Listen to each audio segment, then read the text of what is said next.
point is I'm concerned that as property values increase, the golden penny yield changes might create more inequity, and that's one thing I think you're trying to move away from. And so my ask is for us to reconsider how we're doing this golden penny.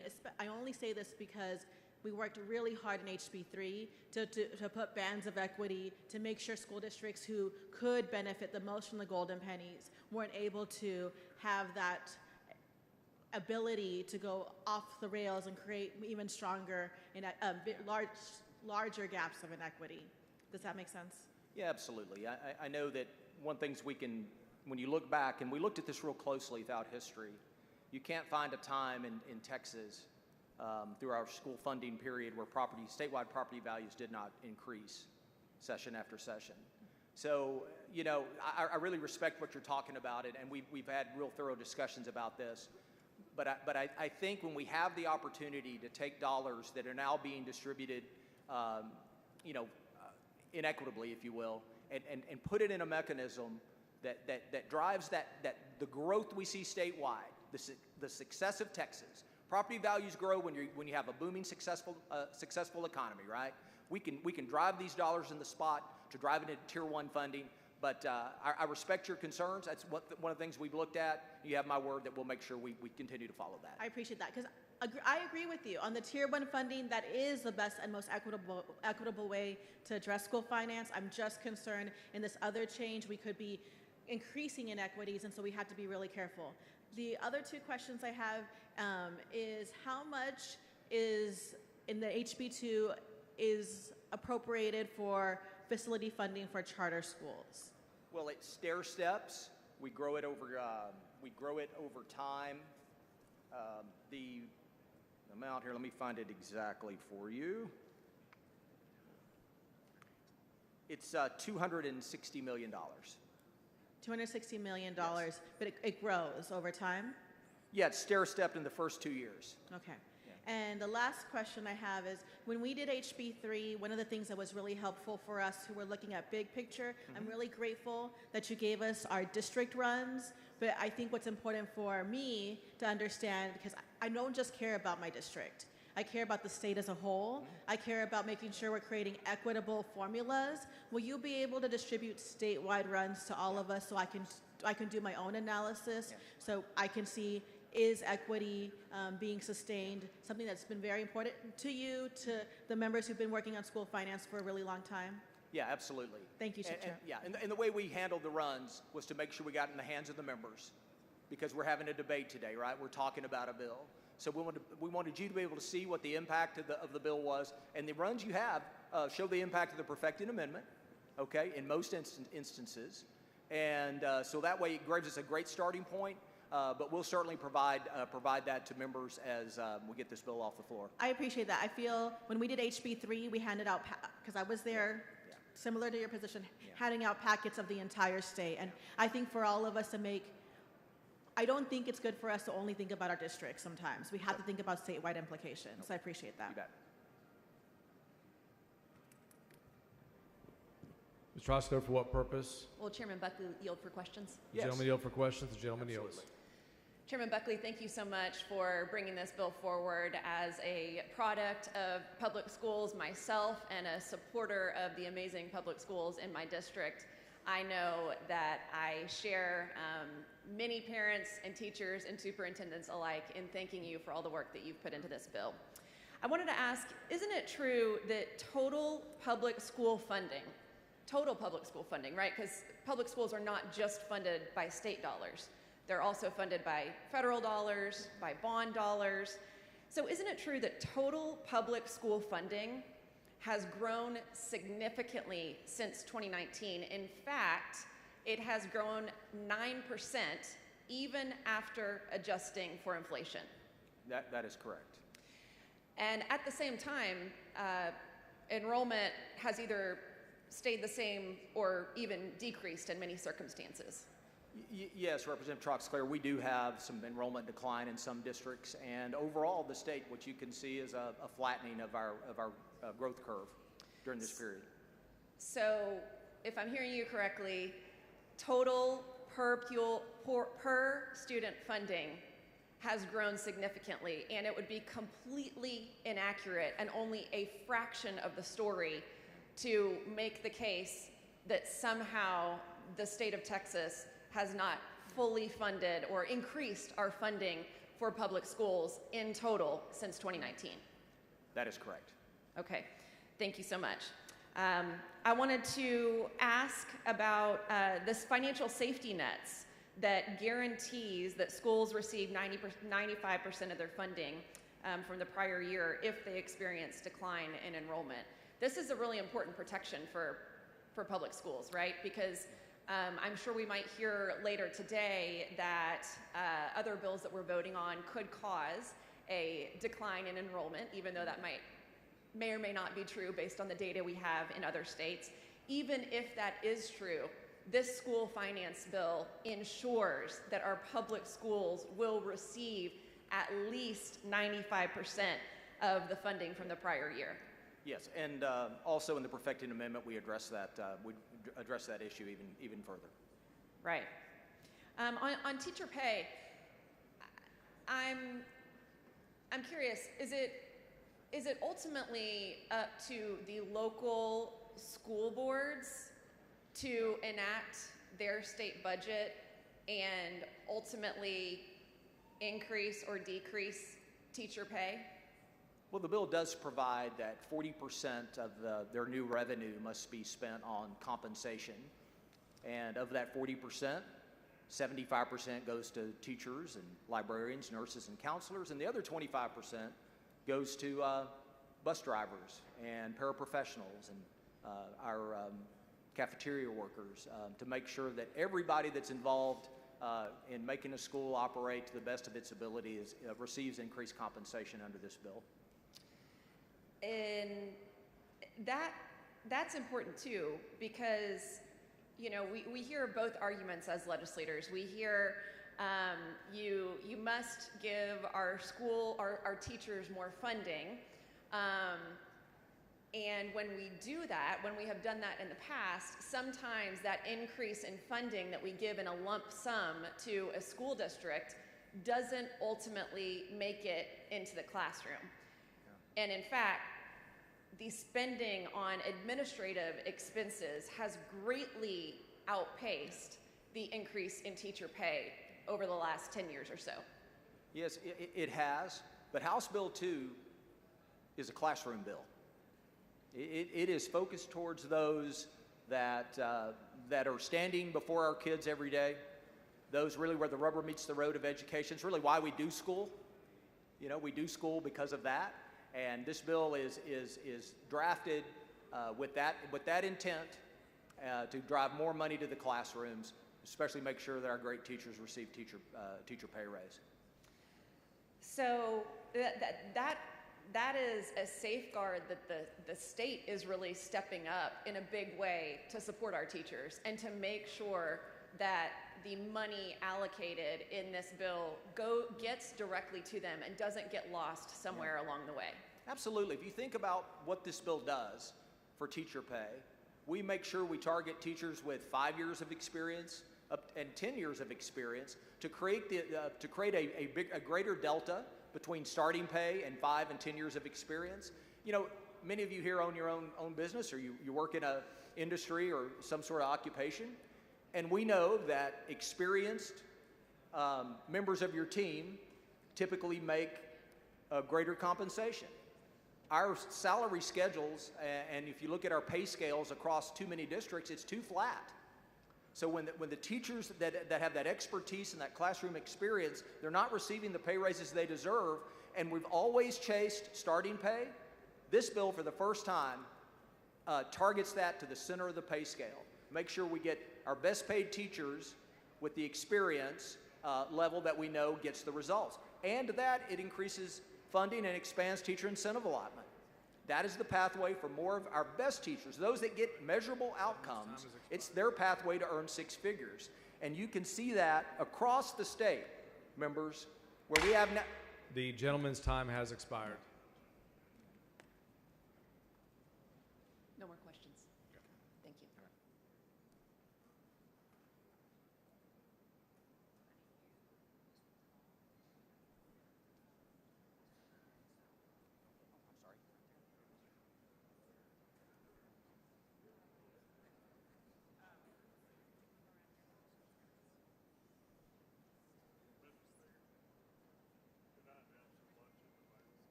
Mr. Guerin for an announcement.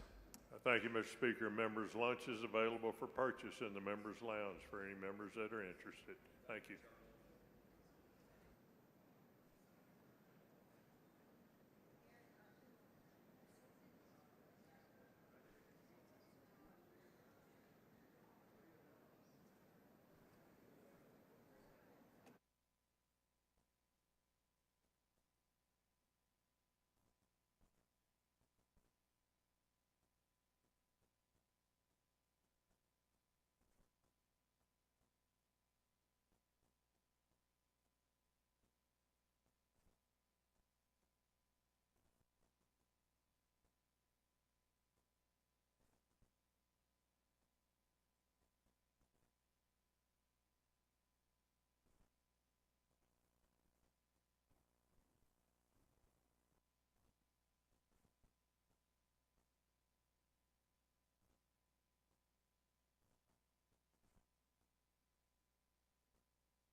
Following amendment, the clerk will read the amendment.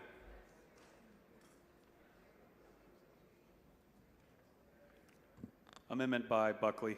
Chair recognizes Dr. Buckley to explain his amendment. Thank you, Mr. Speaker. Members, this amendment's a perfecting amendment that I want to lay out for you at this time. Members, this amendment restores our current M&O hold harmless provisions that are in current law. It phases in certain provisions of the bill to go into effect the second year of the biennium, and it cleans up some drafting errors. It stair-steps charter facilities funding, similar to how we've done it in the past. It expands eligibility for the Dyslexia Training Grant Program to include the Texas Juvenile Justice Department and Juvenile Probation Departments, enabling those entities to train staff in identifying and supporting youth with dyslexia. It restores the ADA enrollment decline provision to current law, which is 98%, and increases the funding cap to $300 million. It allows emergent bilingual funding to be used to fund salaries. It also ensures districts have the flexibility to provide teacher pay raises that can be sustained long-term. Members, this is a response to some very, very small districts who are receiving such a significant amount of new funding that we wanted the districts to have more local control, because as written, some of the pay raises might not have fit in with their markets or their abilities to sustain them. This amendment makes certain that school counselors and librarians and nurses also receive a pay raise since they provide essential support to all of our students. And finally, members, the amendment excludes the school safety allotment and regional insurance provision from being included in calculation for teacher pay raises to make sure these stand alone. And I'm happy to take questions at this time. Ms. Hinojosa, for what purpose? Will the chairman yield for questions? Gentleman yield for questions? Yes. Gentleman yields.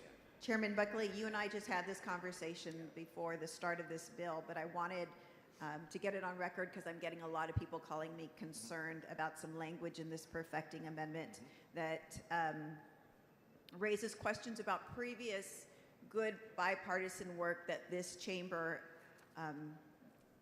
made into law that requires charter schools that get facilities funding to submit statements saying that their purchases do not give anybody who's affiliated with a charter school personal benefit. This is important because we had seen before we had put this language into statute that there were some charter school operators that were making some very questionable and unethical transactions, and they were benefiting personally. So what it looks like is happening in this amendment is that that is removed from current statute. Can you just speak to that? No, that is not removed. It's moved to another section. It just moves it. Our intent and what we will have in the statute will read as such.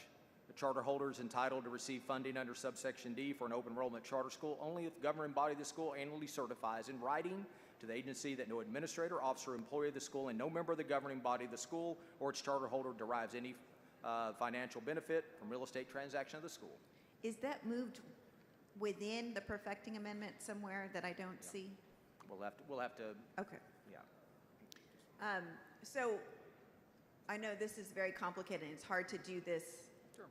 on the floor of the House, but I would like to get your commitment that in the final outcome, we will have something that preserves that language, that we're not having charter school operators personally benefit from these financial transactions for real estate dollars, especially since now they're getting a whole lot more money when it comes to facility spending. That's right. You have my commitment. Appreciate it. Thank you, Chairman. Ms. Collier, for what purpose? Mr. Speaker, will the gentleman yield for questions? Does the gentleman yield for questions? Yes. The gentleman yields for questions. Hi, Dr. Buckley. I'm looking on page 3, lines 25 through 27 of your perfecting amendment, and I just want to make sure I have a better understanding. I think you addressed this a little bit. I believe this section is talking about the teacher pay raises, and there's something in here about a teacher pay raise. I guess there's a requirement for a $15,000 per year or up to $15,000. Yeah. And you mentioned something about certain school districts may not offer that $15,000. Yeah, what it does is some of the very, when you look at what the bill requires in terms of the 40%, we ran a model on a couple of very small districts. Like we have a district that might have like 8 teachers. Didn't know there were those, but there are. And it would calculate out to be like a $40,000 a year pay raise, which they may very well deserve. Wanted to make sure in that instance, though, that they were able, that a local board was able to make that an amount that was not that high if they choose to do so. All right, but that's not limited to small school districts. Yeah. That's Yeah. available for all school districts. Yeah. Is that right? Yes. So But- any school district can decide not to offer the $15,000 pay raise and could use. Well, yeah. Well, they can do it, but their 40% of what they have would not very likely in the bill not reach that threshold. Okay, understood. sorry. Because then it says something on line 27, a district may spend excess money available as a result of this subsection for any purpose for which money provided under this section may be spent. So, and the example you gave was the ones that have 8 teachers and they would have excess money. That's what you mean by excess money? That is correct. Okay, because I was just about to say, a lot of school districts that I've talked to, they don't have excess money. These are very unique school districts typically. Okay, and then what are some of the purposes that this money could be spent for? Operations of their school. You know, I mean, if you think about a very, very small school district, the smallest district in my district has about 350 kids. The economies of scale, they just don't benefit from that. And so they're not a district, by the way, that would really qualify under this, but it is, you know, anytime you have the super small districts, there are, you know, certain challenges that they have that you wouldn't experience in larger districts. And then if we could go to page 4, line 18 through 23, I'm not familiar, this is of course my first time reading your perfecting amendment, and it says, in calculating the difference between a school district's funding under this chapter per student and average daily attendance for the current school year and the preceding school year for the purpose of subsection C, the agency, and that I believe is referring to the TEA, may not include the amounts to which the district is entitled under section 48.115 or 48.284. What are those? I'm not familiar off the top of my head. Yeah, it is. It's the ones that make sure that when it comes to school safety, and let me make sure there's another one that is provided for there. it limits what you have to put in the pay raise. It excludes the school safety allotment and regional insurance allotment from teacher pay raises. From teacher pay raises? Okay, well, no. Well, as part of the 40% of new money. Okay, Because so- the school safety allotment and this other allotment are basically designed to go to a specific spend, school safety or insurance. Okay, so then this section, which mentions average daily attendance, Yeah. and they're saying that they don't have to include, or they may not include, money that the school district is attributing towards school safety. Yeah, it wouldn't be counted as in their new money calculation for the 40%. Got it. All right. Thank you. All right, you bet.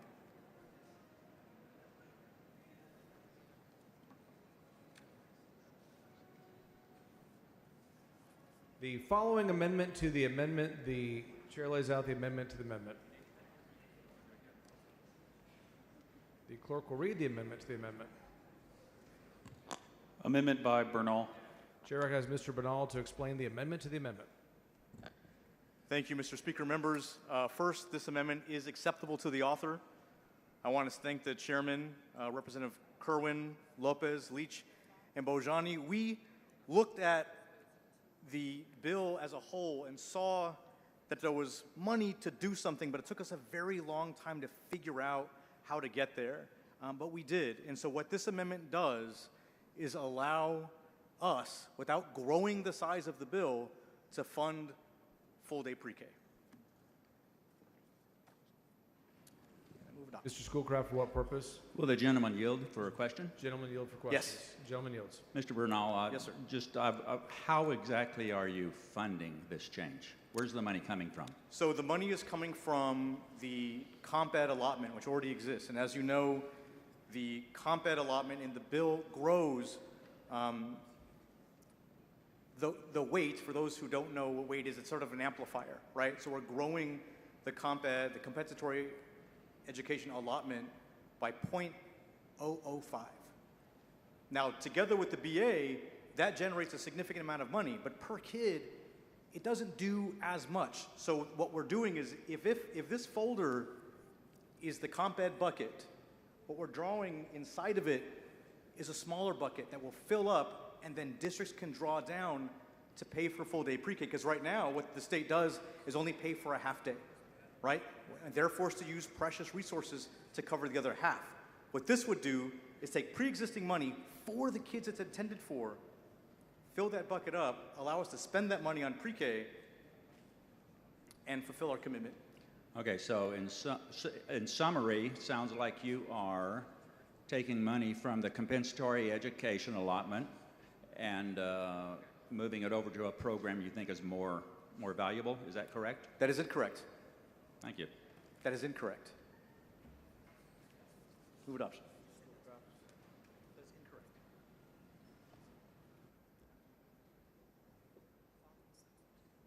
The following substitute to the amendment to the amendment. The clerk will read the substitute to the amendment to the amendment. Amendment by Schoolcraft. Chair recognizes Mr. Schoolcraft to explain the substitute to the amendment to the amendment. Thank you, Mr. Speaker. Members, this is actually a pretty big deal. There's a few $1 billion involved here. This is a substitute because Representative Bernal is actually addressing an area that I'm also going to address. It's going to get a little complicated. I hope I can explain it to help folks understand. Members, this amendment will raise the basic allotment by $1,444. That's $1,444 per student without increasing the cost of this bill. I actually got my inspiration for this bill from our own Chairman Buckley. Now, I'm not saying he's for this amendment, but just before we passed this bill out of committee, I wrote down some of his words, and he said, "The fairest and most equitable way to fund public education is through the basic allotment." I agree. I think there's almost universal agreement. The basic allotment takes money and it funds it equally for every student in the state of Texas. Members, the basic allotment is very easy to understand. As I said, it takes a single amount, gives it to every district equally across the state. But piled on top of that basic allotment is layer after layer of complexity. Seriously, is there anyone in this chamber who is not frustrated with the sheer complexity of our school finance system? Is there anyone in this chamber who thinks it's a good thing that we have a school finance system that spends $101 billion and yet nobody understands it? I want to give you one example of how this screwed up system distorts things. I printed out from the TEA's website the PEIMS data for 2 districts. This is the actual financial details submitted by those districts. I happen to choose Dallas ISD and Cypress Fairbanks ISD. They're both significantly larger than 100,000. They're big districts. They're comparable districts in many ways. Now, you would think they would have approximately comparable funding per student. But off of these, if anyone wants to come look at them, you would see that on the line operating and other revenue, Dallas ISD has $18,673. Cy-Fair, Cypress Fairbanks, has $13,614. Members, that's a $5,059 difference per student between those districts. That means that Dallas is getting $703,686,664 more than Cy-Fair. Or let's look at the grand total operating and non-operating expenditures line on these printouts. Dallas ISD gets $22,990 per student. Cy-Fair gets $16,000, and that's a difference of $6,943. What that means is we would have to fund and give Cy-Fair $965,743 and $528 more in order to fund them at the same amount per student as Dallas ISD. Well, you think, well, must be because Cy-Fair is a wealthy district, right? Well, again, further down on these reports, it shows that local property tax from M&O, i.e. generated locally, Dallas generates $8,903 per student. Cy-Fair generates $3,731 per student, significantly less local revenue. Members, this is just an example, but let's talk about how to fix this mess. Members, the way to increase the basic allotment by $1,444 without spending more money is to rip out a huge chunk of the complexity in our school finance system and begin distributing more of our tax dollars through the simple to understand, fair, and equitable basic allotment. So let's talk about how this amendment funds the increase. The increase will be funded by repealing what very well may be the biggest scam in the entire state budget. It's hiding in plain sight in the Texas Education Code. If the basic allotment is the fairest and most equitable way to fund public education, the compensatory education allotment is the exact opposite. Now, what I'm doing, I'm addressing the compensatory education allotment just like Representative Bernal, except he's just taken the part he wants and putting it in his program. I'm saying we repeal the whole thing and put it into the basic allotment. That comp ed allotment is convoluted, politically manipulated, and it's a grotesque distortion of how we distribute the money in this state. Under this bill, the comp ed allotment will redistribute $5.8 billion without regard to any kind of logical plan. Again, I said it will distribute $5.8 billion. Now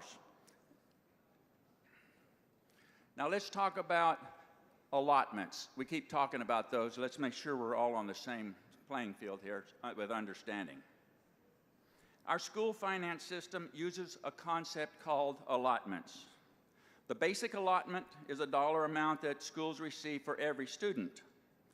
In addition to the basic allotment, there are allotments such as the special education allotment, the gifted and talented allotment, the career and technical education allotment, and the bilingual allotment, and there are others. But those ones I listed are all student-based allotments. That meaning that those allotments fund schools for the costs of services provided to the student who generates the funding. You have a student in one of these programs, we fund it. Let's talk about the comp ed allotment on the other hand. Instead of funding based on students receiving services, the compensatory allotment is completely different. The funding for the comp ed allotment is not generated based on students receiving services. The compensatory education allotment is calculated and dispersed to school districts almost entirely based on the number of enrolled students who are on the federal free and reduced lunch program and who live in low-income census blocks. These students are called educationally disadvantaged. Keep in mind, there is nothing that requires any specific services be provided to the students generating the comp ed funding. Let me repeat that. There is nothing that requires any specific services to be provided to the individual students who generate the funding. So let me review what I've said. If we do not adopt this amendment, the compensatory education allotment in this bill will redistribute $5.8 billion to some school districts based on the number of students enrolled in the district who now live in low socioeconomic blocks and who are on the free and reduced lunch program. Members, here's another very important fact to remember about this allotment. The compensatory education allotment is calculated as a percentage of the basic allotment. That means every time we increase the basic allotment, we flood more money into this comp ed allotment. For example, if this amendment is not adopted, the modest increase in the basic allotment included in this bill will add another $454 million. Ms. Richardson, for what purpose? Not at this time. The gentleman does not yield. This bill will add $454 million to the already bloated comp ed funding. Here's another really important fact to keep in mind. The gentleman's time has expired. Extend. When yield for questions. The gentleman's time has expired. Motion to extend. Members, is there objection? Chair hears none. The gentleman's time is extended. Thank you. Thank you, Mr. Speaker. Thank you, members. All right, this is a very important part. The comp ed allotment, I already covered that. Let me go on. Sorry. Teacher salaries. Anyone here interested in teacher salaries? Members, in this bill, 40% of increases in the basic allotment go to salaries. Teachers are the ones who will have a massive benefit from this change. Let me get back to my reading. Under this bill, funding for teacher salary increases is also tied to the basic allotment. The bill specifies that 40% of any basic allotment increase must be used for salary increases. This amendment provides for a $1,444 increase in the basic allotment. That would result in a tremendous teacher salary increase, at least funding for that. So to review, this amendment raises the basic allotment by $1,444. It yanks out a huge piece of complexity that's in the education code. It increases teacher pay, and it does all of this without increasing the cost of the bill. I'll yield for questions. Ms. Thank you. Ms. Mr. Richardson, for Speaker. what purpose? Will the gentleman leave? I yield. For questions. Gentleman All right. yields. Thank you. So, Representative Schoolcraft, besides the compensatory education allotment that you've been talking about, are there any other allotments that are affected by this amendment? Actually, well, yes, it is indirectly. And this is another important part to understand about school finance and the basic allotment. The other major student-based allotments automatically go up when we increase the basic allotment. So with my amendment, over the current bill, we would increase special education funding by $2,296,000. We would increase bilingual education by $179 million. It will increase dyslexia allotment by $45,400,000. Career and technology education by $645 million.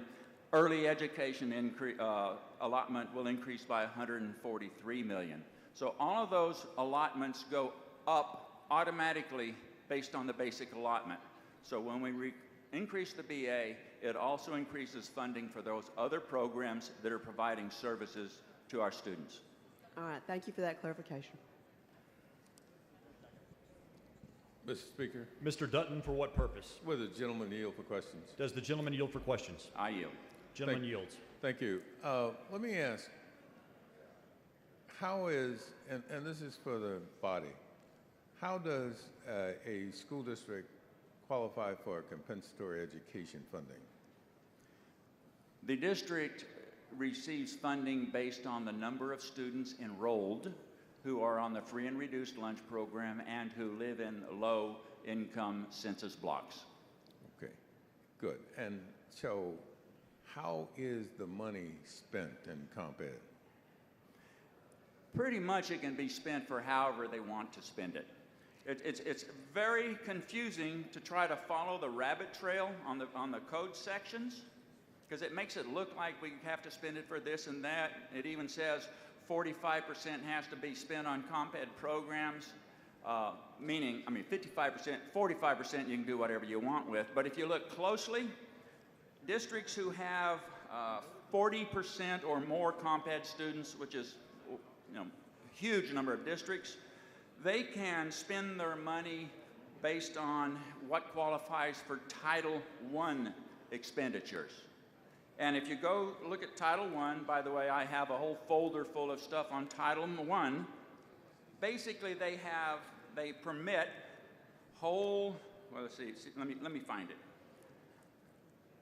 Permits whole campus funding, and they can use this funding, Title I, or Comp Ed money, for hiring additional teachers or aides, reducing class size, offering tutoring, training teachers, workshops, counseling, extended learning, purchasing hardware or software, training staff, etc. So they can pretty much use the money however they want.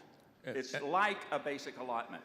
And the 40% comes off the top that they can obviously do whatever they want to with. It's 45% correct. 45%, they can do anything yeah. they want. Right. With the rest of it, they have to report it, but they report it and they can do just about anything they want also. And do we know specifically what they actually spend it on? No, we don't.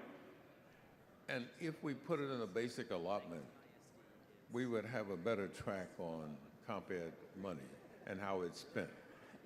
We would be putting it into the basic allotment, giving the school districts the flexibility to determine how that money can best be spent for their districts under their condition and their student demographics.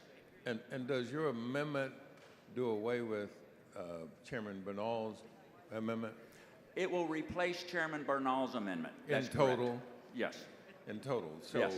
So that will be gone, and what you would do is add, what, $1,444 to to the basic allotment? Correct. And so the basic allotment then, and 40% of that, now rather than going to something we don't know about, would actually go to teacher salary increases, would it not? Yes, sir. That's correct. You've got it. I think you got a good amendment. Thank you.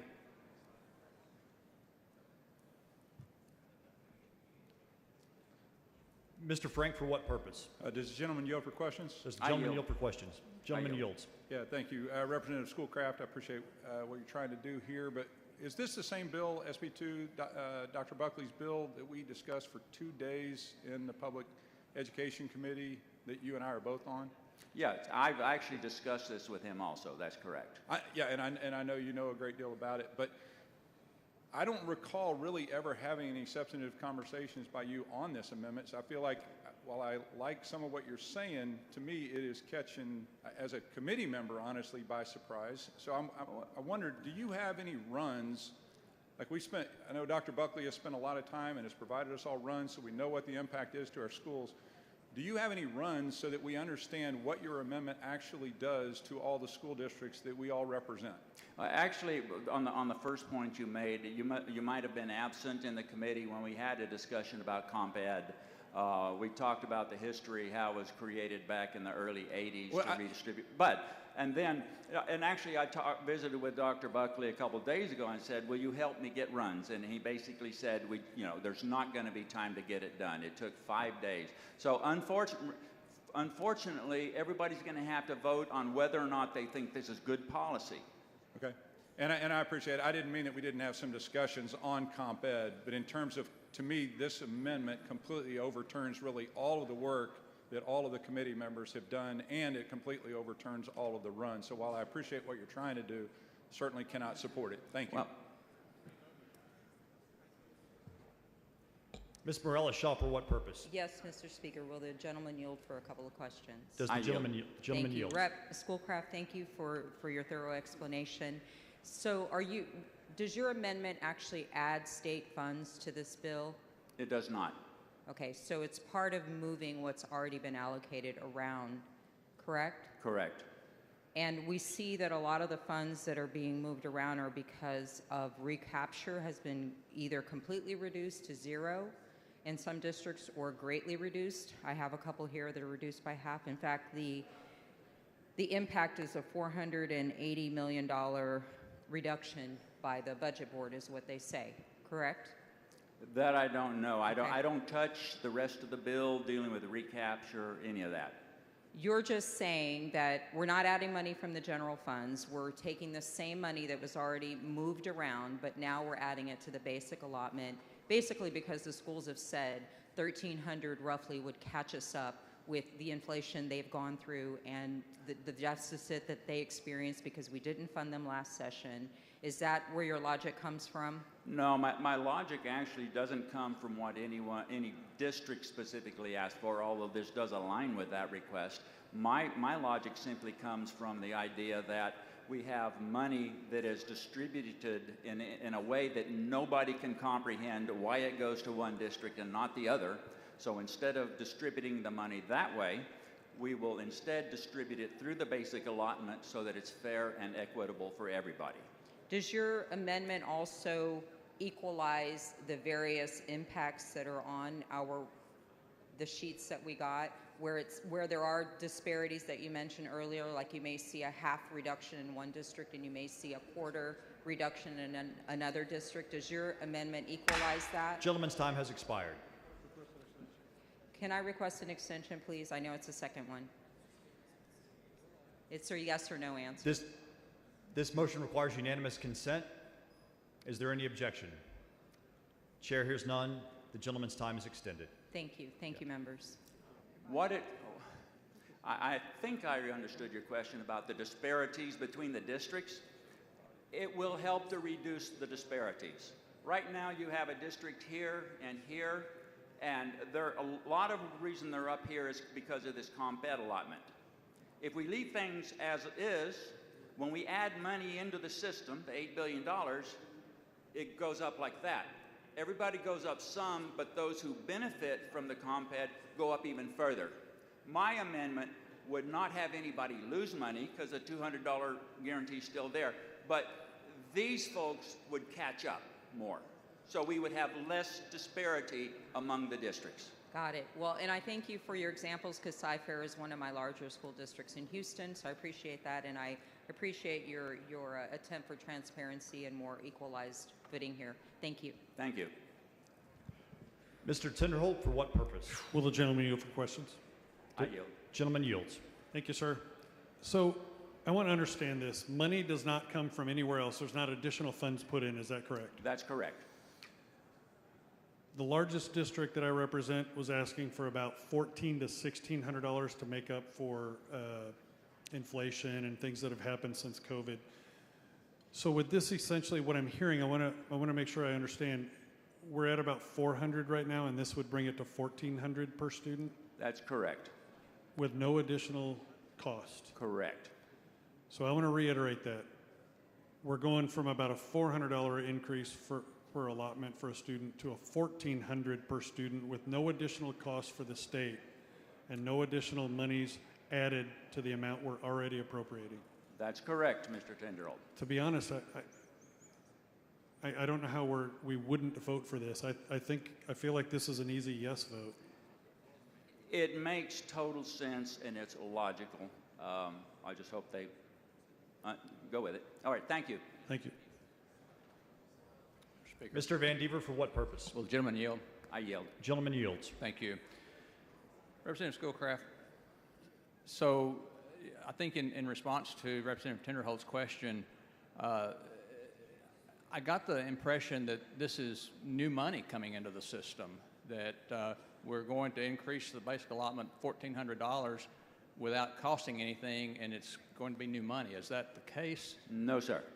Okay, so actually what you're doing is just moving money. You're increasing the basic allotment, but you're just moving money from somewhere else to do that. I'm taking money out of a distorted, complex distribution system nobody can explain and moving it into the basic allotment to add fairness and equity to the system. Actually, there are people that can explain it, but let me ask you this. Will your amendment pick winners and losers among school districts? No, sir, I don't pick winners and losers. I just pass good policy. No, I would suggest that maybe this does pick winners and losers because you're reallocating money based on the basic allotment with no runs. I represent Texarkana ISD. Can you tell me how this is going to affect Texarkana ISD? I can tell you that they'll have a better way of understanding how much money they're getting and why they're getting it and how to compare themselves to other folks because it'll be more fairly distributed to them. And that's going to make it okay with them to receive less money as long as they understand why they're receiving less money. Let me point out, nobody under this bill, even with my amendment, loses money. There's a guaranteed minimum increase of at least $200 per student. Yes, there is. Yes, there is. No, but I would challenge you on that there will be districts that will receive less comp ed money because moving money from comp ed to basic allotment. There will be districts who receive less additional money, and there will be districts who receive more additional money. And that's winners and losers. As we get more fair and equitable, because if you object to that, you would have to be acknowledging that the current system is neither fair nor equitable. No. Wouldn't you agree? No, sir, I would not agree. I would disagree. Absolutely. To try to do something like this, make a major change in our funding system like you're trying to do with no runs, I just believe that's very risky, and really, I can't imagine voting for something that I have no idea how it's going to affect my districts. Although I can predict some of my districts who have some of the hardest to educate students are going to actually come out with less money under your plan. I would say that the fairest and best way to do it is a vote on policy. I'll point out also, in our committee, Representative Bernal specifically said, let's don't have runs. We didn't get runs in the committee because we wanted to make our decision based on policy. When we voted the bill out, then we got runs. It's the same thing here, members. What is good policy? We Schoolcraft- have a system that you can't understand. We have to do something about that. Can I ask you another question, sir? You may. So, New Boston ISD, where I used to serve as superintendent, has about 75% socioeconomic disadvantaged. So their compensatory ed is based on that percentage. Is that correct? Based Well, on it depends on free and reduced lunch and, Well, and that's- if they're in the census block. See, that's the Okay, problem. okay. It depends on how they're dispersed. You can have No. kids on free and reduced lunch Okay. that don't live in low economic census blocks. So we really don't know. Well, that's not the case for New Boston ISD. It's the free and reduced lunch, 75%. I don't want to pick on any other district, but would it be accurate to say that money that has been flowing to New Boston ISD with a 75% low socioeconomic would now flow to Highland Park, who probably has maybe a 5% low socioeconomic? No, probably not. Again, if it's 75%, I suspect the cutoff's going to be around 85 or 90% of comp ed kids, that they will wind up getting less new money because the $1,444 allotment raises so much. You're taking comp ed money from low socioeconomic school districts and you're sending it to wealthy districts. That's exactly what your amendment's doing. I am sending it to a basic allotment that distributes it to every single district in this state. Every district, every student in this state will receive the increased basic allotment. You cannot get any more fair or equitable than that. Mr. Schoolcraft, I disagree with you. I think this is a terrible amendment, and I ask people to join me in voting against it.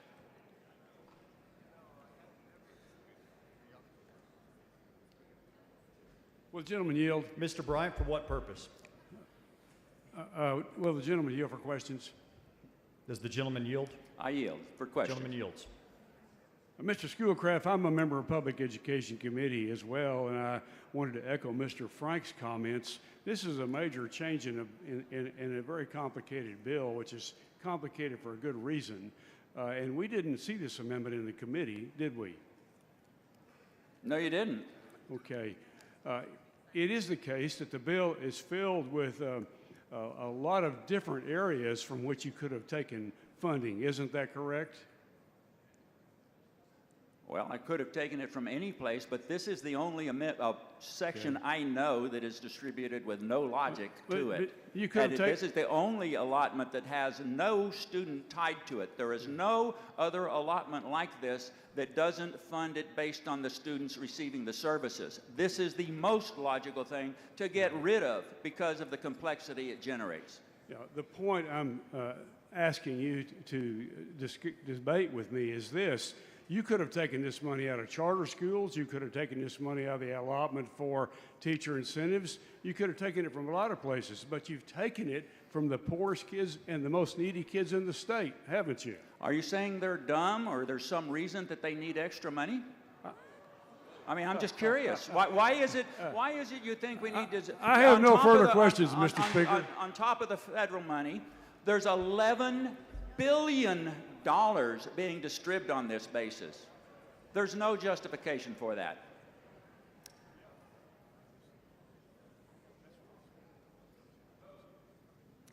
The chair recognizes Mr. Bernal to speak against the amendment to the amendment.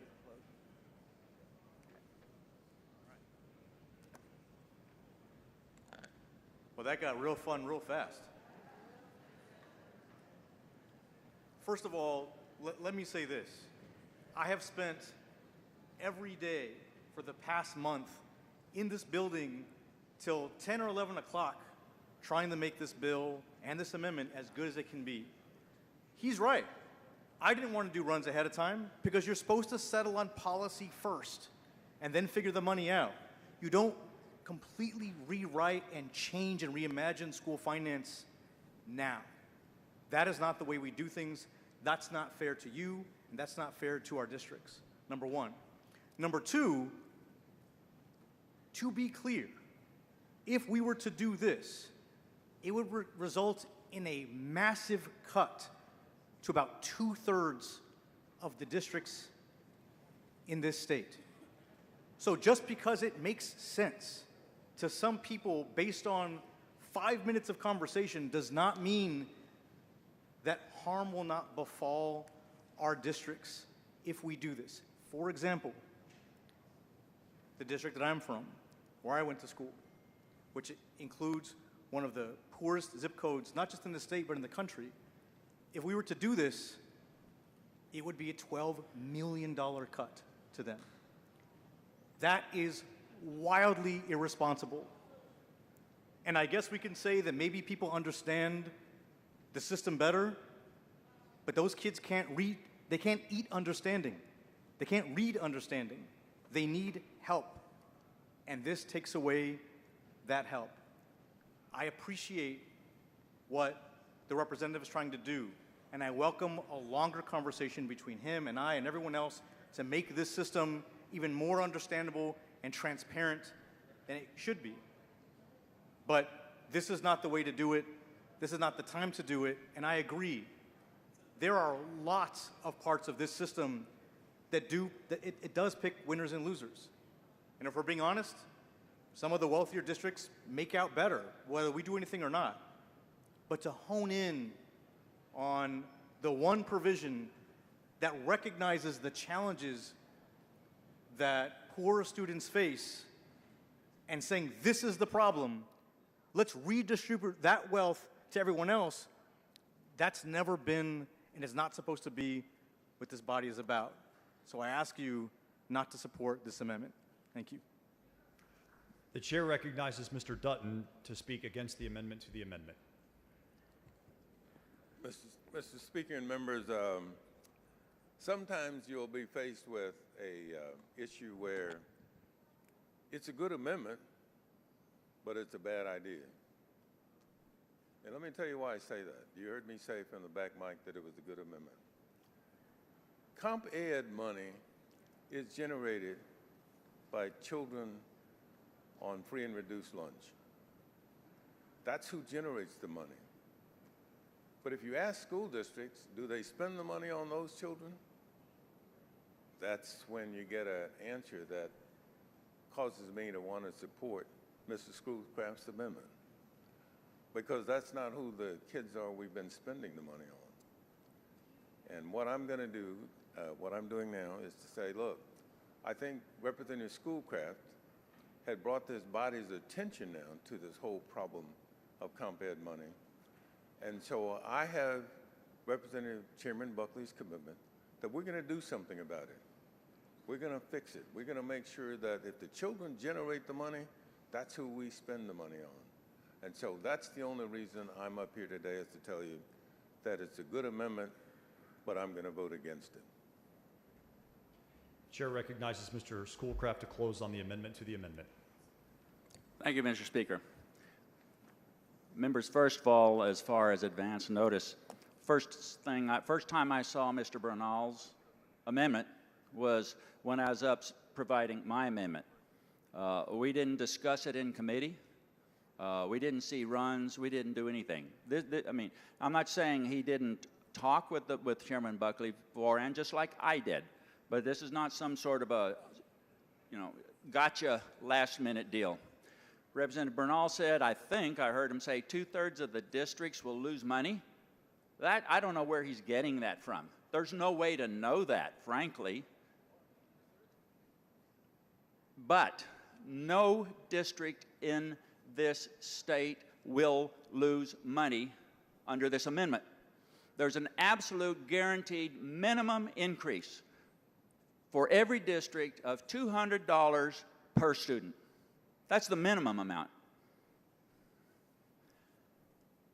The question about whether or not now is the time to do it. This is a big change. But very rarely do we have the opportunity to make this kind of positive change in our school finance system. It does shift around money, but because we are putting so much extra money into the system, we're able to put a floor and guarantee every district is going to get more money.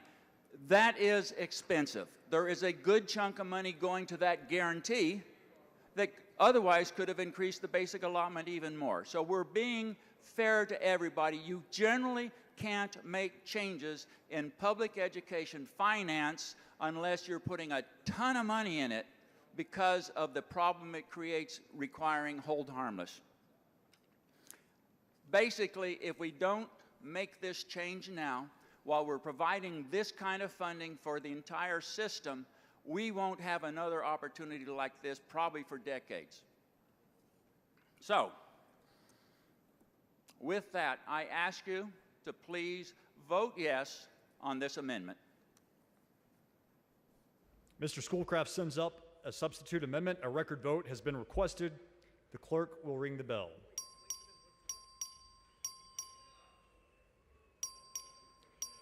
Show Mr. Buckley voting nay. Show Mr. Bernal voting nay. Show Mr. King voting nay. Show Mr. Hunter voting nay. Show Mr. Dutton voting nay. Show Mr. Harris voting nay.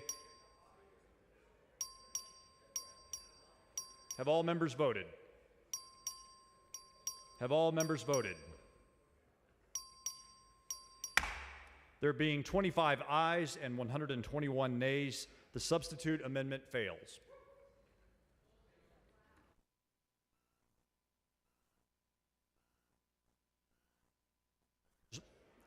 Members, we are back on the Bernal amendment to the amendment. Does any member wish to speak for or against the Bernal amendment to the amendment? The chair recognizes Mr. Bernal to close on his amendment to the amendment. Just to be clear, if we're concerned about making sure that money is spent on the kids who generate it and deserve it for a specific program, that is exactly what this does. Move adoption. Members, the amendment to the amendment is acceptable to the author. A record vote has been requested. The clerk will ring the bell. Show Mr. Bernal voting aye. Show Mr. Hunter voting aye. Show Mr. Buckley voting aye. Show Mr. Dutton voting aye. Show Mr. King voting aye. Show Mr. Harris voting aye. Have all members voted? Have all members voted? There being 128 ayes and 18 nays, the amendment to the amendment is adopted.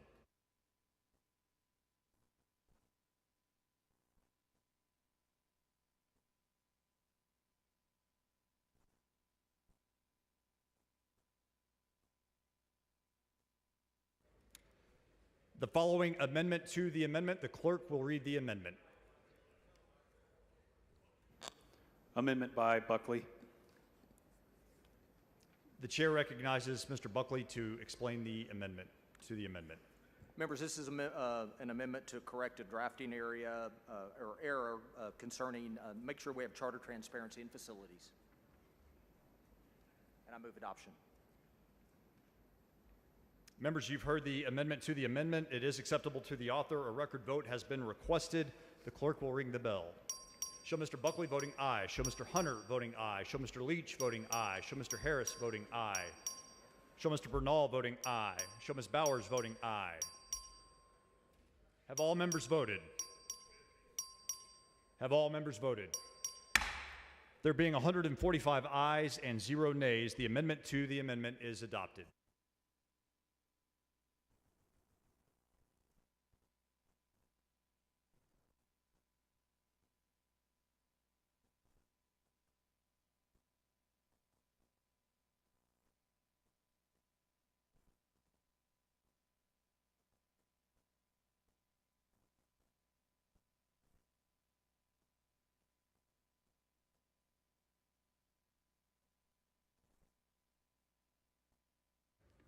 Members, we are now back on the Buckley amendment as amended. Do any members wish to speak for or against the amendment as amended? Mr. Speaker, Ms. Gonzalez, for what purpose? does the gentleman yield? Let me recognize the gentleman to close on the amendment. The chair recognizes Mr. Buckley. Members, thank you very much for your attention and the thoughtful debate. The perfecting amendment outlines everything that I laid out before you. The amendment to the amendment corrects a drafting error to make sure we have transparency for charter facilities, owners, and operators. And with that, I move adoption. Mr. Speaker, Ms. Gonzalez, for what purpose? does the gentleman yield? Yes. Does the gentleman yields? Thank you. Chairman Buckley, thank you for all your work on the perfecting amendment. I do have one clarification for the perfecting amendment because we just got it late. It is noted that the bilingual allotment is now incorporated as a potential use for salaries. Is that the intention, or can we maybe work on that in conference? Like, obviously I want to move forward, but I think for those of us who've been really concerned with the bilingual allotment, making sure it's used for those students and for programmatic reasons is really critical. And so you did really great in the perfecting amendment, moving other things that couldn't be used for salaries. I would love for your consideration and for the same thing for the bilingual allotment. Okay, we'll certainly work on that. Thank you. Appreciate it. Move adoption. Mr. Buckley sends up an amendment. The amendment is acceptable to the author. A record vote has been requested. The clerk will ring the bell. Show Mr. Buckley voting aye. Show Mr. Bernal voting aye. Show Mr. Hunter voting aye. Show Mr. Harris voting aye. Mr. Dutton voting aye. Have all members voted? Have all members voted? There being 144 ayes and 0 nays, the amendment, as amended, is adopted.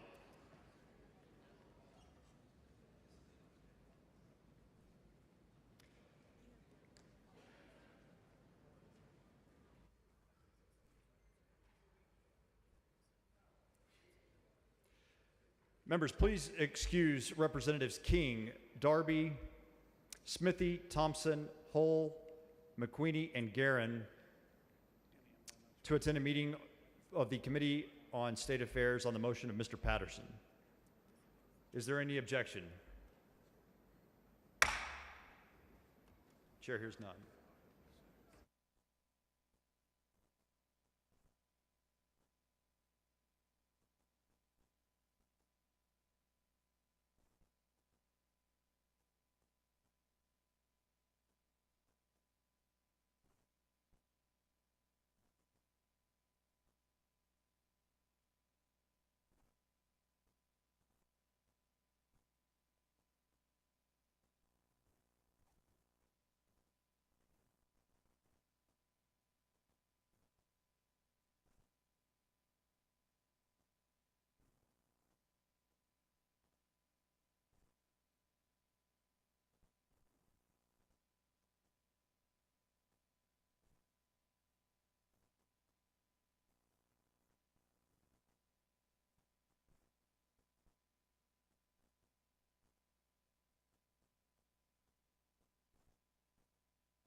Please excuse Mr. Metcalf to attend a meeting of the Committee on State Affairs on motion of Mr. Patterson. Is there any objection? Chair is none, so ordered.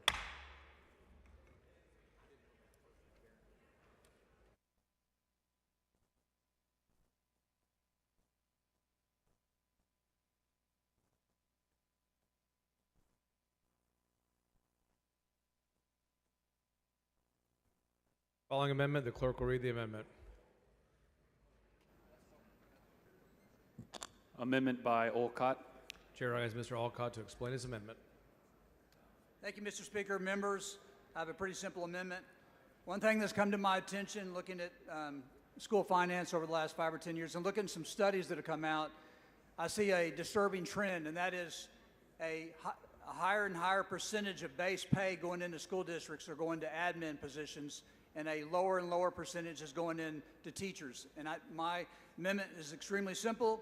It basically just changes on line 10, page 21, it changes 40% to 60%, which basically means that we're going to increase the percentage of money of the percentage of the basic allotment going into full-time district employees rather than admin. So it just simply prioritizes teachers over admin. And I move passage. Chair recognizes Mr. Buckley.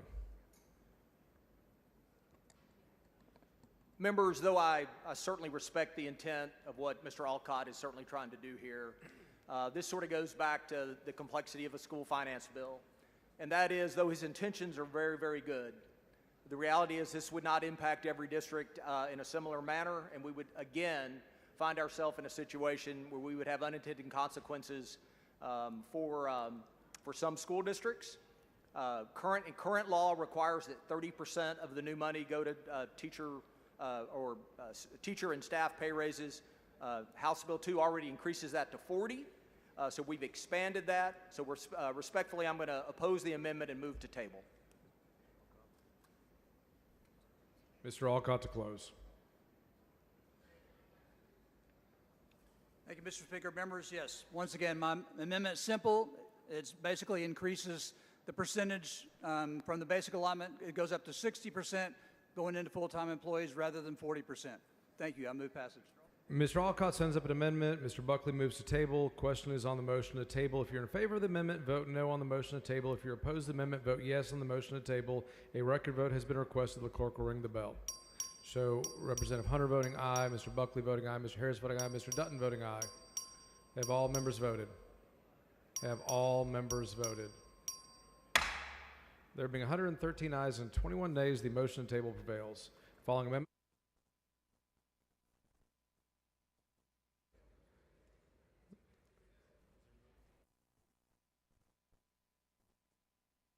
Following amendment, the clerk will read the amendment. Amendment by Kane. Chair recognizes Mr. Kane to explain his amendment. Joke. Thank you, Mr. Speaker. Members, it's a simple amendment. What this amendment does is ensures that if these districts are getting that extra money, that they not deduct from their employees' union dues deductions. Look, it's pretty simple. Mr. Speaker. Moody, for what purpose? Mr. Speaker, I raise a point of order against further consideration of Mr. Kane's amendment under Rule 11, Section 2, and that is not germane to SB 2. Bring your point of order down.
Please excuse Mr. Phelan to attend a meeting on the Committee of State Affairs on motion of Mr. Landgraf. Is there objection? Chair is none, so ordered.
Chair recognizes Ms. Swanson for a quick announcement.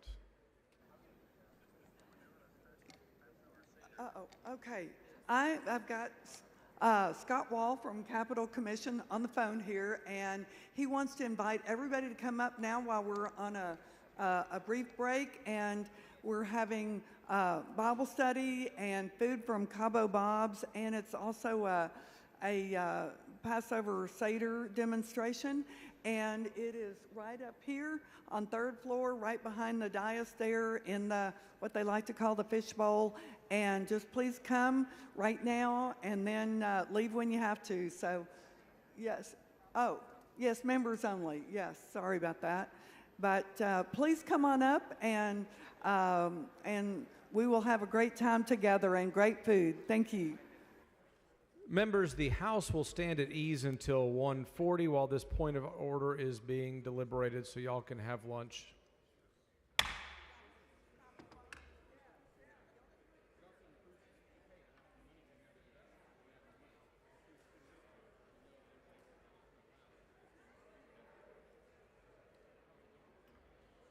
Sorry, someone down here got the notes. They'll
The House will come to order.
The point of order has been withdrawn. The amendment has been withdrawn.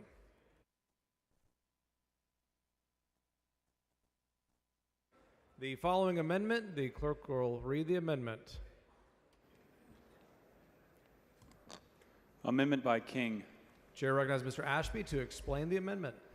Members, I'm laying out this local amendment for my colleague, Representative Ken King. This is an amendment that only deals with Gaines County in the state of Texas. It's the county-wide equalization tax grant. I believe it's acceptable to the author, and I move passage. Mr. Ashby sends up an amendment. It is acceptable to the author. A record vote has been requested. The clerk will ring with bell. Show Mr. Ashby voting aye, Mr. Buckley voting aye, Mr. Bernal voting aye, Mr. McQueenie voting aye, Mr. Harris voting aye, Ms. Flores voting aye, Ms. Allen voting aye. Have all members voted? Have all members voted? Have all members voted? Mr. Bonin voting aye. Have all members voted? There being 140 ayes and 0 nays, the amendment is adopted. Following amendment, the clerk will read the amendment. Is Ms. Gonzalez of El Paso on the floor of the House?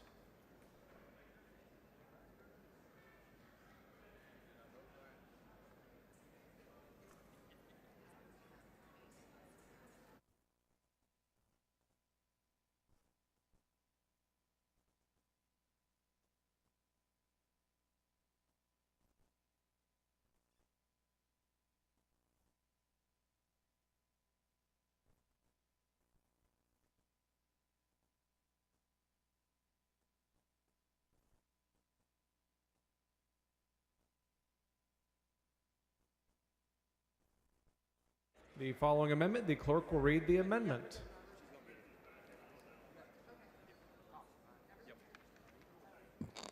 Amendment by Thompson. The chair recognizes Ms. Thompson to explain her amendment.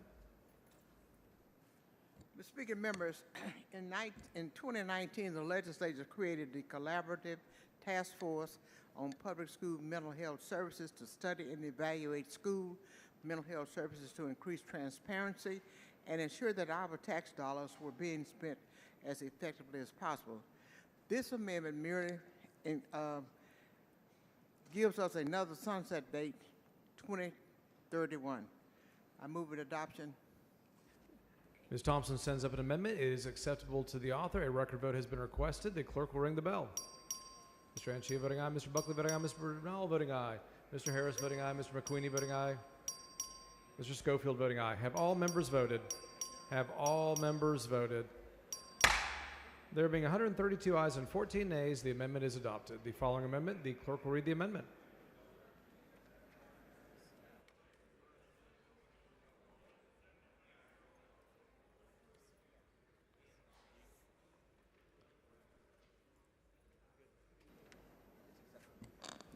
Amendment by Guillen. Chair asks Mr. Guillen to explain the amendment.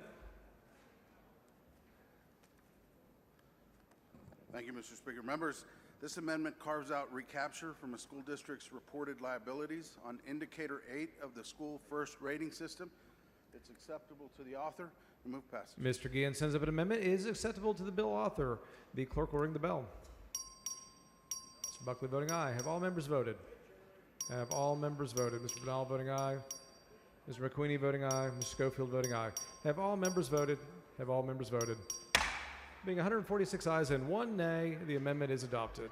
Following amendment, the clerk will read the amendment.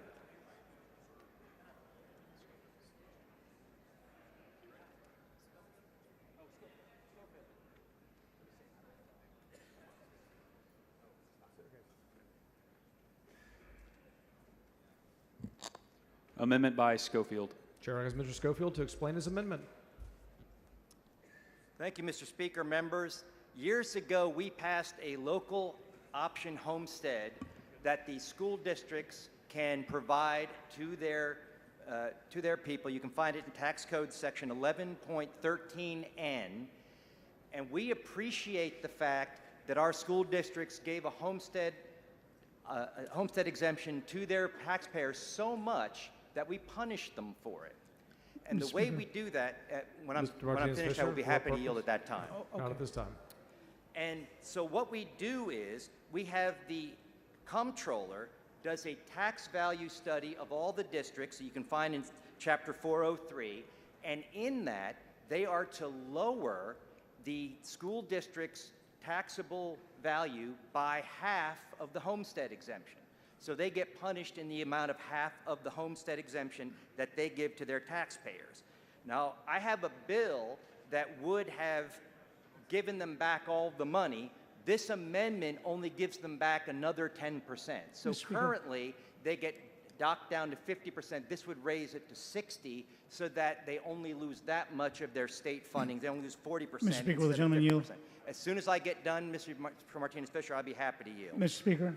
And I Ms. do want... Martinez-Fisher, what I rise purpose? to raise a point of order under Rule 11, Section 2, Rule 8, Section 3. This introduces the second subject. Bring the point of order down front.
Members, the point of order has been withdrawn and the amendment has been withdrawn. Following amendment, the clerk will read the amendment.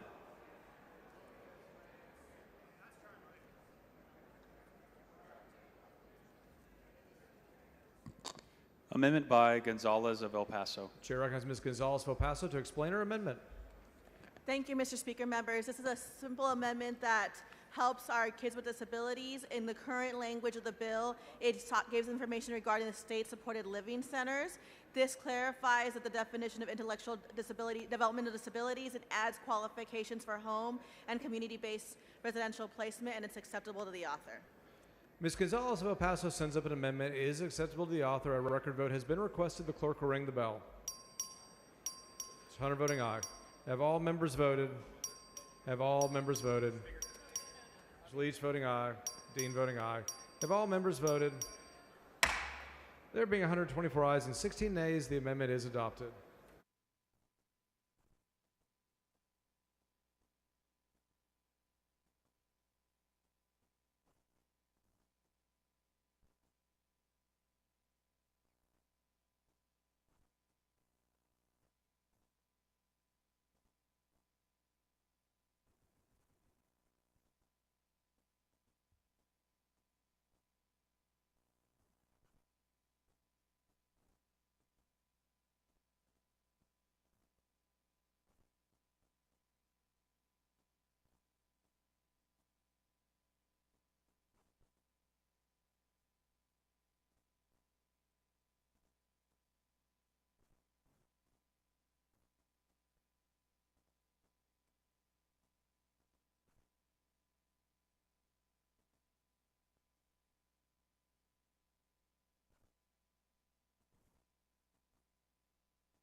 The following amendment, the clerk will read the amendment.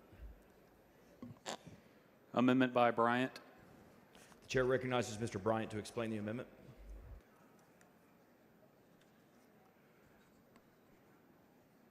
Members, this amendment would avoid what's happened in our state in the last 15 years, in which the state share of funding for public education has gone steadily downward. It would tie to the basic allotment an inflation adjustment, allocating to every district automatically an increase in the basic allotment based on the consumer price index. A study done by the Austin American Statesman found that the buying power of the money allocated from the state when adjusted for inflation is $700 lower per student today than it was 15 years ago. It also found that total inflation-adjusted state distributed funding for the entire school system in Texas is $335 million less today than it was in the 2010-2011 school year, which came before a $5 billion cut in public education in the session during that biennium.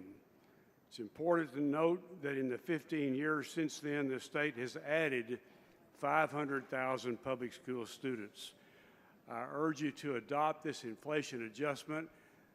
No doubt we cannot control what a subsequent legislature will do, but this will predispose our consideration of public education to assume a needed increase based on inflation in the basic allotment year in and year out. It will require the comptroller to recognize it in his revenue and expenditure estimates, and it will cause the legislature to begin with the assumption that the basic allotment has increased by inflation. I urge an aye vote. Thank you. Chair recognizes Representative Buckley to speak against the amendment. Thank you, Mr. Speaker. Members, this is the first I've seen this amendment. It was about 2 minutes ago. HB2 already has an inflationary adjuster for the basic allotment, and so with that, I will move to table. Chair recognizes Representative Bryant to close on the amendment.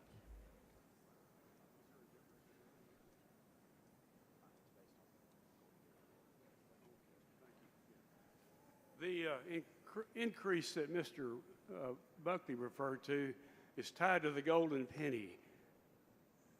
This shouldn't be tied to anything except inflation. We need to assume going into each new school year that there is a need to increase the basic allotment by inflation. That's what this amendment does. I urge a no vote on the motion to table. Thank you. Mr. Bryant sends up an amendment. Mr. Buckley moves to table. The question is on the motion to table the amendment. If you are in favor of the amendment, vote no on the motion to table. If you are opposed to the amendment, vote yes on the motion to table. A record vote has been requested. The clerk will ring the bell. Show Representative Buckley voting aye. Show Representative Harris voting aye. Show Representative Bryant voting no. Show Representative Martinez-Fisher voting no. Show Representative Bernal voting aye. Have all voted? Have all members voted?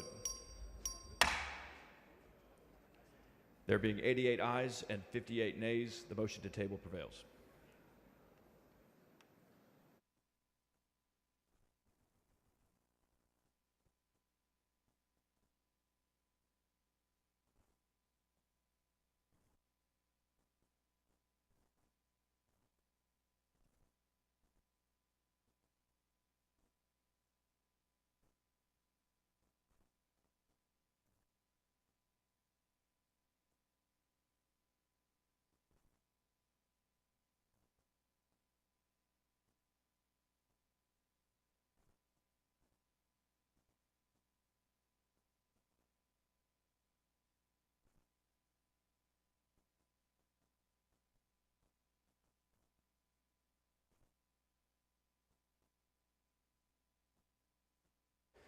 The following amendment, the clerk will read the amendment.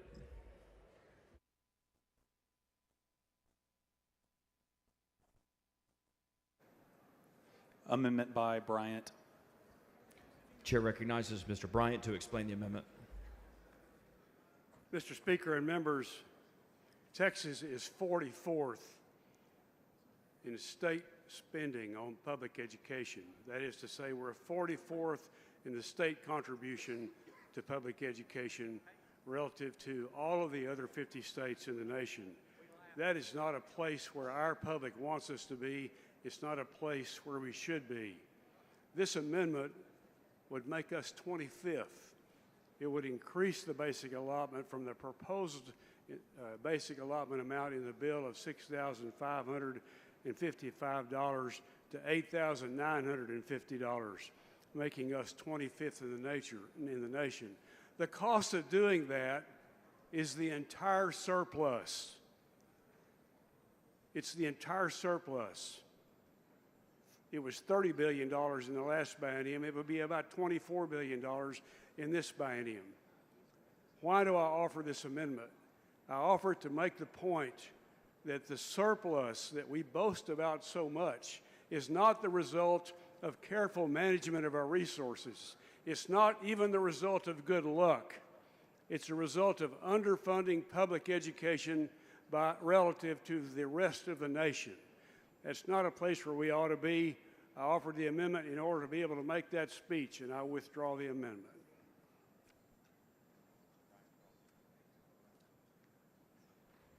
Mr. Bryant withdraws the amendment.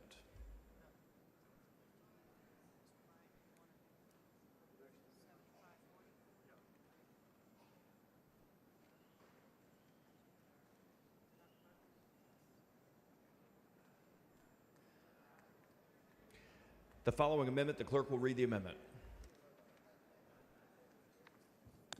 Amendment by Bryant. Chair recognizes Representative Bryant to explain the amendment. Mr. Speaker, members, this amendment would increase the basic allotment by enough to make up for inflation since 2019. It increases it from $6,555 in the bill to $7,540, just the amount to make up for inflation. I don't think the arguments for that are very complicated. Pointed out in my previous comments how much less we're contributing to public education today than we have contributed in the past. It is dramatically down when dollars are adjusted for inflation, and we should not allow that to take place. This amendment is an opportunity to show that we value public education as much as we do every other service the state provides its public. We believe in our children, and we expect that the state should be not underfunding public education so dramatically relative to the rest of the country, and certainly not falling behind inflation. Thank you. Dr. Buckley in opposition to the amendment. I respectfully move to table. Mr. Bryant to close. Members, this is an opportunity to show confidence in our public school system, to show that we value it, to show that we do not support the idea that it should fall behind due to the operation of inflation. It's our first priority as policymakers. This amendment would increase the basic allotment by enough to keep up with inflation since 2019. I urge...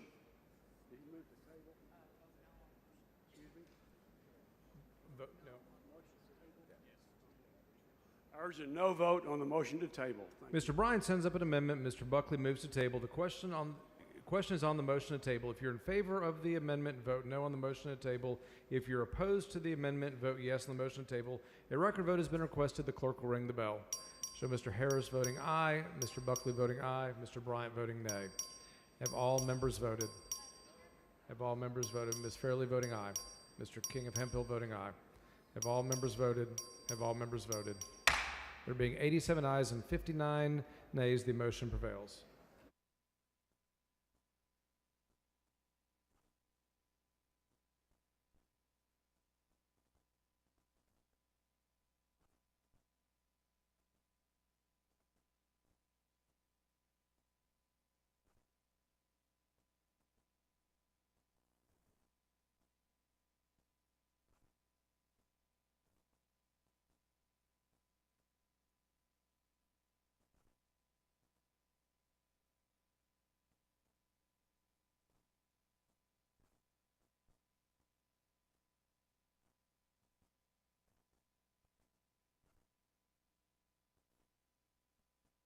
The following amendment, the clerk will read the amendment.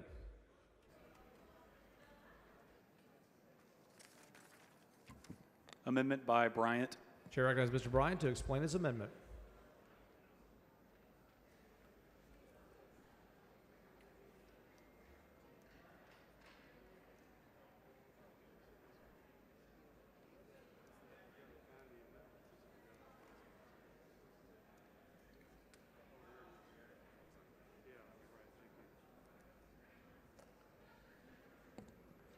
Mr. Speaker and members, my amendment requires that the 25% of the 40% of the basic allotment increase under House Bill 2 must be used specifically for raises for full-time support staff. Let me give you a moment of background.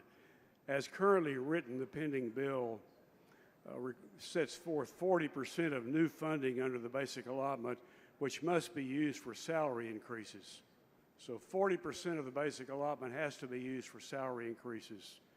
Of that amount, 75% must be used for teachers. The other 25% is unaccounted for. It does not have a requirement for how it must be used. This means that school districts may use the money for support staff, but don't have to. Support staff are our lowest paid school employees. This amendment simply changes the may to must in order to ensure that the remaining 25% goes to support staff raises and doesn't go somewhere else. These people make up over a third of our school system workforce. They're almost always paid the very least. A recent survey found that nearly 80% of school support staff are considering leaving their jobs due to low pay. Some of these people have actually had to apply for public assistance while working full time. Many of them make only $22,000 to $30,000 a year. All this does is say that of the 40% of the basic allotment that must go to salary increases, 75% of that must go to teachers. The other 25% can't be used for something else. It's got to go to our lowest paid workers, our support staff. Chair recognizes Dr. Buckley. Mr. Speaker, members, in the interest of local control and flexibility for diverse school districts across Texas, I move to table. Chair recognizes Mr. Bryant. Members, all we're trying to do is mandate that the other 25%, which is supposed to be going for pay raises, goes to pay raises for our school support staff. I urge a no vote on the motion to table. Mr. Bryant sends up an amendment. Mr. Buckley moves to table. The question occurs in the motion to table. A record vote has been requested. The clerk will ring the bell. Show Mr. Buckley voting aye, Mr. Ashby voting aye, Mr. Harris voting aye, Mr. Bryant voting nay. Mr. McQueenie voting aye. Have all members voted? Have all members voted? There being 79 ayes and 63 nays, the motion prevails.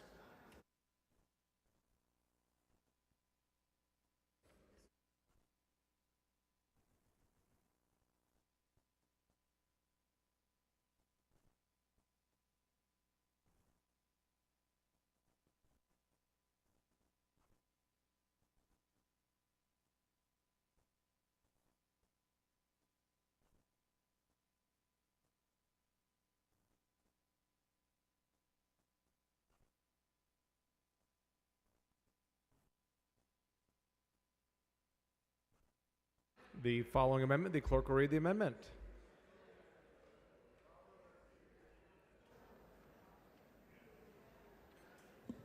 Amendment by Bryant. Chair recognizes Mr. Bryant to explain the amendment.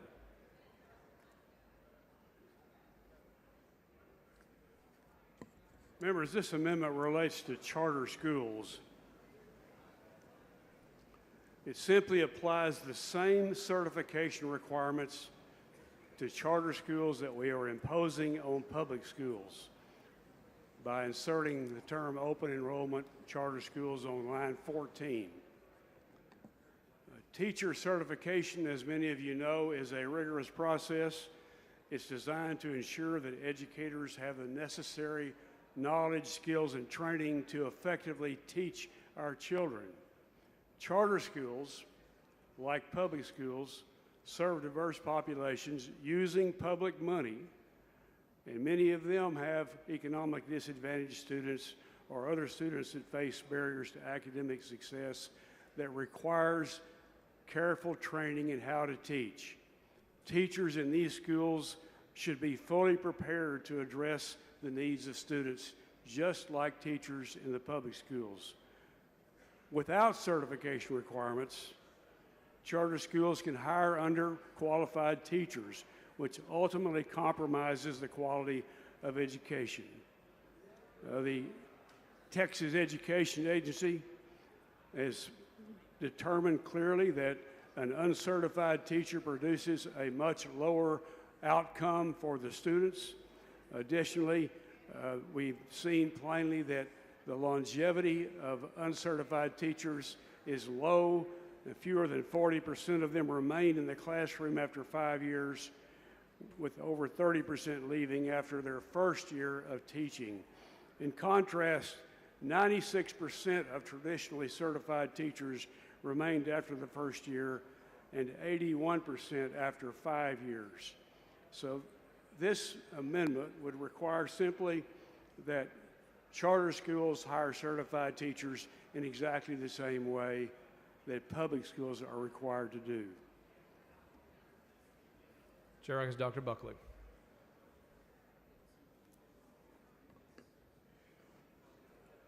members, parents make a choice to send their students to charter schools. Therefore, I respectfully move to table.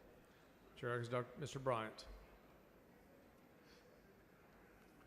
Members, I don't know how anybody could look objectively at the situation we have in which we now have 800 charter schools in the state, and they don't have to comply with the same quality standards that we impose on public schools. This amendment simply says charter schools have to have certified teachers just like public schools. I urge you to vote no on the motion to table. Mr. Bryant sends up an amendment. Mr. Buckley moves to table. The question is on the motion to table. A record vote has been requested. The clerk will ring the bell. Show Mr. Buckley voting aye, Mr. Bryant voting nay, Ms. Fairley voting aye, Ms. McQueenie voting aye, Mr. Lowe voting aye, Mr. King voting aye. Have all members voted? Have all members voted? There being 89 ayes and 52 nays, the motion to table prevails.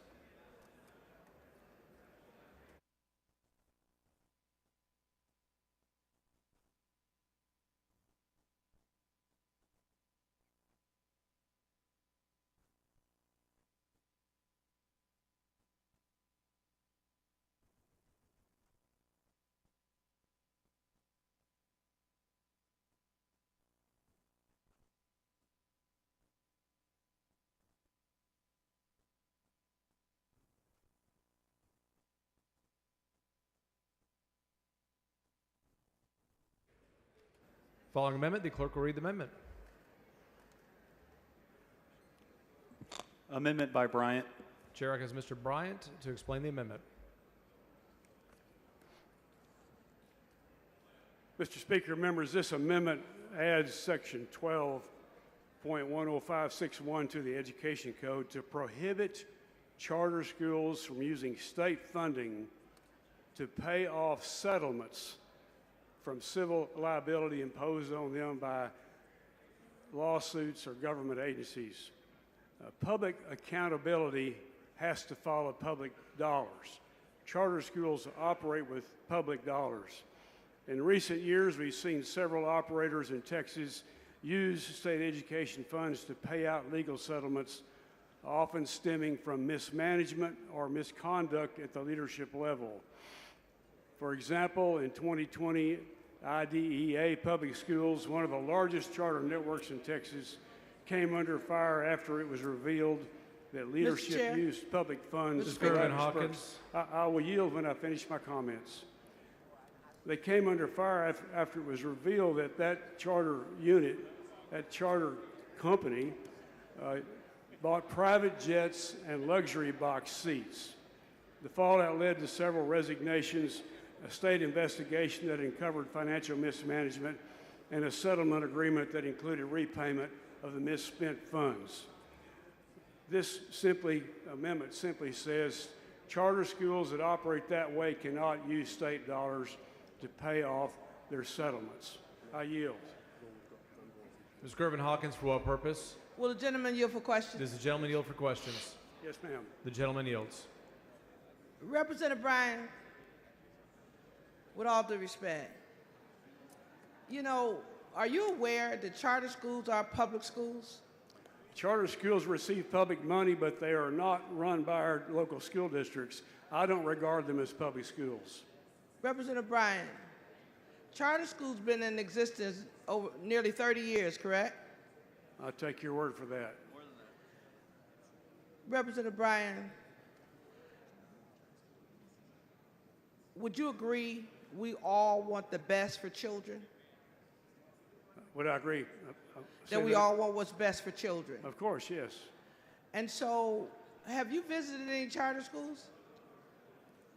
I don't think visiting a charter school would have much bearing on this issue, which is that they should not be able to use state funds to pay off settlements resulting from their mismanagement or violations of the law. Well, my question, and the reason I asked that question, is that does traditional public schools use money to pay for legal?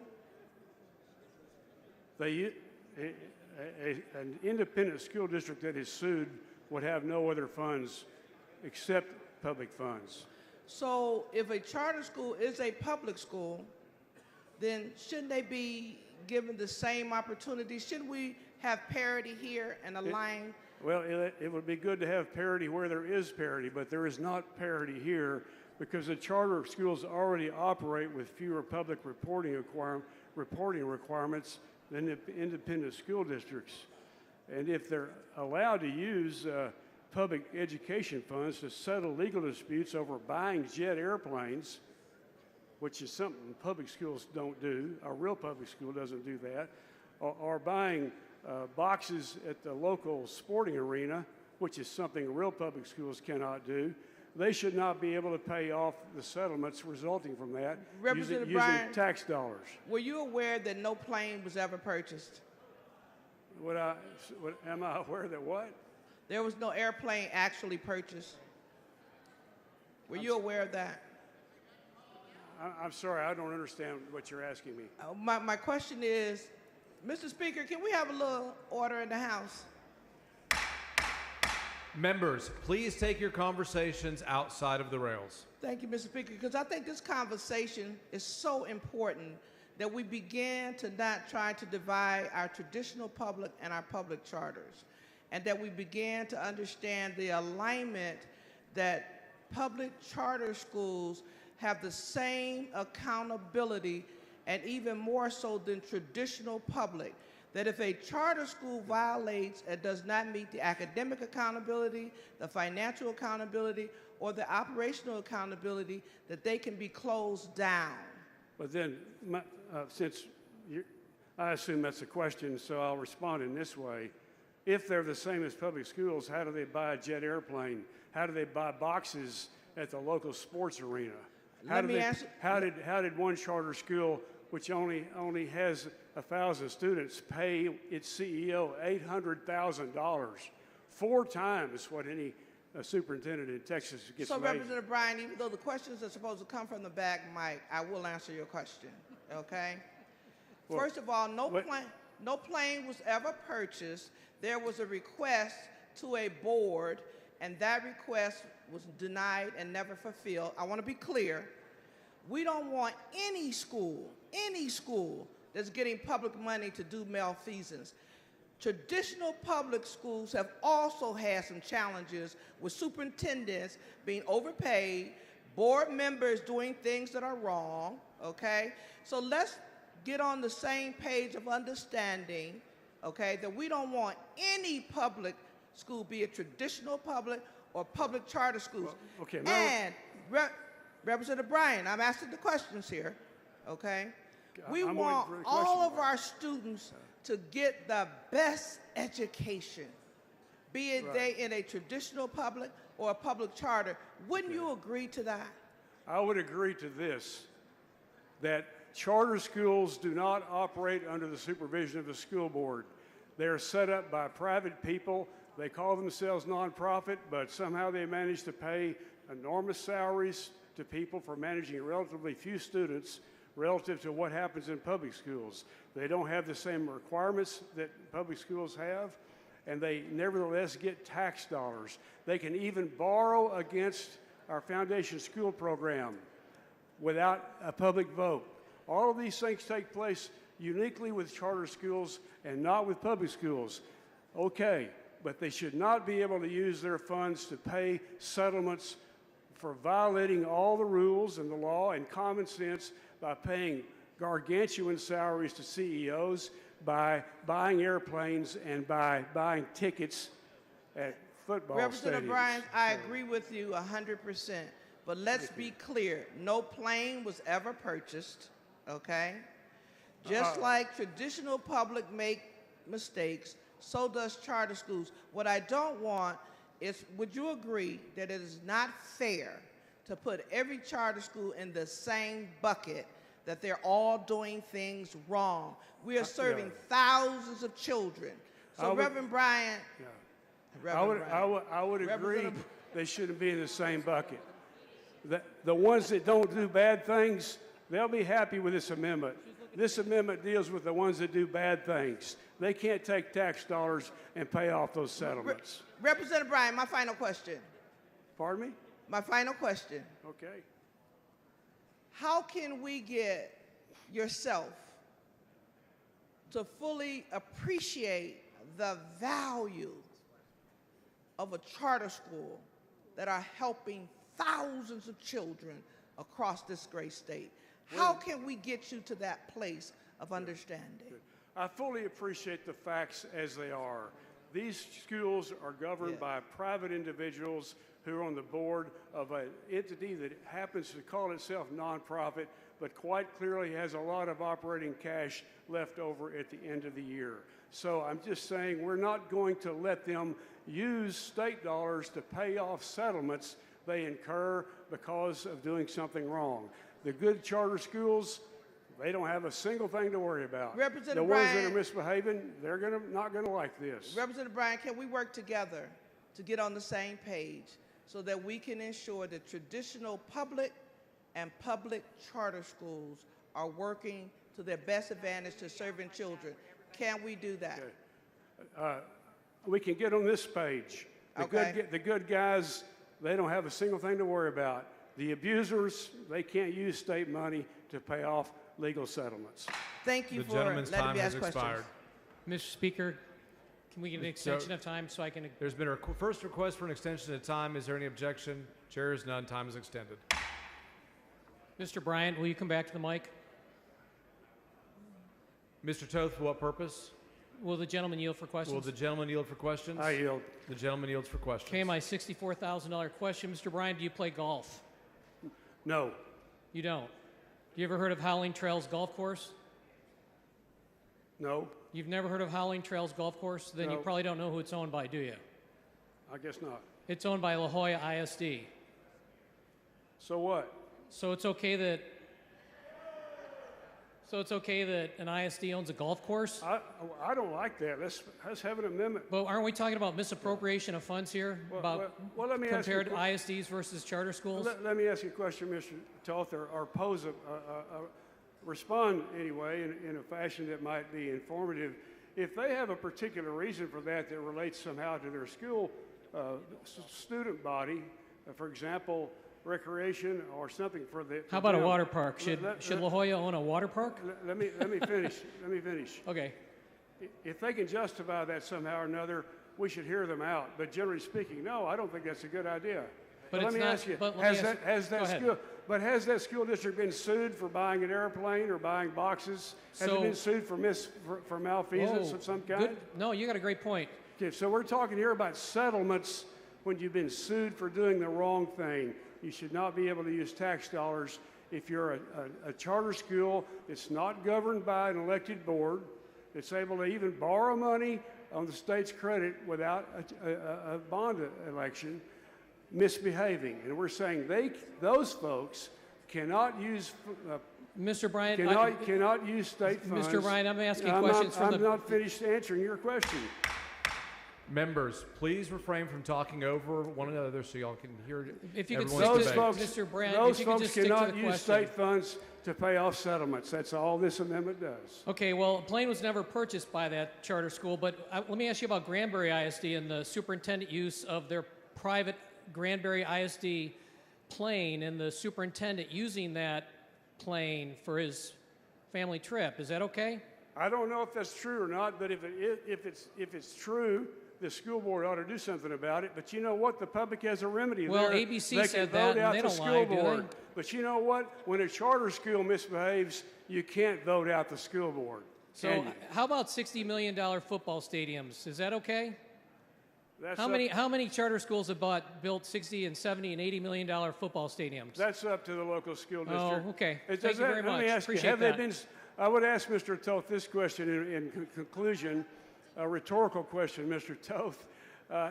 Has that school district been sued for misbehavior, for malfeasance, for doing something wrong? No, it hasn't. You're an attorney, aren't you, Mr.? You're an attorney, aren't you? You want to debate the merits of charter schools, and I'm not here to debate the merits of charter schools. Mr. Bryant, you're an attorney, I'm saying aren't that you? charter schools should not be able to use public money to pay legal settlements as a result of their malfeasance. That seems like a pretty good idea to me. Mr. Bryant, you're an attorney, aren't you? Yes. Can anyone bring in a lawsuit for pretty much anything? Yeah, but you can't win one. Thank Okay, you. well, let me ask you another. We're not done, Mr. Bryant. How about lawsuits by parents against ISDs for failure? You brought up IDEA initially, and the failure to meet IDEA requirements. How about people that are bringing lawsuits against ISDs for their failure to educate their children when they have dyslexia? Mr. We have multiple families at Mr. Conroe Toth, Independent if you School have a question District for whose me, you children gotta are have not an being served you that gotta have have a had to sue the question mark at district the end of your for statement. services. Okay. Thank you, All Mr. right, Speaker. Appreciate members, it is question and answer. Make sure you do not talk Thank you over very one much. another. Now, Mr. Toth wants to argue about charter schools versus public schools, but that's not why I came up here. I'm saying charter schools that misbehave and have settlements rendered against them because of malfeasance should not be able to use public money to pay those settlements. It's just that plain. I urge you to vote no on the motion to table.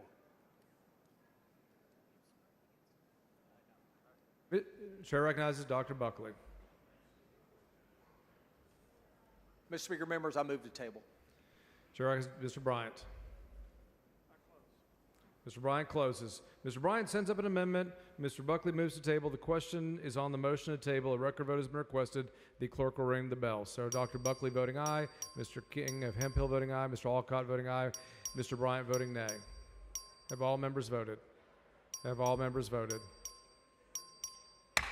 There being 85 ayes and 54 nays, the motion to table prevails. Following amendment, the clerk will read the amendment.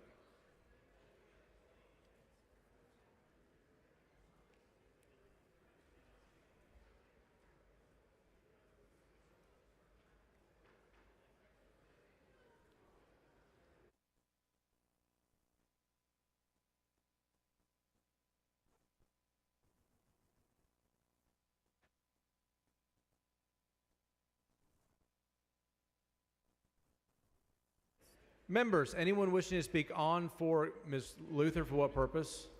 I raise a point of order against the Bryan amendment under rule, not yet. Ms. Luther, the amendment was never laid out. It's been withdrawn. We're on to the closing of the bill. Thank you. Okay. All right. Does anyone wish to speak on, for, or against House Bill 2? Mr. Tallarico, for what purpose? Does the author yield for a couple more questions? I can't hear you. I'm sorry. Does the author yield for a couple more questions? The author does not have the floor yet. We're now figuring out who wants to speak on, for, or against House Bill 2, and then we'll go from there. Got it.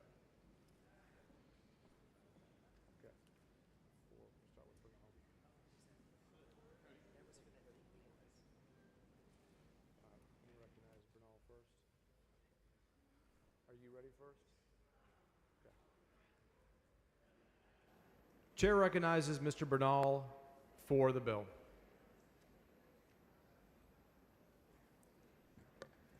Thank you, Mr. Speaker. Members, I'll make this quick. But I recognize that these bills are hard. And I also recognize that we're in an environment where there's always more that we can do. At the same time, I want to take stock of the good progress that we've made. One of the things that we can never do again is not touch this issue for 6 years. We haven't. We need to do more of this next session, and the session after that, and the session after that. The idea that we do school finance, every half decade or so probably isn't enough. That being said, the money part, things will be better. It is progress. It is good progress. And we'll have to make progress after that. But I also want to bring attention to the things in the bill that are permanent, changes we've made that we should celebrate. For example, we just had a long debate over full-day pre-K. And if that was an individual bill that came to the floor, we would celebrate that. We have not touched the bilingual weights in over 40 years. 40. And if that was an individual bill and it passed, we would celebrate that. We've been talking about treating our special education students with dignity and respect for decades, and we have not done it. But in this bill, we finally do that. And if that bill had come to the floor by itself as an individual bill, we would celebrate that. So I'm happy to acknowledge that there's still work to do, but I don't want the work that's left to do overshadow the very, very good and important work and the important changes, the generational landmark changes that this bill has inside of it. Thank you. Chair recognizes Ms. Goodwin in favor of the bill. Thank you, Mr. Speaker. Members, today I'm voting yes on the school finance bill, not because it gets us where we need to be, but because doing nothing would be even worse for our public schools. To be clear, this bill is not a breakthrough, it's barely a stopgap. You know, what I realize is that the pie is not big enough, and when it's not big enough, we end up fighting one another, whether it's charter versus traditional public school, rural versus urban, large district versus small district.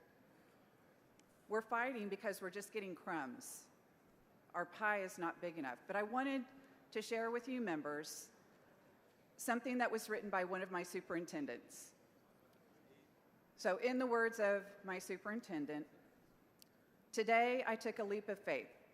The Cedar Park High School leadership class invited me to participate with them in the climbing and high ropes course on campus.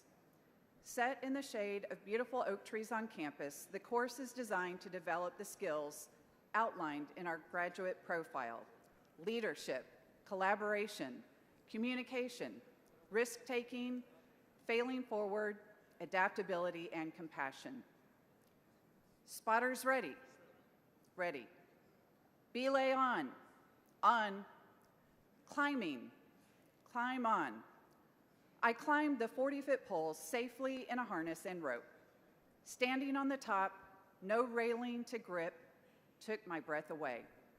My heart beat fast and my breath came in short gasps. Just enough fear and adrenaline to make me feel alive. I trusted the team. 1, 2, 3.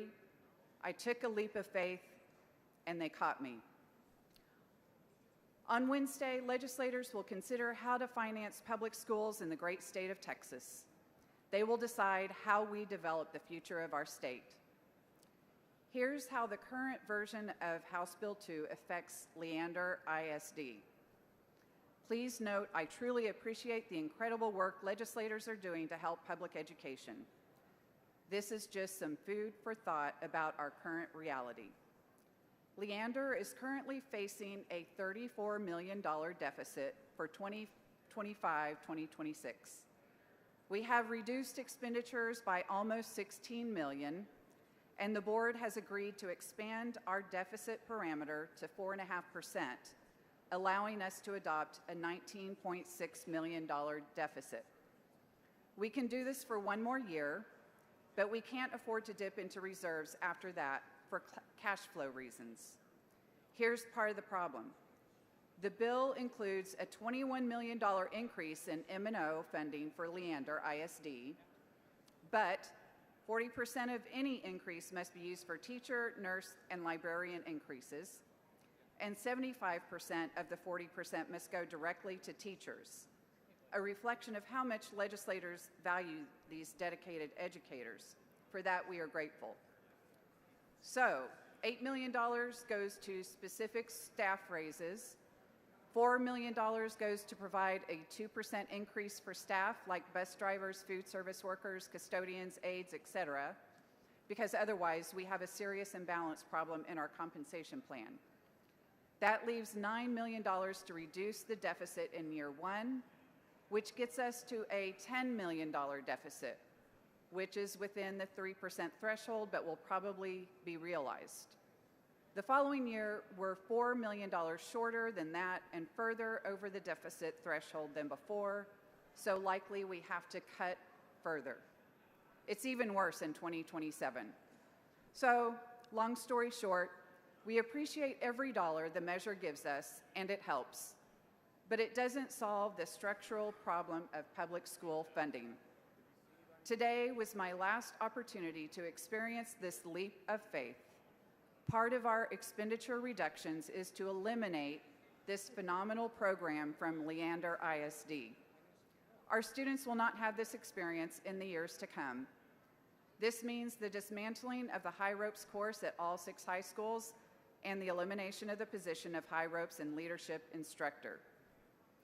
Yesterday, Greg Glover, who filled that position for the past 22 years in Leander ISD, retired.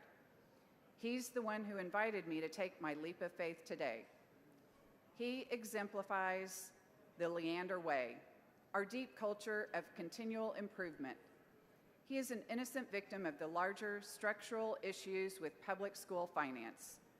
His grace and kindness have been exemplary throughout this extremely difficult budget process as we eliminated 220 positions across our district. Today, I took a leap of faith. I trusted my team. Legislators, as you consider how to fund public schools, I urge you to take a leap of faith.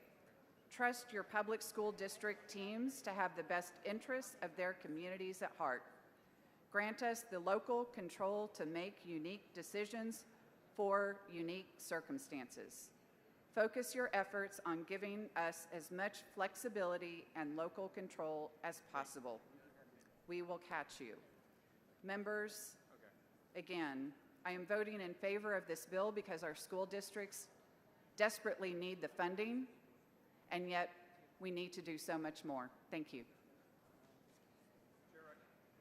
Chair recognizes Mr. Toth in favor of the bill.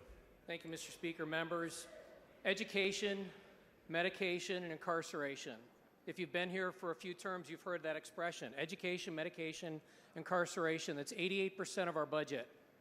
And of the 3 elements of education, medication, and incarceration, no one has seen a greater funding expenditure increase than education. This expenditure is hardly crumbs. It realizes that we need more money for public education while at the same time being sensitive to the fact that many Texans have endured 20% inflation and cost of living increases, and we cannot continue to afford to grow government. And this bill does not do that. This is a critical step towards addressing unique needs of students with learning disabilities like dyslexia and ensuring they receive the resources they deserve. And I also commend the move towards funding based on the intensity of services, and I want to thank Chairman Buckley and Chairman Creighton for the hard work that they've put into this. $1.5 billion of additional help for kids with dyslexia. It still leaves one additional problem that we've got to deal with in the future, which is the disability penalty that was brought to our attention by Nicole May. She's a trustee at Conroe Independent School District, but I'm truly encouraged that we're starting to look into this and we're going to start addressing it. And I'm thankful for your support for this bill. Thank you. Chair recognizes Ms. Leah Wilson in favor of the bill. Mr. Speaker and members, I speak as a retired public school teacher of 38 years. This bill represents a transformational investment in Texas public education, with a $7.7 billion increase in funding, a $395 boost in the basic allotment, and for the first time, a built-in mechanism to grow that allotment automatically over time. That means more predictable, stable funding for our schools and less pressure on our local taxpayers. It ensures that every district benefits, including those historically impacted by recapture, like mine, Galveston ISD, that serves a student population that's 80% economic disadvantaged, but is in the top 10% of recapture. It provides a formula, a transition grant, so that no district is left behind. I especially want to highlight the automatic teacher pay raise increase. 40% of new funding is going directly to salaries, with a focus on retaining our experienced educators. It also supports full-day pre-K, which all of my districts have been asking for. It expands support for emergent bilingual students and provides much-needed help to grow and certify our teacher workforce. The most important part of this bill is every piece of it prioritizes the classroom. Teachers and students are where the money should go. And Chairman Buckley has done a phenomenal job at making sure that every piece is focused in that direction. House Bill 2 is not just an investment in numbers, it's an investment in our future of every child in Texas. It's our children that will hold Texas' future in their very hands. It's their responsibility to carry forward our republic. I am proud to support this bill, and I urge you to do the same. Chair recognizes Dr. Buckley to close on his bill. Thank you, Mr. Speaker, members. Thank you, colleagues, for your thoughtful debate today. Thank you to the Public Education Committee for all your hard work. Thank you, Speaker Burrows, for your support as we moved this bill forward. And I humbly ask for your support of House Bill 2. Mr. Talarico, for what purpose? Mr. Speaker, does the chairman yield for a couple questions? Gentleman yield for questions? Yes. Gentleman yields for questions. Thank you, Chairman Buckley. And again, thank you for your work on this bill. There is a lot of good stuff in this bill.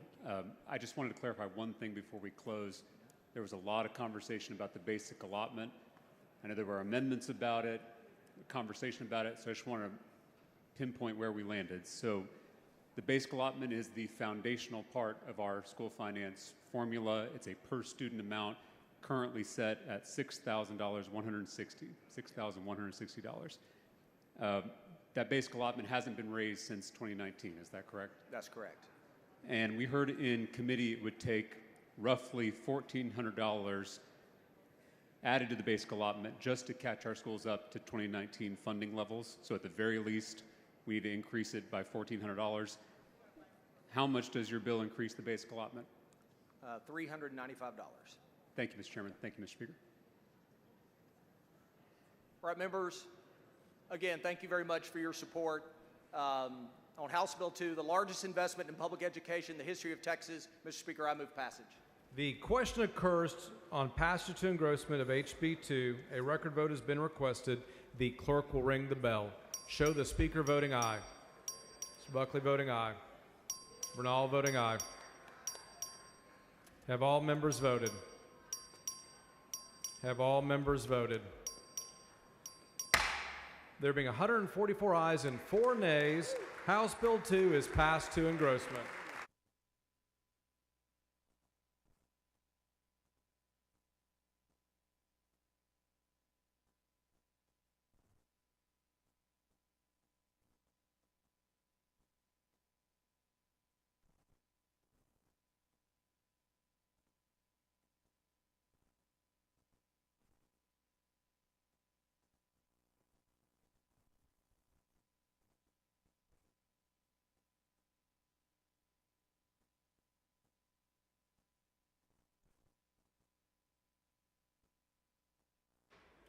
Chair lays out on second reading House Bill 2000. The clerk will read the bell.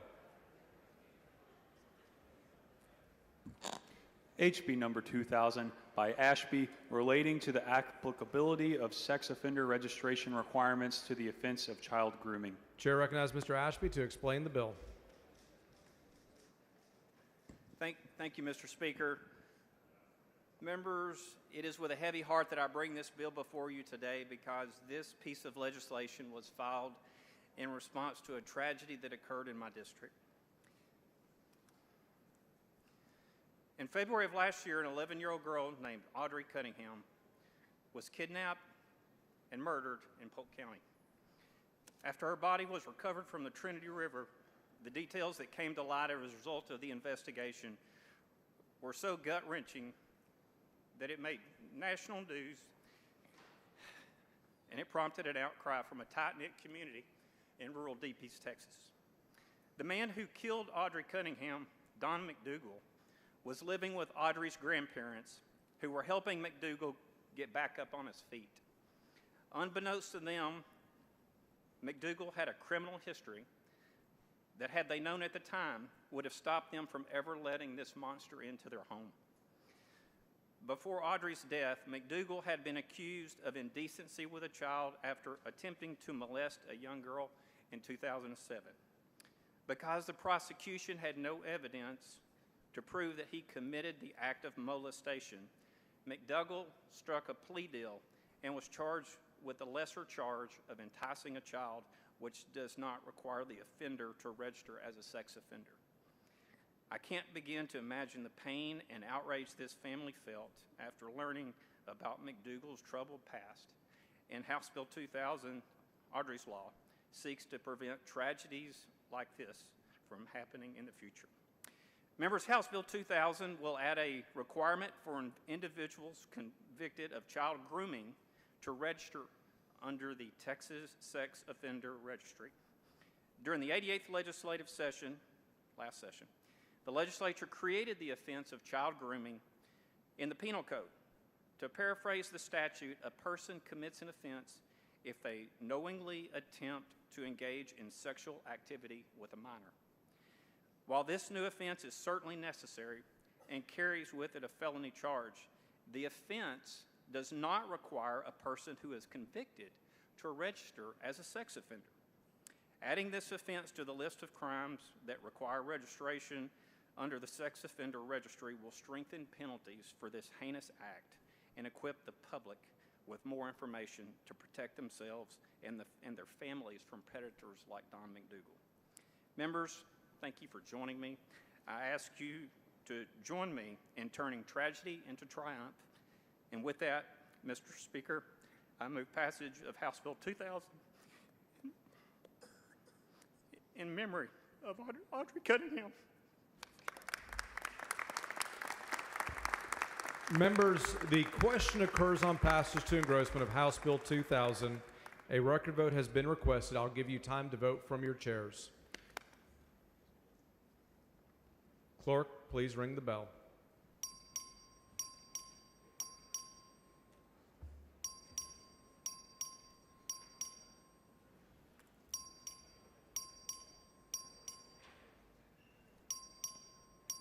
Have all members voted? Have all members, Ms. Holt voting aye. Have all members voted? There being 148 ayes and 0 nays, House Bill 2000 is passed to engrossment.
You want me to go on with the bell bill?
Chair lays out SB2 as a matter of postponed business on second reading. The clerk will read the bill.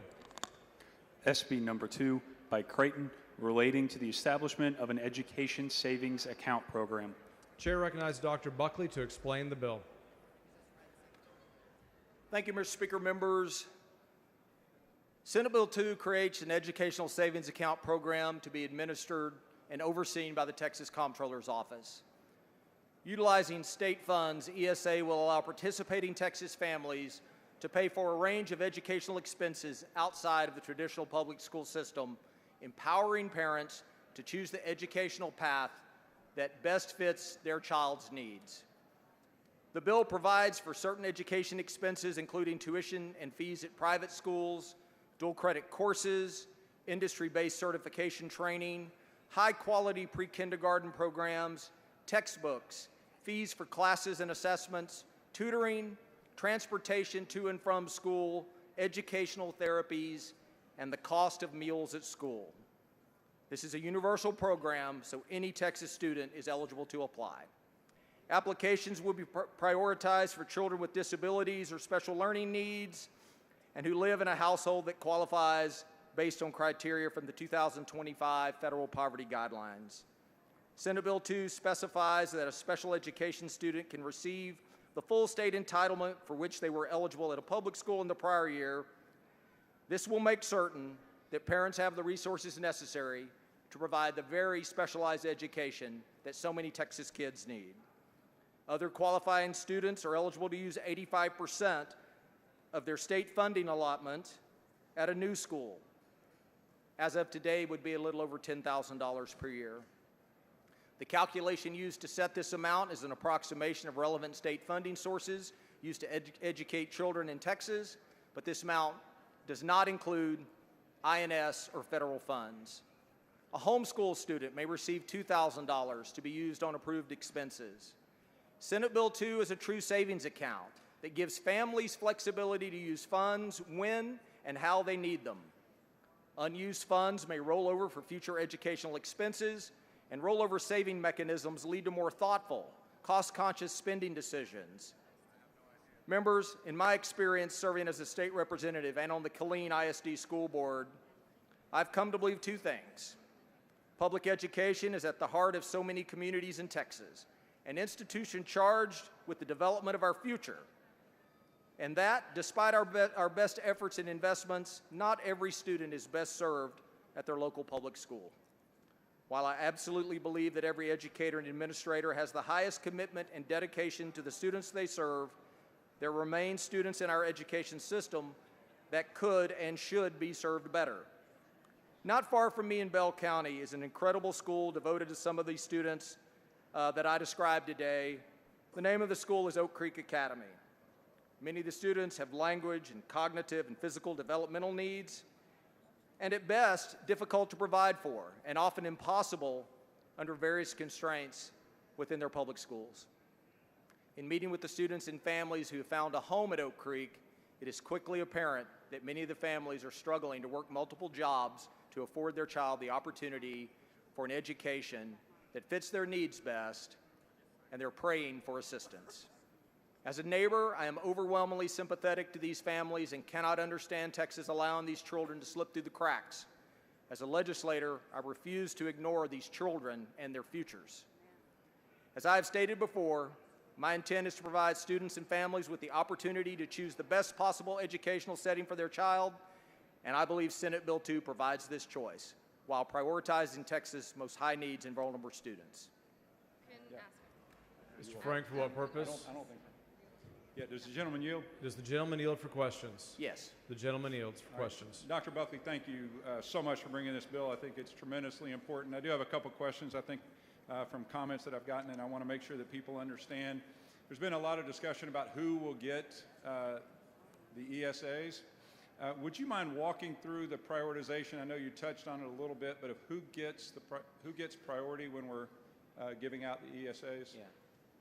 Well, thank you, Mr. Frank. There is a priority schedule that is in the bill.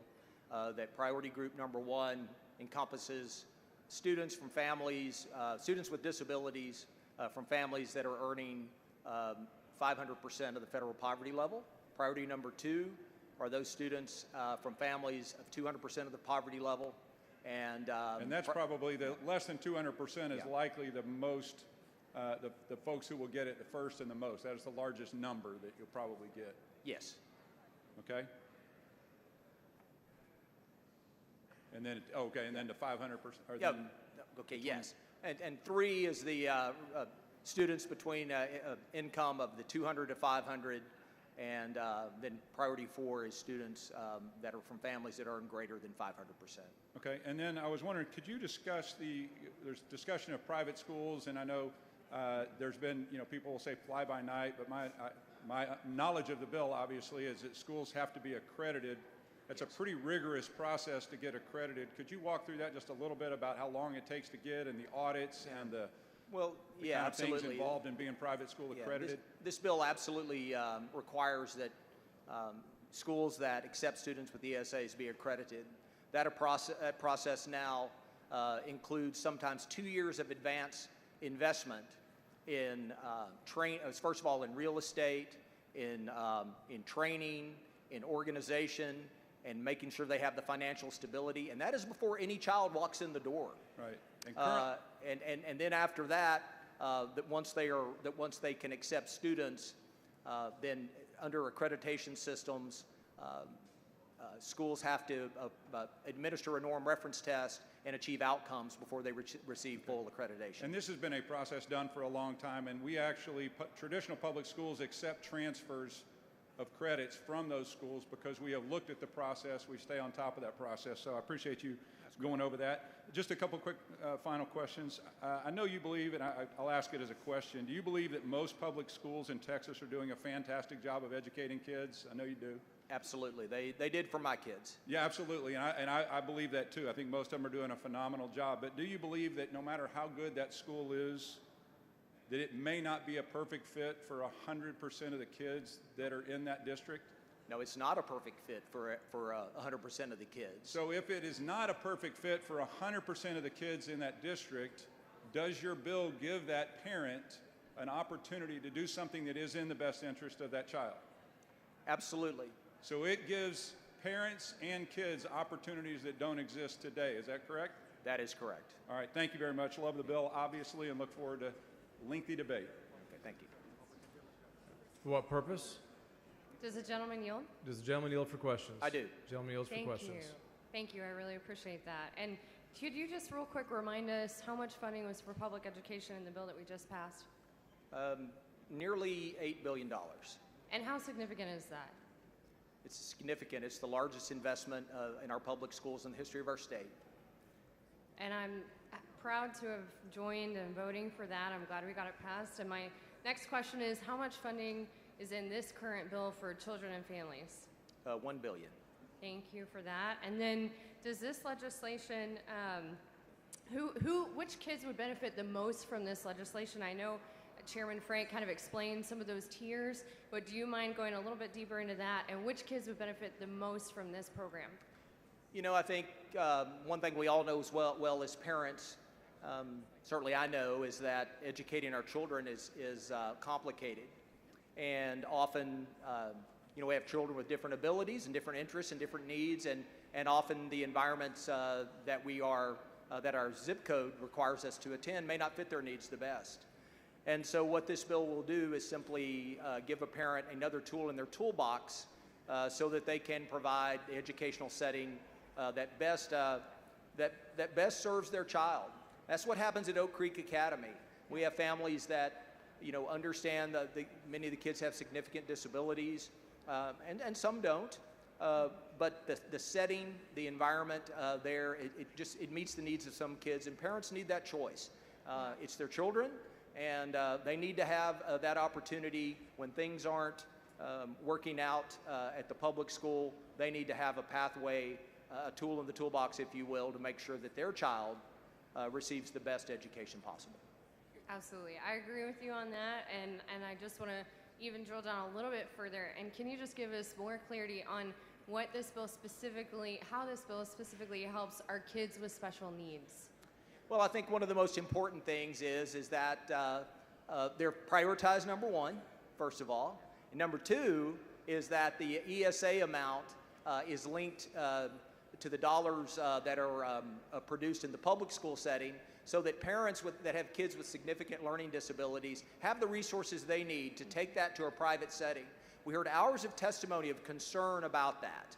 And so it was very important that we have this funding mechanism to make sure that the education savings account for special needs kids really reflects the important and different challenges those children may face. And Senate Bill 2 really speaks to that and funds those kids.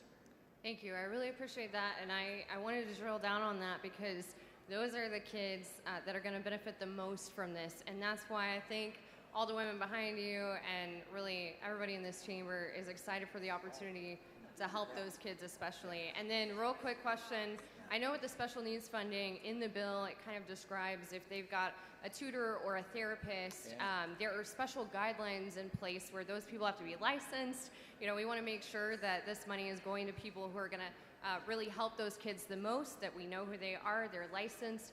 Does that also carry over to private schools? So any private schools or other schools that would get funding from this bill, can you just explain a little bit about how those teachers need to be licensed and that whole process? First of all, there is full transparency for the parent to recognize if they choose to move their special needs child from a public school to a private school.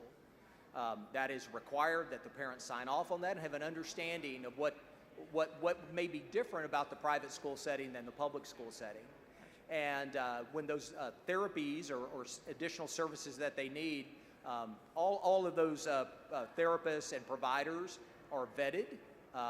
We make sure that they are legit, and that those dollars that go to that truly meet the needs of their child. But the most important thing is that these are often services that parents are concerned about that they're not receiving. Right. And this really empowers them. No one knows more about what their kids need than moms and dads. And so this speaks to that. And you know, I was blessed. My kids did not require special education services, but got family members and friends that have. And it is a challenging road many times. And so if that setting is not meeting that child's needs, here is a different path that is totally the choice of the parent. Absolutely. If they are satisfied and their kids are thriving, then they will stay where they're at. If they need a different environment, different services, then they can opt for that. Thank you. I really appreciate that. And I know that Texas is by no means the first to introduce a program like this. And so can you explain a little bit about the benefits that we have gained from looking at what other states have put in place in these programs and how our bill is taking those into account to make this program the best it can be? Yeah, you know, we do have, and we've had the benefit of studying over the interim to really look at, you know, what implementation looks like, what it ought to look like, and this bill borrows, if you will, sort of the best practices of how to do that, from the prioritization, from the services that are allowable, to the structure of financial accountability and transparency, all of the things that we have seen in other states. And I believe there are 31 or 32 other states that have some form of school choice. And, you know, this is Texas, it's our moment to join that list and again, just to provide parents with another option so that their kids receive the best education they can.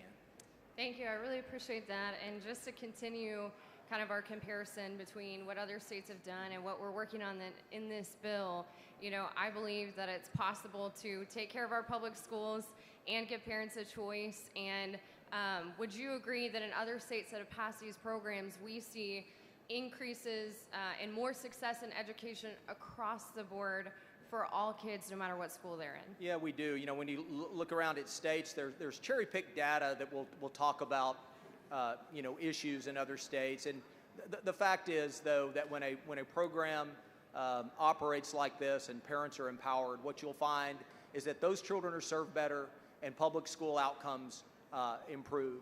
And there's lots of reasons for that, whether or not there's a competitive component to it, whether or not There is a funding component to it, if you will.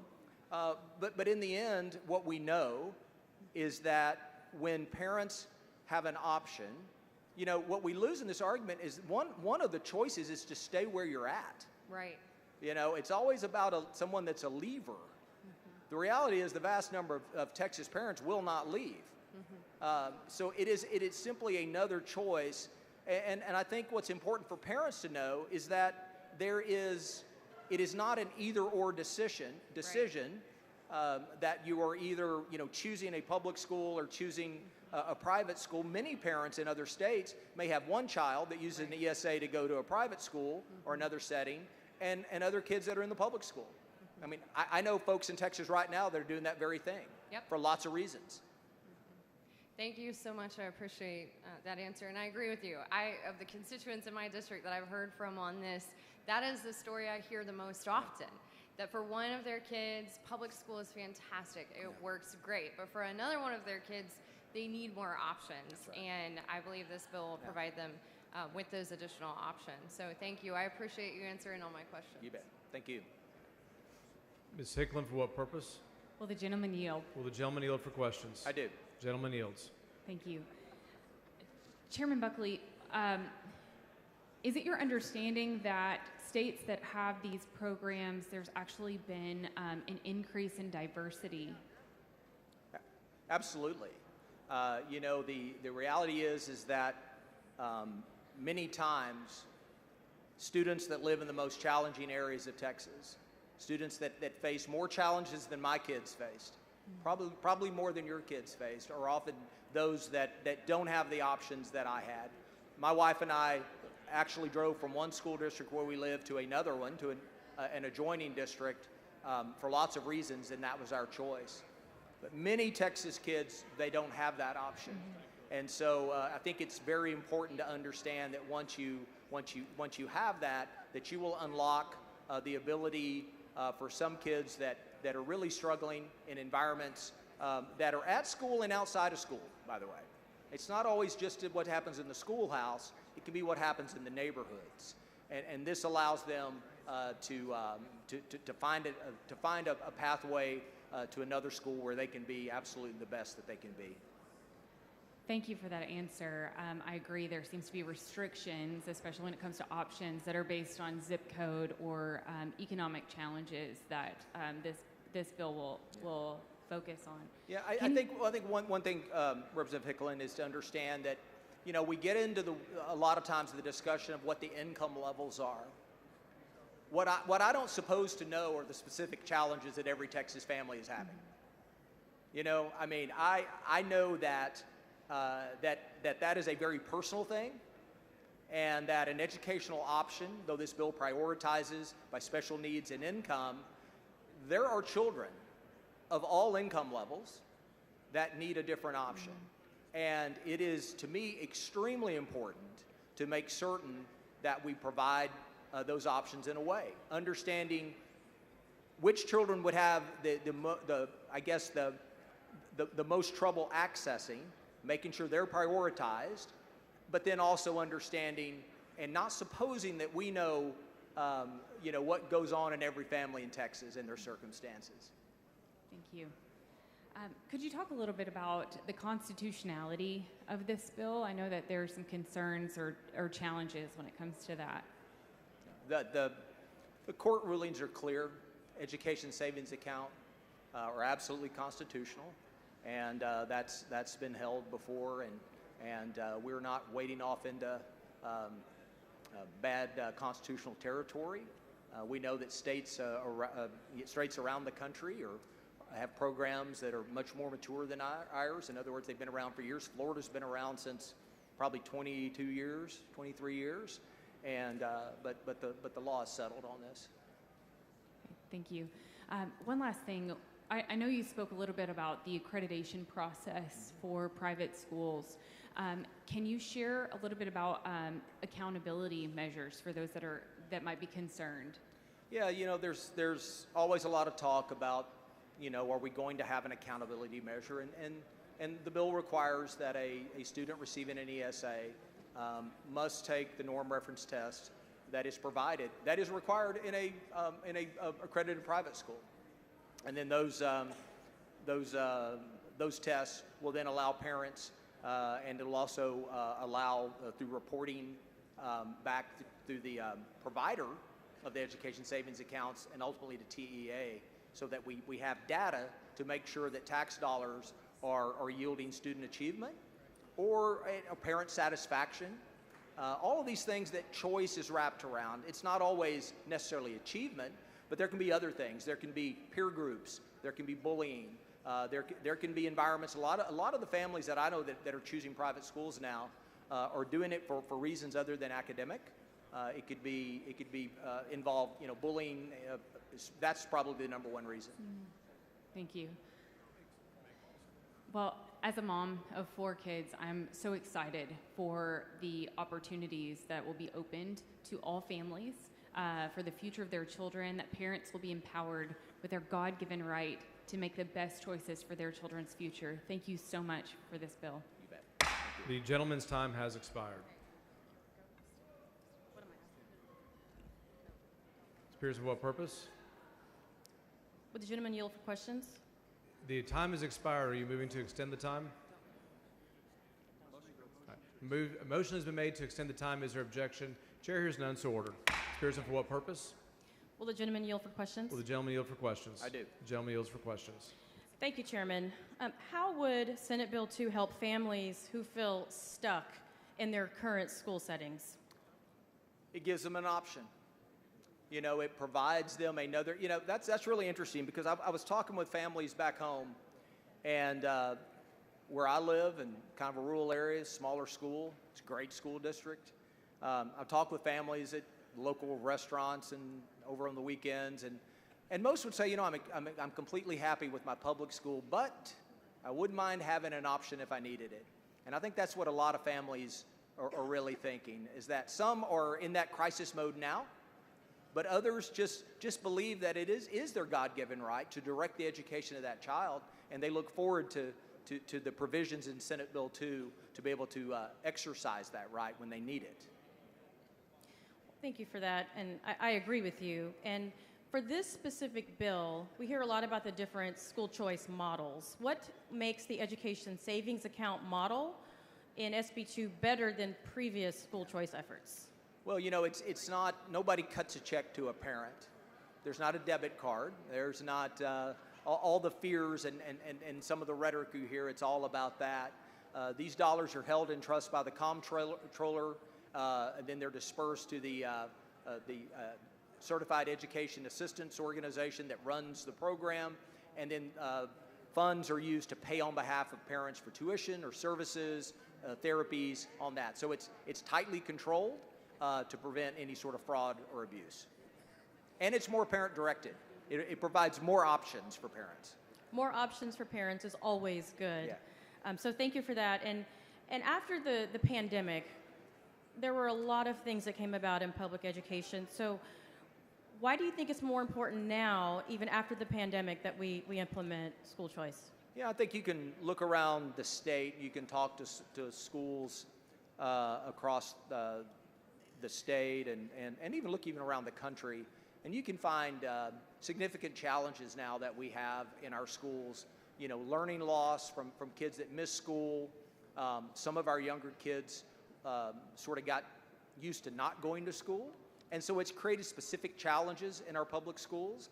And I think now what this bill provides is an all-hands-on-deck approach to making sure that families have an opportunity, whether it be in terms of catching kids up for learning loss, whether it be from challenges with peer groups or bullying or social issues that kids have at school. This again gives them an option. And it appears to have magnified since COVID.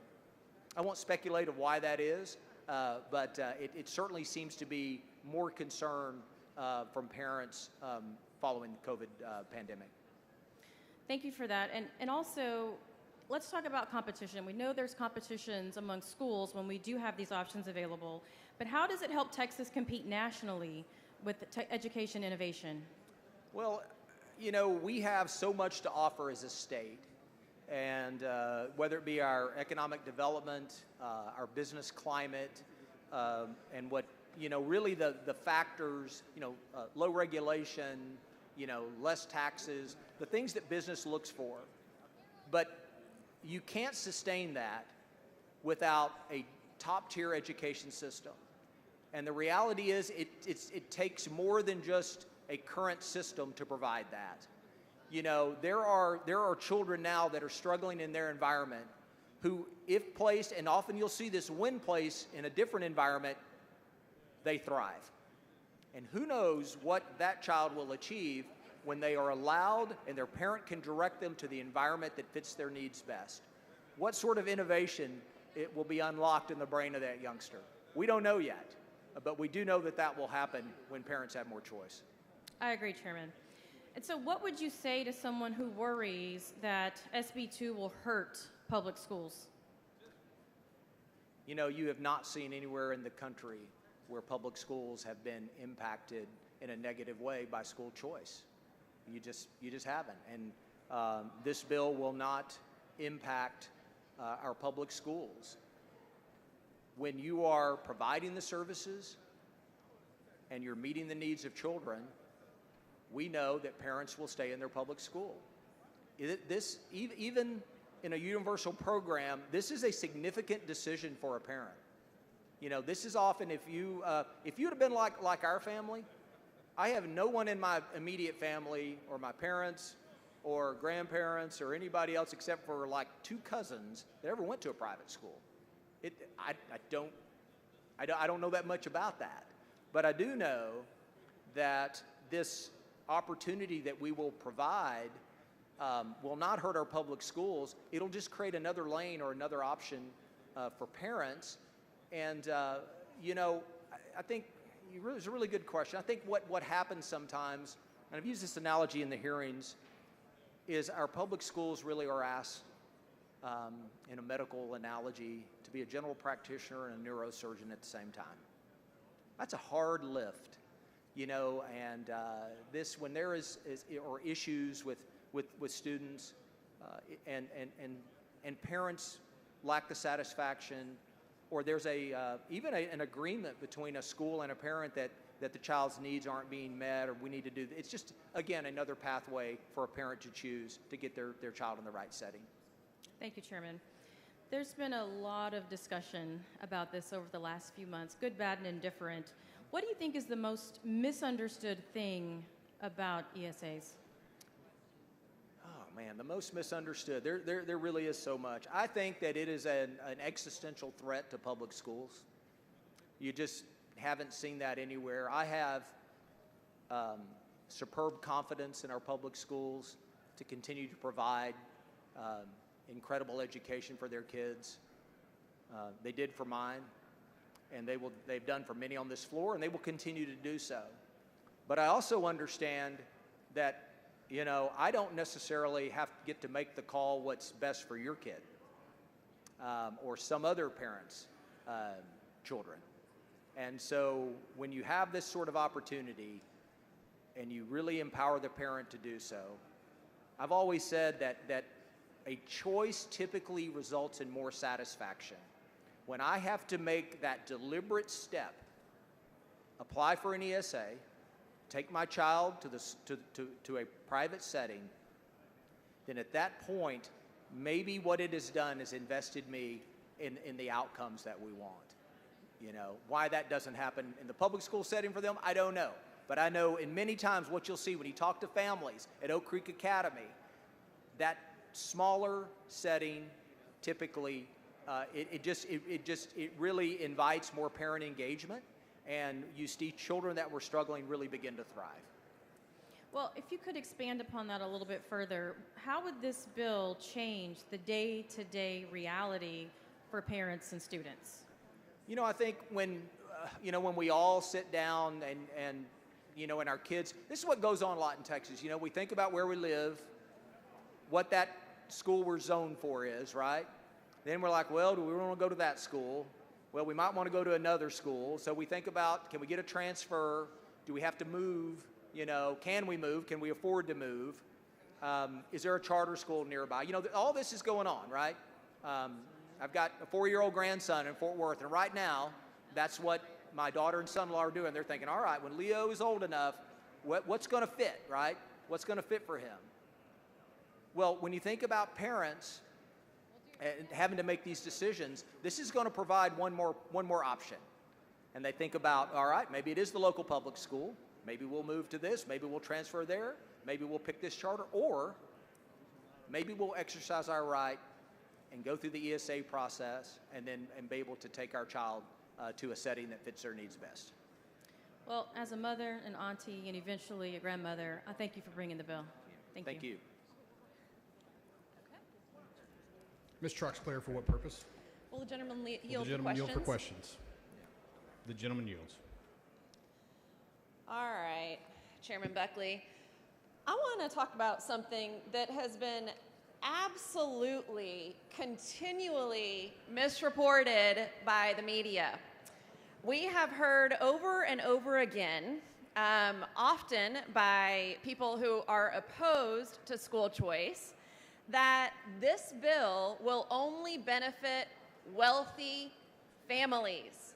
Can you remind us one more time who benefits from an education savings account in this bill? This bill is prioritized for special needs children with an income cap and a progressive income cap throughout the prioritizations. It's income-based. And can you, needs I'm and sorry, income-based. Can we have a little order? I'm having a hard time hearing him. Members, please take your conversations outside the rail. Thank you.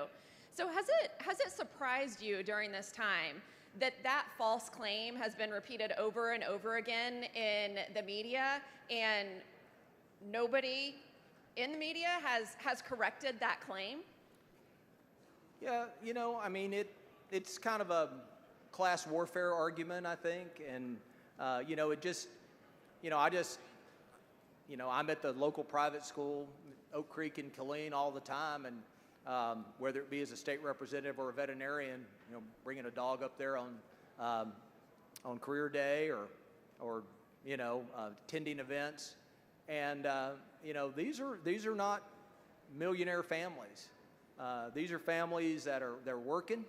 These are families where dad's in the military, mom works fast food, and grandma's moved down to help her so that the mother can take a second job, so they can afford an opportunity at a school that's really where their child is thriving.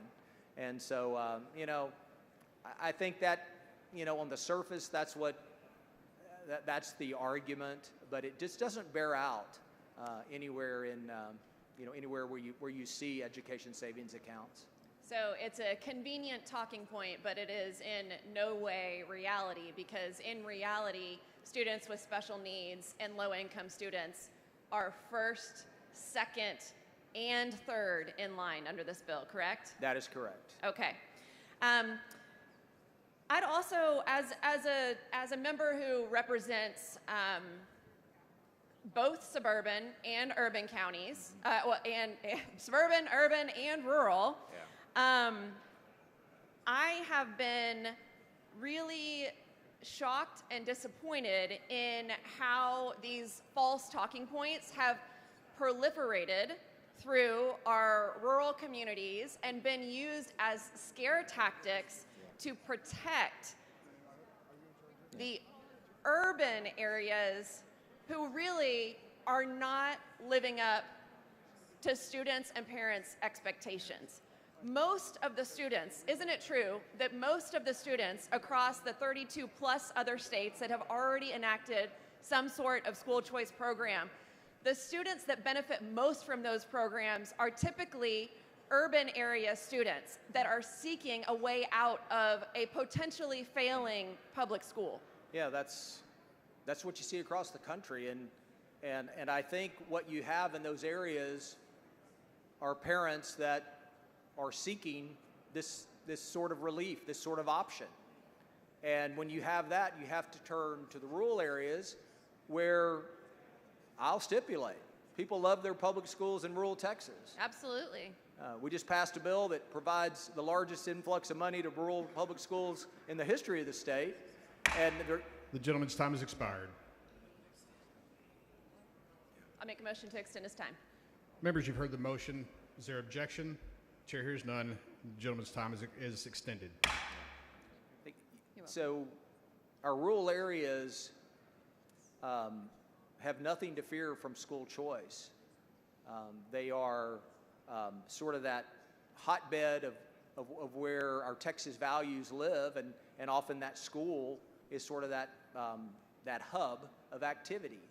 And so I think the argument that is made about that really seeks to sort of counter what I believe and what you've seen in some of the polling is that in some of our underserved communities, school choice is very popular. And you brought up a good point that most rural communities, they love their small rural schools because the teachers and administrators in those schools share the same values. Whereas when you get into the larger school districts in the urban areas, sometimes there is just a disconnect between the students that they have a responsibility to serve and the educational outcomes. Because at the end of the day, this is not about protecting a system. It's not about protecting a certain district. It's about doing what is best for our kids. Yeah.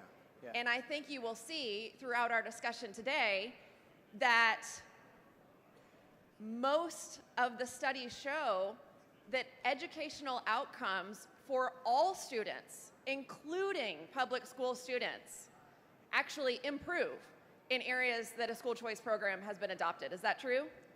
That is correct. So what you're telling me is that if you care about children, if you care about students, any student, regardless of whether they're homeschool, private school, public school, I think everybody in this chamber cares about Texas students. And we know now that enacting these programs increases outcomes. And when you break a cycle where a student is not getting the education that they need, education is the most important thing, most important indicator for the future of their life, right? If they don't get a good education, they're less likely to live a successful life and go out and be able to fulfill their own dreams, right? That's right. And so by allowing students who are in the most need, special needs students, low income students, students who their traditional public school is not meeting their needs, by allowing those students and those parents the opportunity to get an excellent education, that is not just helping them during their formative years, but it is setting them up for success in the rest of their lives. That is correct. There's nothing more important for our future than educating our kids. And why in the world would we look at options and say we can do this one and that one, but we can't do that one? Why can't we do that one? Because we're just not going to do it. It's time to provide a full array of different of options for parents with the understanding of how unique our children are and the challenges they will face. And so without an option like this, then we're literally looking at another option and we're saying to some kids in Texas and families, no, sorry, not for you. And that's just not right. So my last question to you is, why should every member in this chamber feel confident in voting for this bill? Because it's right for kids. Thank you. Mr. Romero, for what purpose? Does gentleman yield for questions? Gentleman yield for questions. Yes. Gentleman yields. Chairman, I've got a couple of questions regarding the eligibility criteria, but before I do that, I want to ask you a question about some of the questions that you just answered. Okay. You did say that this program is income-based, correct? Yes, sir. Okay, but yet you didn't mention, or the prior member said this is not for the wealthy, you agreed, and this is not for millionaire families. So is there an income cap?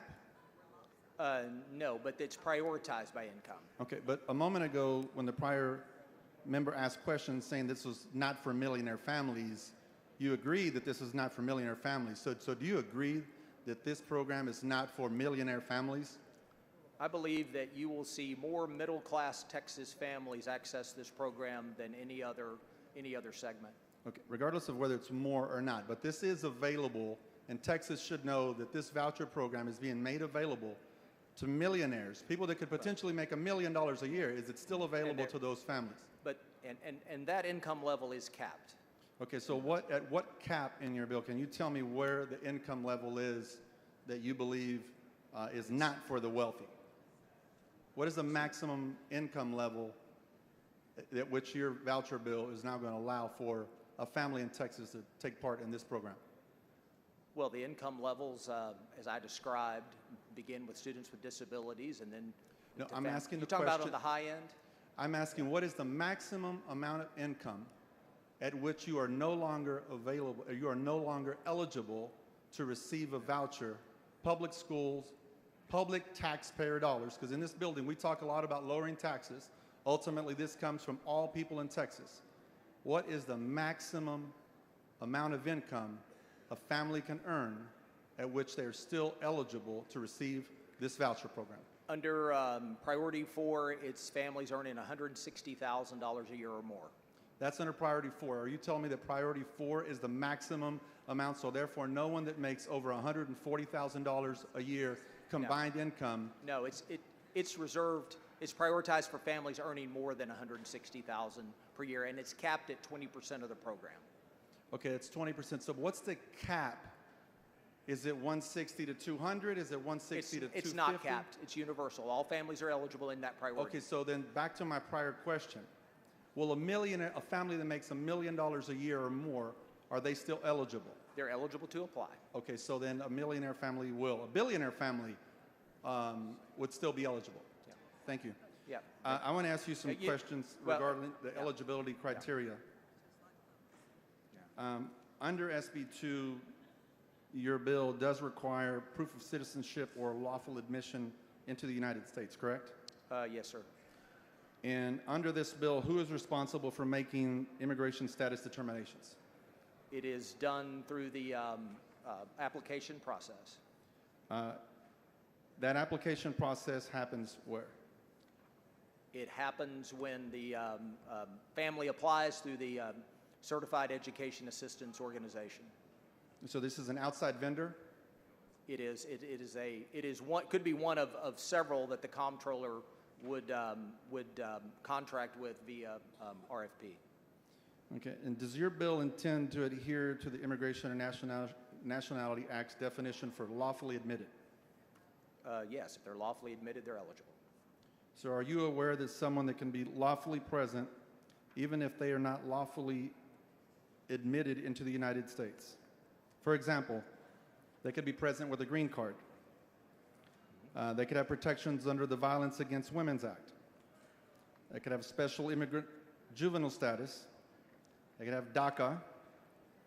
They could be asylum seeker or grantee, or they could have temporary protective status and U visa. Is it your intention to exclude children lawfully present in the U.S. from vouchers that qualify under those programs? All the bill requires that they be a United States citizen or lawfully present. Isn't it the responsibility of making determinations regarding a person's lawful or unlawful presence under immigration law the exclusive responsibility of the federal government? I'm sorry, repeat the question. Isn't it the responsibility of making determinations regarding someone's lawful or unlawful presence under immigration law the exclusive responsibility of the federal government? I'm not advised on the process. That is up to the applicant to prove they're a United States citizen or a legal resident.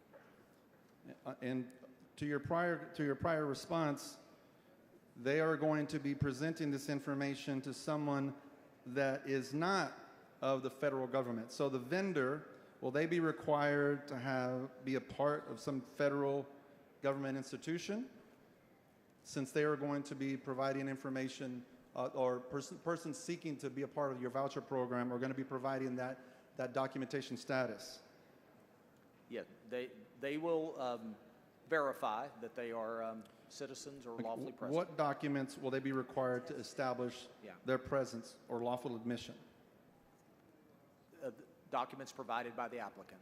Those are the documents provided by the applicant, but what documents do you expect them to provide? Well, they can provide your standard documents where you prove your citizenship or legal status in any occasion of transacting business in Texas. And what are those? I mean, it's in your bill. That's why I want to know, Dr. Buckley, if you're asking for them to prove the status, there's concern that they have to prove status. You've mentioned that it's going to go to an outside vendor. You haven't told me, other than tell me that it's through the comptroller, but you haven't instructed in this legislation what I believe should be a requirement, because right now you should only have to prove your status to the federal government. But I'll move on. How will this organization in the comptroller's office, if you have knowledge of it, ensure that these documents are properly protected, that they're safely protected? The organizations that operate as a certified education assistant organization have privacy guards and protections for all personal information that is required for this for application. Is that in your bill? Yes. Can you tell me what line of your bill it is that specifies what information and how it will be protected? I'm sorry, repeat your question. Can you tell me what line in the bill and where it is, the documents that should be provided, and where they will be protected? Where and how they will be protected? They will be protected per state and federal law in terms of personal information. Will any schools be charged with the responsibility? I'm sorry? With the responsibility of verifying or confirming status? No, that will be done in the application process. For the sake of time, I'm going to stop there, and I'm going to come up and I'm going to see if you can point to me in the bill where that information regarding the protection of those documents are. Mr. Anchia, for what purpose? Thank you, Mr. Speaker. Will the gentleman yield for some questions about the bill? Will the gentleman yield for questions? Will the gentleman yield for questions? Brad, will the gentleman yield for questions? I yield, sorry. The gentleman yields. Thank you, Chairman Buckley. Just out of a few more questions about how to qualify and how to show your immigration status. You know, we have heard a lot of discussion on HB3 about parental choice, but the section that Chairman Romero was asking about explicitly excludes parents from participating in the program that they pay into based on their willingness or ability to show citizenship or immigration status. Is that correct? So if somebody didn't want to provide immigration documents, then they would be excluded from the bill, right? Yeah, that is correct. You have to prove citizenship. And if they couldn't provide immigration documents, they'd be excluded from the bill, right? That is correct. Okay. Will there be exceptions? Are you going to be taking exceptions or have a perfecting amendment for students who have difficulty accessing personal documents? I'll give you an example. I didn't have my birth certificate for many, many years. My parents had it. A lot of times, children in foster care have difficulty accessing their documents. Students who are homeless have difficulty accessing their documents. And students, many times who have been kicked out of the house, have difficulty accessing their documents. Are there going to be any exceptions for those classes of students? They need to follow state and federal law in producing documents to prove their citizenship and whether or not they're legally present. But if they're unable to, no exceptions, they cannot participate? They have to provide their, yes, sir. Okay. I wanted to delve into a few, because your bill, as Chairman Romero pointed out, used the term lawfully admitted, and you mentioned that it was your intention for the bill to adhere to the Immigration and Nationality Act definition for lawfully admitted. I wanted to go through a few statuses of people that would be lawfully present but potentially not lawfully admitted. So are you aware that victims of violence that have what are called VAWA, Violence Against Women Act green cards, are usually subjected, that you have to make a finding of battery or extreme cruelty, that definition excludes green cards holders. Would that classification of women be ineligible for the green card program because they are technically not lawfully admitted, but they are lawfully present? I'm not advised on that particular circumstance that you bring up. So it is your understanding then that you can be lawfully present in the United States but not lawfully admitted under the Immigration and Nationality Act, right? It sounds that does happen to be the case. Yeah. Did they have the? It is also the case with U visas. U visas are only granted to crime victims in the United States who aid in the prosecution of a crime, and this definition that you have of lawfully admitted would exclude U visa recipients as well. Are you aware of that? I'm not advised of the details of that. Are you aware that children who are here with special immigrant juvenile status protections, they oftentimes are abused, abandoned, or neglected by a parent, that those children who need access to mental health and counseling services, your definition may exclude these children from the voucher program? Are you aware of that? I'm not advised. If Okay. they're U.S. citizens And or legally children- present, they're eligible. And I just want to point out that, I got you. that there are people who are lawfully present in the United States but may not, under your definition of lawfully admitted, be covered by the voucher program. And I think you want to get at people who are here lawfully, like people with TPS protections, temporary protective service, right? Pardon me, status. They've experienced natural disasters in their country, political turmoil in their home country, Cuba, Venezuela. Your definition also excludes them. I just wanted to make you aware if you were not aware of that. Are you aware? I'm not advised. Okay. And finally, children who seek asylum, who have had to flee their home country due to political prosecution or prosecution due to religious beliefs, like, for example, Yazidi Christians, who may be here as asylees, your definition excludes them. Were you aware of that? I'm not advised of their status. Okay. Well, thank you for your time. I just wanted to get that in the record. Okay, Mr. Reynolds, for what purpose? Mr. Speaker, will the gentleman yield for some Will the questions? gentleman yield for questions? I do. The gentleman yields. Thank you, Chairman Buckley. I appreciate you and the thoughtful explanations that you have. You know, sometimes bills have unintended consequences, so I want to ask you a series of questions to really alleviate some concerns that many of my constituents and stakeholders have that this bill has a discriminatory impact, okay? And so, are you aware that in Indiana, researchers have concluded that the introduction of vouchers in 2013 has increasingly benefited higher income white students, many of whom are already in private schools, and diverts funding from all other students who remain in public schools in the school system? Are you aware of that? I'm not aware of the individual demographics of participants in Indiana. Okay.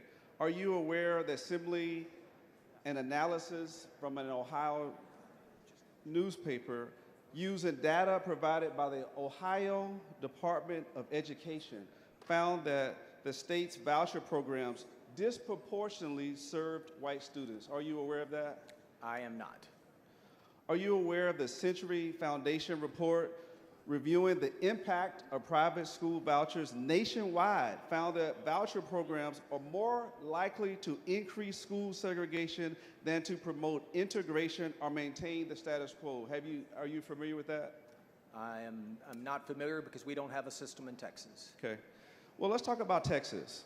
Are you aware that currently Texas private schools disproportionately serve Anglo students? Are you aware of that? I'm not aware of the demographics of our private schools. Well, here are some of the demographic data that I found.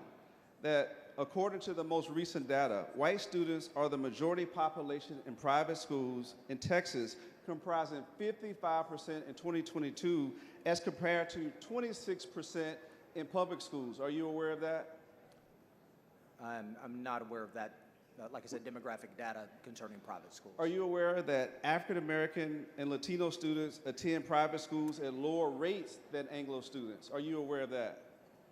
I'm not aware of those demographics. And the data that I received showed that only 13% of public school population in Texas are black. Gentleman's time has expired.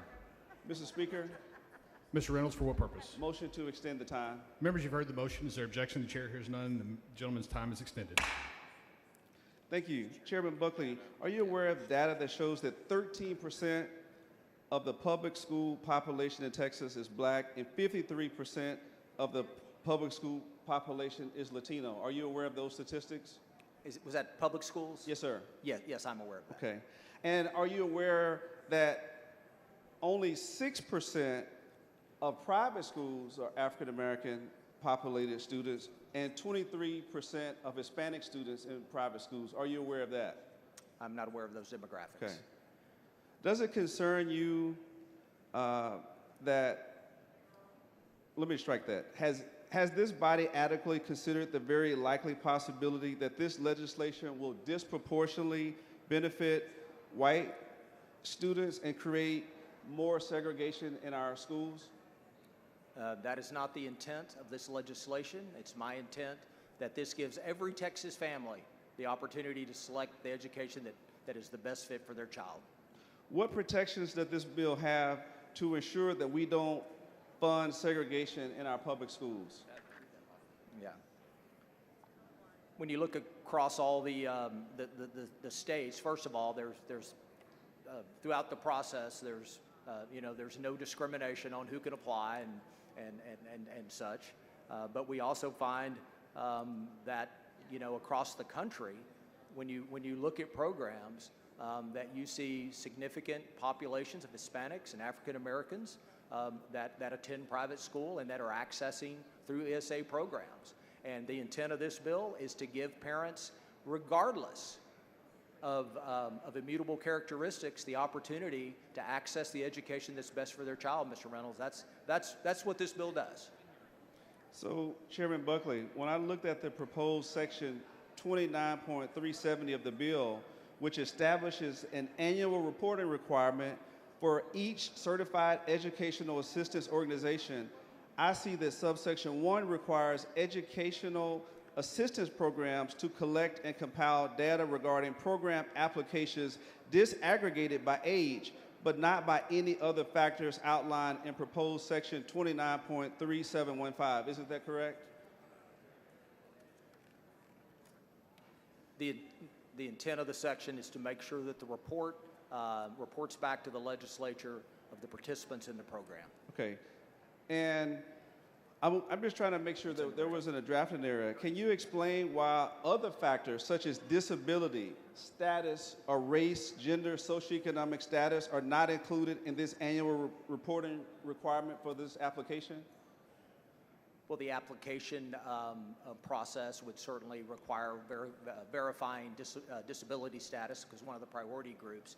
But again, the process and the reporting is required to make certain that we know who is accessing the program. Is it your intention, or it's my understanding, is your intention that this legislation be a universal voucher, correct? Yes, every Texas family is eligible to apply, given the eligibility requirements. And so your goal, as you just expressed, is to increase the opportunity for all students, including marginalized students, correct? Absolutely. So we have heard many concerns from a variety of stakeholders about the potential discriminatory impact from this legislation. Do you agree with me that one way that we could mitigate these concerns would be to monitor and evaluate which students are having success in exercising their right to receive funding for their preferred private school and which ones are not? Wouldn't that be helpful? I believe that it is important that the program reports information about students and primarily that it provides access to all students, and it does. There is no Texas student that is not eligible. Chairman Buckley, are you Yeah. And aware of the Texas Bill of Rights? Yeah. Well, let me bring you to the report that must include the following demographic information: the child's grade, the child's age, the child's sex, the child's race or ethnicity, the school district in which the child resides, the district campus that the child would otherwise attend, the child's zip code, the date of enrollment in the program. All of that is reported by the comptroller based upon the bill. Thank you. I'm making a note of that. Yeah, 20. Yeah, page 35 of the bill. So, with respect to the students who can be denied admittance from private schools, you do know that there are different requirements for admittance from a public school versus a private school, correct? Yes, sir. Okay. Is it true that a private school may deny a student admission on the basis of their religious practices or identity? Isn't that correct? No, that simply private schools will make parents aware of certain religious requirements or certain religious activities, and the parent can decide whether or not they would like their child to attend. Isn't it true that 75% of private schools in Texas are religious? I'm not sure of that breakdown, but that's probably about right. Okay. But you don't have any evidence to dispute that, would you? I don't. In other words, is it almost certain that the state will be funding religious discrimination to the tunes of millions of dollars that would otherwise be going to our public schools, which are constitutionally prohibited from discriminating against any student for any reason, correct? The private schools will not discriminate based on that, and I don't believe that makes that bears itself out, that it's religious, that's discriminatory based on religious tests. If it's a Christian private school, do they have to admit a Muslim private school student? I'm sorry? If it's a Christian private school, do they have to admit a student that is a Muslim student? Do they have to admit that student to their school? Yeah. They will make sure that that's a fit. They'll advise parents of the requirements of that student to attend that school, and that's the way the process works. Isn't it true that a private school may deny admission on the basis of a disability? No, we've hashed this out in our committee hearings. That's a great question, by the way. What private schools do is they make certain that they can provide the services that are necessary to serve that child. And we have we have 60-something private schools in Texas that are accredited to make sure that they particularly serve children with special needs, and including one in my own district. And we even had testimony from families that applied to certain schools, and they would say, you know what, there might be a better private school option, and they would give parents an option because they want to make sure it fits for the kid. And they understand that if they can't provide the services they think, but they know an additional school or another school could do that, then they direct the parent that direction. But isn't it true that private schools are not required to provide language access services to emergent bilingual students? Private schools in our Catholic system and others have very robust enriched language courses and the ability. I mean, if you look at our Spanish speakers and stuff in our Catholic schools, there are, I don't know the exact percentage, but I do know that it's a large percentage of students that speak other languages other than English. Isn't it true that a private school may deny a student admission on the basis of their gender? Well, there are some schools that are sort of set up to be either all male or all female, but that is, again, and that's a parent has that, they have that right to decide, and they'll choose the right one based on the child's gender. Could the private school also deny student admission based on sexual orientation or gender identity? I'm not advised about that. Given the multiple and often intersecting ways of this legislation will find discrimination, how does it comply with the Texas Constitution's equal educational opportunity mandate? This bill provides every Texas parent, every single one of them, an option to apply for an education savings account and take their child to the setting that fits them best. Mr. Reynolds, what's so fundamentally different about what we're doing here is we're empowering parents to make those decisions, and we're giving them options. And I think what's even more important, they will receive options that best fits their child. Thank you, Chairman Buckley. Sure. Thank you. The gentleman's time has expired. Sorry.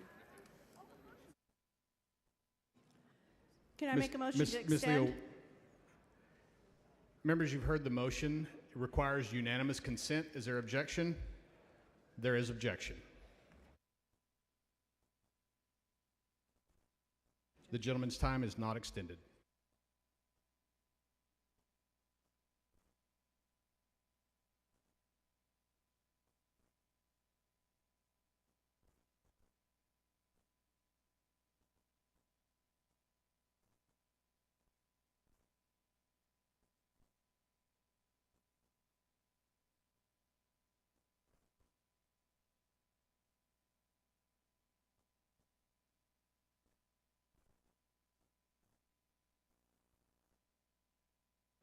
Mr. Romero, for what purpose?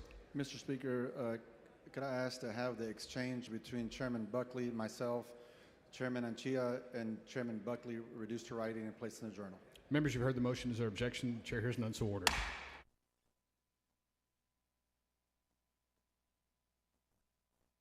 Members, we're waiting on an amendment.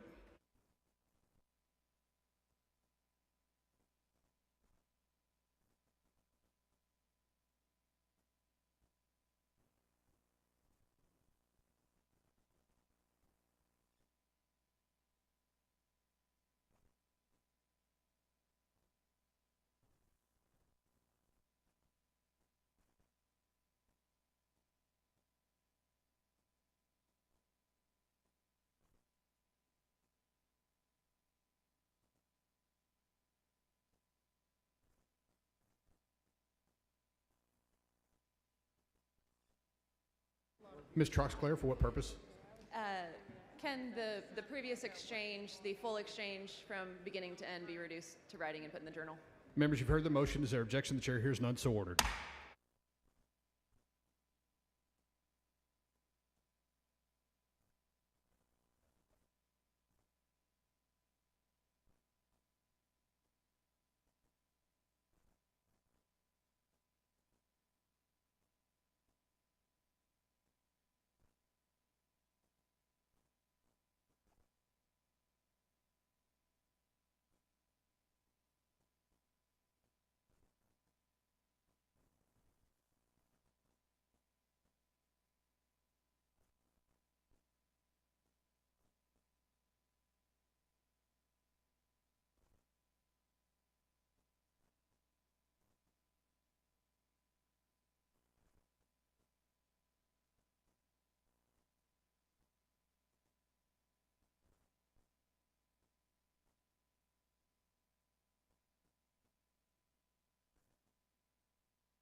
The following amendment, the clerk will read the amendment.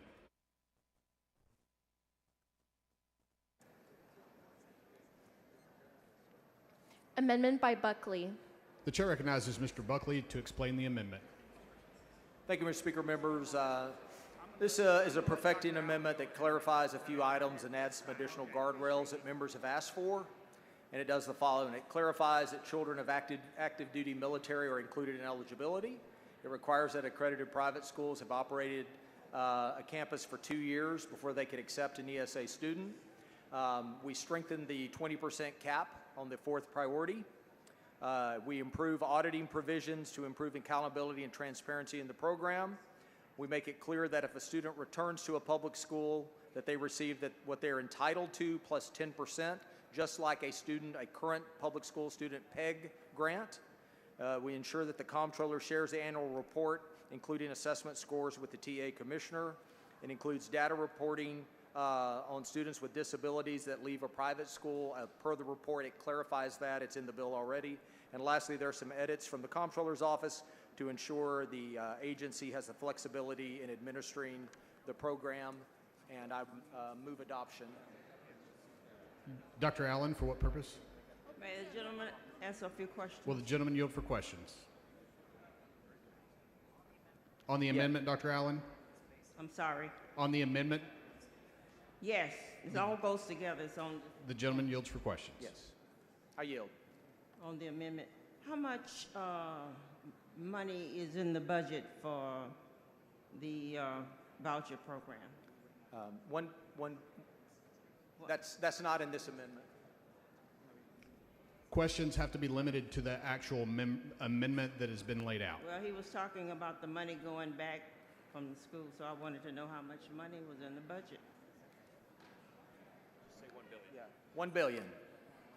Yeah. $1 billion. What? Okay, okay. Are you aware that there are enough private schools to absorb, and I'll take my district, one of my districts, which is Houston Independent School District. I'll take it with 180,000 kids in that district. Are there enough private schools out there to absorb 180,000 kids in HISD? I don't believe that if every child left HISD, there would be enough private school openings for them. No, so right off the bat, that means not every kid has an opportunity to take advantage of the voucher program. Yeah, parents can certainly apply, and there are private school opportunities in Houston, and those parents have the opportunity, and they're included in this program. Every child? Every child. Every child. We can take all of the kids in HISD and put them in a private school. No, ma'am. First of all, I don't believe that all the kids in HISD would choose to leave. But if they all did, if they all chose to leave, they would. There are not enough open private school seats for that.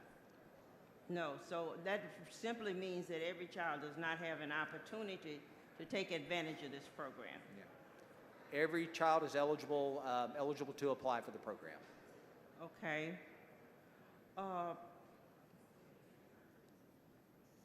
What amount in the budget is for special education? Oh, goodness. We added today on the bill that you voted for, and thank you very much, we added more than $1 billion in additional funding for special education. So there's another billion? Yes, ma'am. A separate billion, so now it's $2 billion, right? Is that what you're saying? No. Are you referring to special education funding in public schools? Special education in the private schools. No, there's $1 billion in the budget for the ESA program total. Yes, ma'am. I'm sorry, I misunderstood your question. Okay. And there are opportunities for the special education kids to go to private school. Yes, ma'am. They are actually priority number one in this bill. They are the first students in line. Okay. What about students with severe disabilities, such as tube feeding, bus transportation, breathing apparatuses, diaper changing? Is that opportunity available in private schools? It is in some private schools. We have 50 accredited private schools in Texas that have extensive programs for students with disabilities. Okay. And you have transportation for those kids? Yeah, Like transportation. ambulances and- Yes, ma'am. Transportation expenditures are eligible under this bill. Okay, and how many kids will you think that they will serve? I'm not,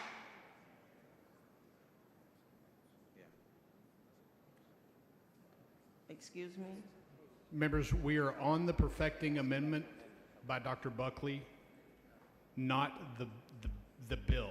It has to do with the money, and that's why I'm asking the question. Because you said the monies will go back to the school. I'm asking these questions. It's about the money. I asked you about how much money was there. Will the money take care of special ed kids? I'm asking about the money. yeah. Dr. Allen, there's $1 billion appropriated in our budget for this bill. Okay. What is the average cost of a private school? Average cost of a private school? Dr. Allen, that is not in this perfecting amendment. I'll be happy to have a discussion with you about everything else on the bill if I can adopt this amendment. I want everybody to hear, not just me. We don't have a private conversation. I want everybody No. to hear. I'll do it at the mic. I mean, we can have this conversation after adoption of this amendment so that we get the amendment adopted. I'll wait on you.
Move adoption. Dr. Buckley sends up an amendment. The amendment is acceptable to the author. There's a record vote. The clerk will ring the bell. Show Dr. Buckley voting aye. Show Mr. Leach voting aye. Show Mr. Reynolds voting aye. Show Mr. Schatzline voting aye. Show Mr. Morgan voting aye. Show Ms. Schaffner voting aye. Show Mr. Hopper voting aye. Have all voted. Show Mr. McQueenie voting aye. Show Ms. Pearson voting aye. Show Ms. Luther voting aye. Show Mr. LaHood voting aye. Have all voted. There being 145 ayes, 1 nay, the amendment is adopted.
The following amendment, the clerk will read the amendment.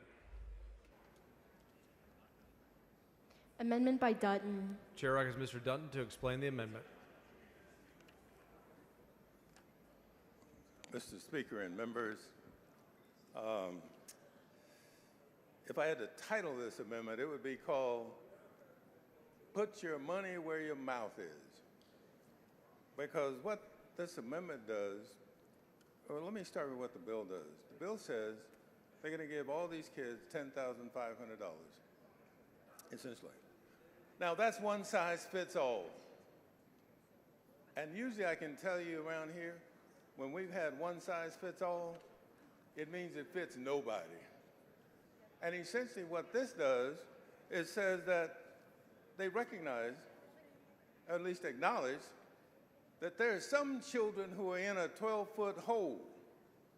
And so what we do with this bill is we offer them a 10-foot rope. And so what my amendment does is simply says that, wait a minute. And I crafted the amendment so it spends exactly the same amount of money that's in the bill for this, $1 billion. Well, let me tell you how I do it versus how this bill does it.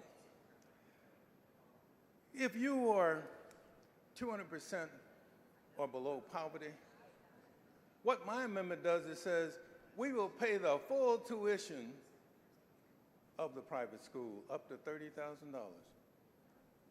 Now, if you really think that children ought to be given an option to go to private schools, I can't think of a better way to do it than increase the money that's in this bill, because we all know that $10,500 is not going to get him there.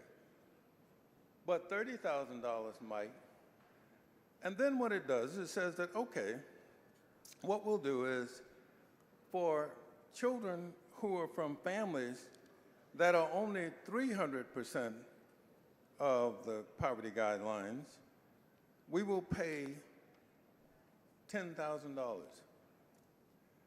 If the child is above, if the family is above 300% of poverty, we pay $7,500. And if you happen to be at least above the poverty percent by 400, we pay $5,000. And the amendment also says that if you are 500% above the poverty guidelines, we pay nothing. We pay absolutely nothing because you can afford to do that yourself. Now, what we found out in committee is that the way the bill is drafted, 172,500 children are going to take advantage of this who are already going to private school. And so what my amendment does is says, wait a minute, if we really want to do this, if we really want to help children who need the help, let's do it so that their income levels determine their eligibility. And that's really what my amendment does, rather than do it the way the bill does it, because the bill says that we're going to give everybody $10,500, and we try to do it based on some income levels. But that's not enough to get you to a private school. And I think all of us in here recognize that. And so what I try to do is make this whole idea about about private schools and ESAs work. Because typically what's going to happen is we're going to pass this bill with the way this is currently drafted, and nothing will happen except the 172,500 children who are going to private schools now will get $10,500. And I don't think that's what the author intends, and I know that's not what this legislature would intend, because when we want to do ESAs, you want it to work. You want to make sure that the children that is targeted are going to benefit by virtue of the ESA. And an ESA for $10,500 is simply inadequate to help the children we say we're trying to help. And with that, Mr. Speaker, I'll be happy to answer any questions. Mr. Frank, for what purpose? Does the gentleman yield? Does Yes. the gentleman yield for questions? The gentleman yields. So if I understand your amendment, you would pay for a lower income person up to $30,000 for a private education. Is that right? Correct. If you're 200% or less of poverty guidelines. Okay. And you said the current amount wouldn't handle private schools. I'm not sure what private schools that you're looking at, but the average private school in the state of Texas, do you know what the average private school in the state of Texas cost? It's $9,700. $9,700 is the average private school. Not everybody, and I know a lot of people in here have sent their kids to private schools, and I know they go for a lot more than that. I know you can find So your argument is let them all go to average private schools. No, I mean, I think there are some outstanding private schools that do it for $9,700. You're arguing with me about average prices for charter schools and not the fact that you want every child to go to a charter school. I want every child to be able to go to the best school that they can, that their parents think, but to pretend that you have to pay $30,000, I don't think you have to pay. That's I not don't what think it's fair to pay $30,000. Let me correct you. This bill doesn't automatically say you get $30,000. Right. This bill says you get up to $30,000. Right. No, depending on what the that. private school costs. Because some of the children might not want to go to average private schools. Right. But I think, but the pretending that we can't somehow give people options at the dollar amount that we have, we truly can, and I think we can give them great options. So, appreciate it. I'm not sure I agree with that. As I said before, what you were doing and professing is to give these children a 10-foot rope, and they're in a 12-foot hole. And so, how do you expect them to get out of it? Thank you. Mr. Kane, for what purpose? Question for the amendment author. Does the gentleman yield for questions? Yes. The gentleman yields for questions. Mr. Dutton, you call the current funding mechanism a 10-foot rope. Are you willing to at least support them on that? A 12-foot hole. 12-foot hole. Will you support them giving them a 10-foot rope, though? I will do that. I will. I promise you I'll do that, and I'll come back there and stand there with you, and we'll have a great time celebrating. Excellent. Excellent. Which private school did your kids go to? Well, my 7 kids didn't go to private school. Private schools? And my last child graduates from college on May 18th. And so every one of them has graduated from college, but they went to public school. Would you know that there's over 150 Catholic schools in Texas that charge just $8,000 a year? Don't you think that'd be enough for these kids? Well, I wish you hadn't brought that up because my school at my Catholic church, the Catholic Church closed it. So it doesn't matter what.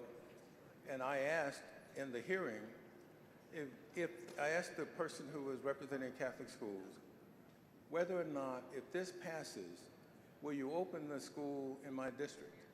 They closed 2 private schools in my district, one at St. Francis and the other one at our Mother Mercy. And the lady said, well, that's not the way we do it. And I said, well, why are you here arguing for this bill if that's not going to help? She said, well, we have to look at other things other than this. Yeah. Okay. Well, at a minimum, though, did you know that what this bill is doing is the highest amount of an ESA of any other state in the country?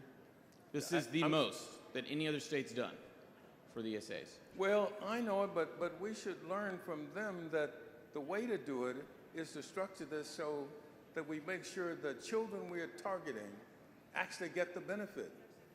And what we're doing here, based on what I've seen, is we're not helping them nearly as much as we're helping children who are already going to private. If you could show me where it's going to increase the number of students by 172,000, just like the 172,000 that are now going to private schools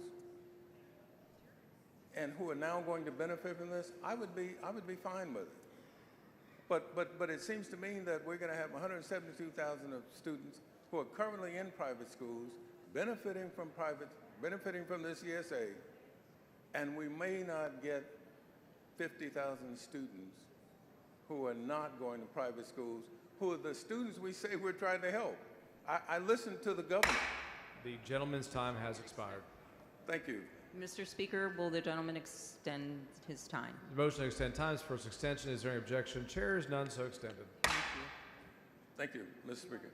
I listen to the governor, and I listen to all of the people advocating for ESAs.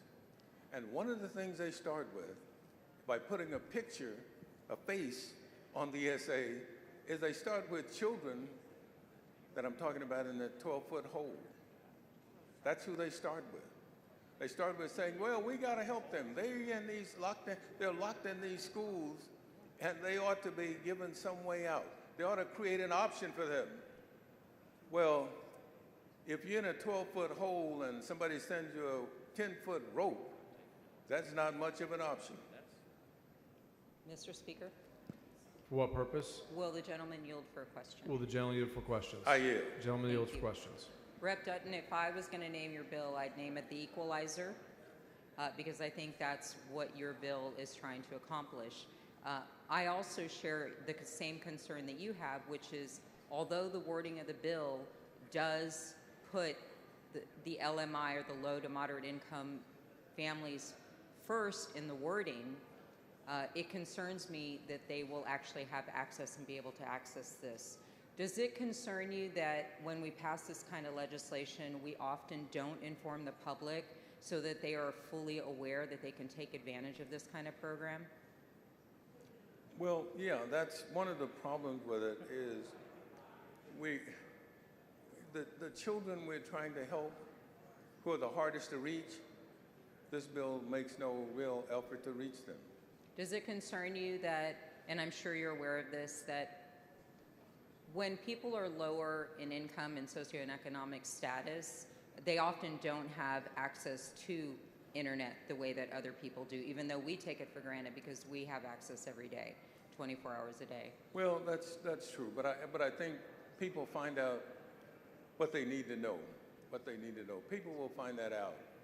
And what they're going to find out about this is that this was a program that was in some fashion designed to help them, but it really provided no help at all, because they are caught. And so for those kids who don't have options and they remain in these low-performing schools, we don't offer this bill doesn't fix the schools they're coming from. Mm-hmm. This bill tries to provide them a way out. But I'm telling you that it in no way unlocks the door so that those kids can get out. And I agree with you. That's why I think that putting it in black and white on paper makes it more concrete that they are actually going to get the help they need, not just saying, here's an offer, if you come up with the rest of the money, depending on what's available in your area, then you have access. I agree with you. The underlying concern that I share with you is I'm a mother of four. I know I had to navigate the public education system, and parents don't often have the resources or the time to, sometimes just the basic information to know that, hey, the Texas legislature passed this law and now you can go apply for this. And even if they do know that, they don't always have the same resources as people who are in higher economic brackets have to take advantage of these programs. So I appreciate your amendment because it cuts through all of those setbacks that these families experience that may not be acknowledged by people who don't experience them. So well, thank you for that. And I too have share the same concerns. Okay, thank you. Mr. Speaker. Each for what purpose? Will the representative yield for a couple questions? Will the gentleman yield for questions? I yield to my chairman. chairman. Yields for questions. Thank you, Representative Dutton. I've been thinking about your analogy about being in a 12-foot hole and being given a 10-foot rope. And I understand the point you're trying to make, but I'm wondering myself, if I'm in a 12-foot hole and someone offers me a 10-foot rope, I'm taking that rope, right? Well, I can get out of that 12-foot hole with a 10-foot rope. On a dream. Well, most kids in Texas can, to use your analogy, if we just give them a 10-foot rope, they're going to get out of that hole. Well, some of the kids like me get out of the hole without your help. Agreed. And I will tell you that happens all the time. That happens more often than not. But I don't want you to leave here this time and feel good about your conscience when you think you helped, but you didn't do anything. You didn't do anything. You didn't do anything to really help. And if you really want to help, what you'll do is look at the folks who need the help the most, and that's where you begin the help. You don't begin the help by saying, okay, we're going to make this one size fits all so that everybody now is chasing the same rainbow. And that's the only problem I have. And with that, Mr. Speaker, I move passage. Mr. Buckley in opposition to the amendment. Thank you, Mr. Speaker. Members, SB 2 is carefully crafted and worded to make sure that it prioritizes the most vulnerable students in Texas. As a matter of fact, priority 4 is capped at 20%, leaving 80% of the program open and available and eligible for those most vulnerable. The second priority group in SB 2 are families earning less than $67,000 a year. So I respectfully move to table this amendment. Mr. Dutton to close on his amendment. Thank you, Mr. Speaker. This is what the bill does already. This is what the bill does. The bill says that children with disabilities who were members of a household that was at or below 500% are first on the list. Then it says children who were members of a household with a total annual income that was at or below 200% of the federal poverty guidelines are second. That's not changed in my amendment. Those two things aren't changed. What's changed is this. The third category says children who were members of a household with a total annual income that was above 200% and below 500%. That's what it changes. That's what this amendment changes. This amendment says that, wait a minute, wait. For children who are below 200%, we're going to make sure that they get from 200 to 300%, they're going to get $10,000.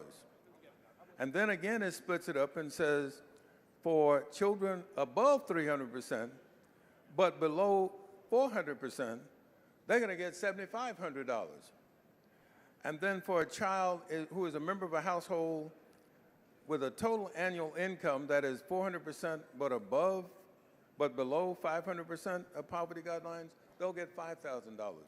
And the way we structured this was, like again, I said, so that it fit within the $1 billion that's in this bill for ESAs. And so what I'm asking you to do is that further refine, all this amendment really does is further refines what's already in the bill to make it more applicable to income levels. It's already there because it talks about from 200 to 500. What my amendment simply did was divide that into 200 to 300 and 300 to 400. And so everything else remains the same, members. Now, I know, and let me close with this. I know that the fix is in. Some of you are going to vote with your head, not your heart, because I know that there are people who are holding you hostage to vote for it. And I know that some of you all are not listening and not understanding exactly what you're doing. But I may not come back next session, but promise me you'll come back next session and you'll start with the Harold Dutton Amendment because you'll find out this didn't work. And I move passage, Mr. Speaker. Mr. Dutton sends up an amendment. Mr. Buckley moves to table. The question occurs on the motion to table. A record vote has been requested. The clerk will ring the bell. Show Mr. Buckley voting aye, Mr. Hunter voting aye, Mr. Dutton voting nay, Mr. Morgan voting aye, Mr. McQueenie voting aye. Have all members voted? Have all members voted? There being 91 ayes and 47 nays, the motion to table prevails. Thanks for the use of the whole.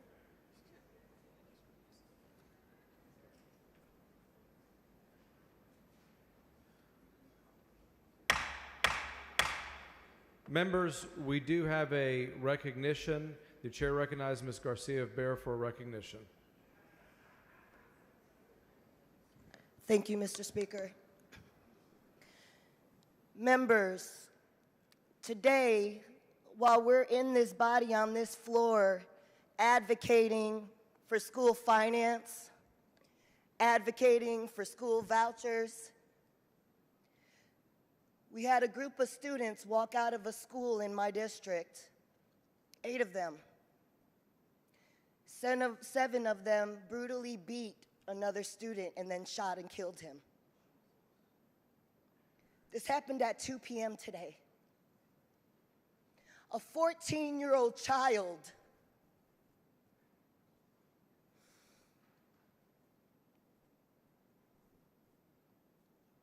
What's even worse is that this is the second time this week. Because just in Dallas, the same thing happened. Whose fault is it?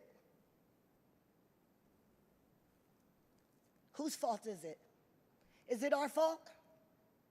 Is it our fault because we didn't raise the age? Is it our fault because we have open carry? Is it our fault because we don't pay our teachers enough? Is it our fault because we don't have enough mental health in schools?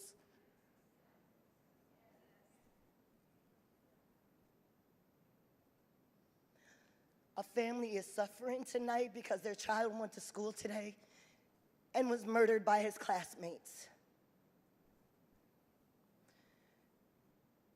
We have to be proactive. This is one too many, y'all. One too many. It keeps happening every day, every day, every day in the state of Texas. I ask you all, can we please make good policy that is legitimately going to save our children? We need resources. We don't need an $8 billion voucher.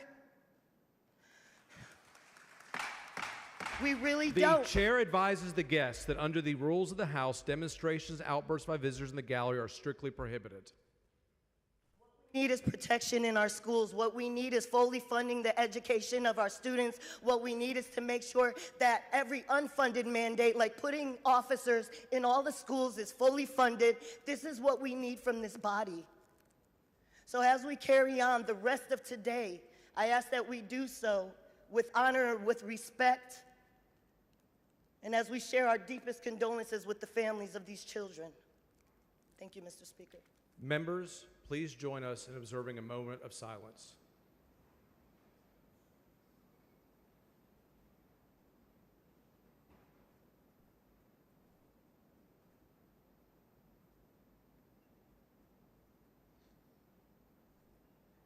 Thank you, members.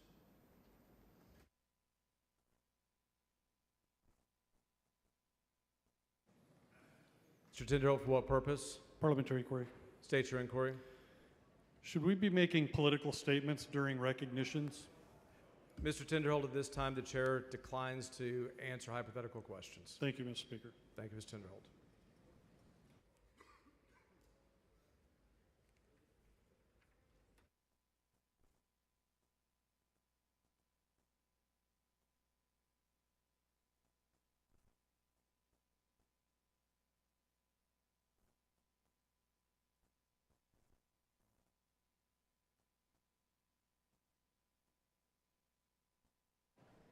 Almost for what purpose? Mr. Speaker, will the representatives, I'm requesting the representatives' comments be reduced to writing and placed in the journal. Manager, you've heard the motion. If there is objection, chair is none so ordered.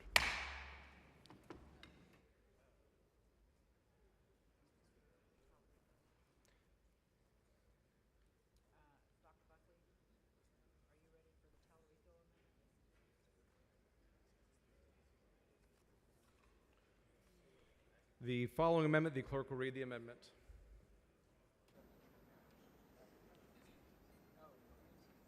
Amendment by Tallarico. Chair recognizes Mr. Tallarico to explain the amendment. Thank you, Mr. Speaker. Members, I know this amendment has gotten a lot of attention over the last few days. This amendment would send this private school voucher bill to the voters of Texas for their approval before it can be implemented. This idea to send the issue of vouchers to the voters originally came from Governor Rick Perry last year. And then a few weeks ago, a group of conservative grassroots activists came up with the idea of an amendment that would do exactly that. They call themselves MAGA moms. These are not activists I typically work with, but this issue of private school vouchers brings people together across the political spectrum. A few days ago, there was growing bipartisan support in this chamber for this common sense idea. But then the governor of our state started calling members into his office one by one and threatening to veto all the bills of any member who votes for this amendment, threatened to make their primary elections, quote, a bloodbath. So this morning, I decided to carry this amendment.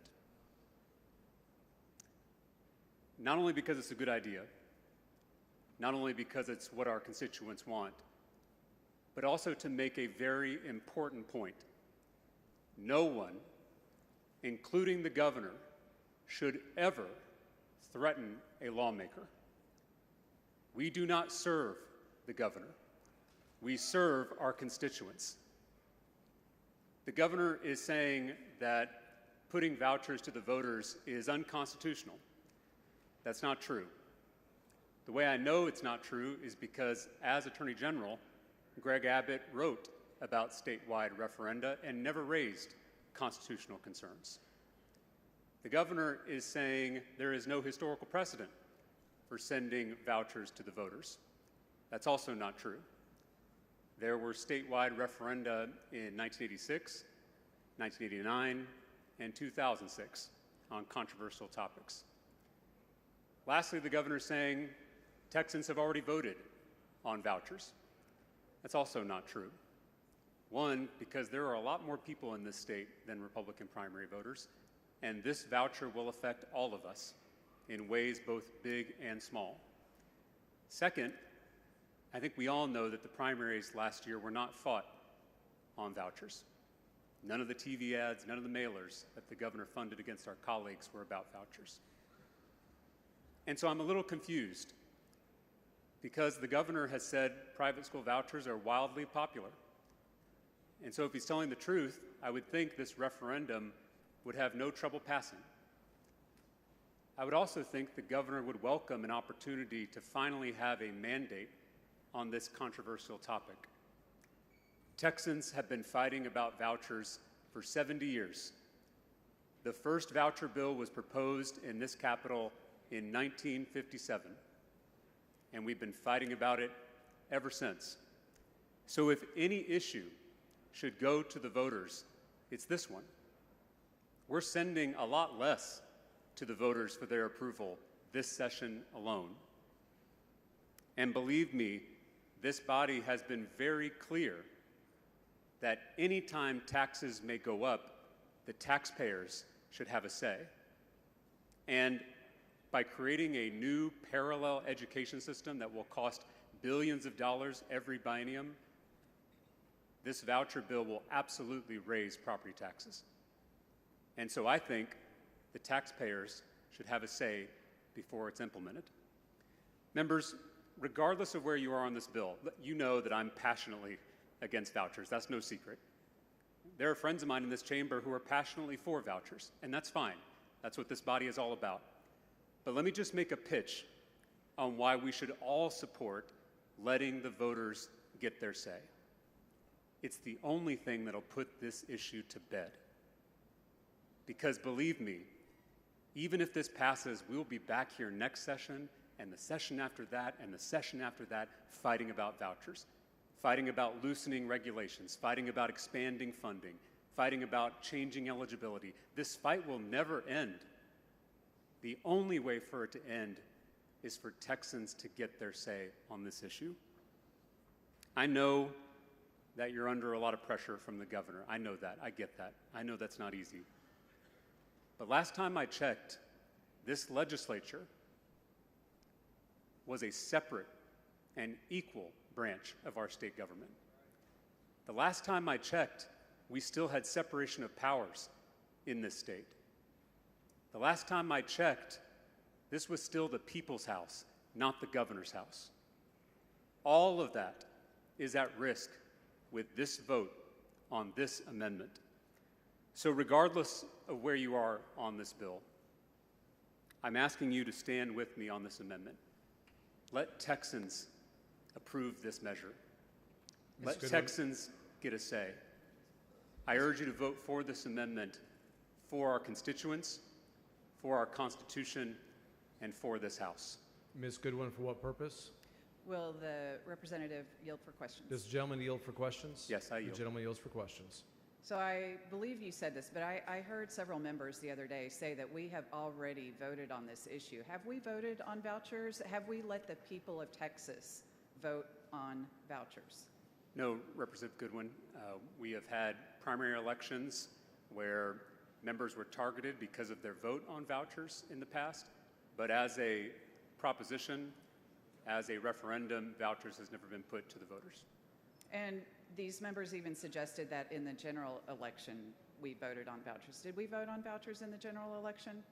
No, Representative Goodwin, this issue has never been put to the voters as a proposition or a referendum. And when was the general election? November of last year. Do voters sometimes change their minds over time? Sure, but when new information becomes available? Sure, but again, this issue has not been put to the general electorate, and that's why I think this amendment makes a lot of sense. Have you noticed that since between last session and this session, we have vouchers has been a very big issue both times. Last session, we had our regular session and 4 special sessions, and now here we are again debating vouchers. But have you noticed a difference in the response from people around the state? You know, I've certainly seen Texans in both political parties in all regions of the state express deep concerns about this bill, who it will benefit, and who it will hurt. It seems to me... Again, Representative Goodwin, I don't want to make this about the bill. I have my opinions on the bill. You'll hear my opinions throughout the debate today. I'm sure you've already heard my opinions in committee. That's no secret. The thing I'm asking us to do here is let Texans express their opinions in a formal, fair election where we can finally put this issue to bed one way or the other. Because if the voters approve it, then there is a clear mandate from the people of this state for private school vouchers, and then there's not really any room to try to fight against it in future sessions. Or if they reject it, there's not much room to try to expand this program or implement a program like it in the future. And so, at least, I don't know where other members are, I would like this issue to be behind us. I think the only way to get it behind us for good is by letting our constituents have the final word. I agree with you. I think letting the people of Texas have their voice heard through an election on whether or not we should implement vouchers in the state makes sense. And I'm really curious what the harm is. Why are we finding objection to this? You know, I don't want to question anyone's motives, but I will say that there's already going to be the bill. If you read the amendment, the election would be during the constitutional election later this year in November of 2025. That election is already scheduled. There's already going to be issues on the ballot. Again, this would not be one of those constitutional amendments. It would be a referendum on that same ballot, very similar to what they did in 1986, 1989, and 2006. I've expressed to constituents in my district that I think it would be great to put this up to a vote, and I've had an immense response to that. Have you found the same thing? I have, and you know what's interesting is that even the folks in my community who are passionately for private school vouchers also want it to be put to a vote. And so again, I hope this is something we can all agree. The gentleman's time has expired. Thank you. Mr. Speaker. Mr. Little, for what purpose? Motion to extend time. Motion's been made. Any objection? Chair hears none, so ordered. Mr. Little, for what purpose? Does the gentleman yield for questions? The gentleman yield for questions. Yes, I yield. The gentleman yields for questions. Representative Tallarico, I'm extremely concerned by your allegations of the governor's threats against members. Which members did he threaten? Which of my colleagues did he threaten? I don't have permission from those colleagues to divulge their names. It certainly wasn't me. I don't think the governor even has my phone number. I'm a lowly freshman. Sure. But surely you do know who the governor has threatened, right? I certainly know members that he has threatened, yes. Republican members, right? Yes, sir. And your contention is that their votes on the board later today will be based upon the threats of the governor, correct? No, sir. I certainly hope that members of this body will vote their districts and vote their conscience. And to be honest with you, Representative Little, my experience in this chamber, even as a Democrat, you know, I'm in the minority, certainly don't agree on every issue. I've found that even the members that I disagree with the most have a lot of integrity. It's why I enjoy working in this chamber. And I've known this House to be independent. I've known this House to be courageous. And that gives me a lot of faith in this process, even when things don't go my way on the floor, which is most of the time, as you can imagine. I share your faith in this process and the faith in the members here. And I believe that, and I think you'll agree that the lights that are going to go up on the board here later today, they are the product of sincere disagreement about this topic and not the threats of the governor. Wouldn't you agree? I certainly hope that's true, yes. And you believe in the Texas Constitution, yes? Yes, sir. In fact, you, right alongside me, I think your desk is back there, you took an oath in this very room to uphold that Constitution, correct? Yes, sir. So Article 3 of the Texas Constitution vests the legislature with power in this state and in this chamber and in the Senate to make laws, does it not? Yes, sir. And Article 3 of the Texas Constitution provides that no law, none, zero, no laws shall be passed except by bill, doesn't it? Yes, I'm amending the bill. Yes, sir. And Article 3 provides that bills may originate in either house and when passed may be amended, offered, or rejected by the other, right? Yes, sir. So the House can reject it or the Senate can reject it. That's right. Not the voters in the state, correct? Well, no, that's incorrect because these bills can be amended to require voter approval. I mentioned in my layout the times in our state's history that we've done this. One in the 1980s was Governor Mark White was trying to make the State Board of Education appointed by the governor rather than elected by the people. And so they passed a bill, but they said the voters are going to have to sign off on this before it happens. So it went to the voters. The voters rejected it, and that's why Texans still elect their State Board of Education members. But then there was also the example of horse racing, and again, this was before I was born, so I don't know the exact details of the horse racing issue. But that issue was put to the voters, and the voters approved it, and so then it became law. So it goes both ways, whether voters reject it or approve it. But as long as it's done by the legislature, Representative Little, I will certainly grant there is no citizen-led referendum in Texas. That's not allowed, as we all know.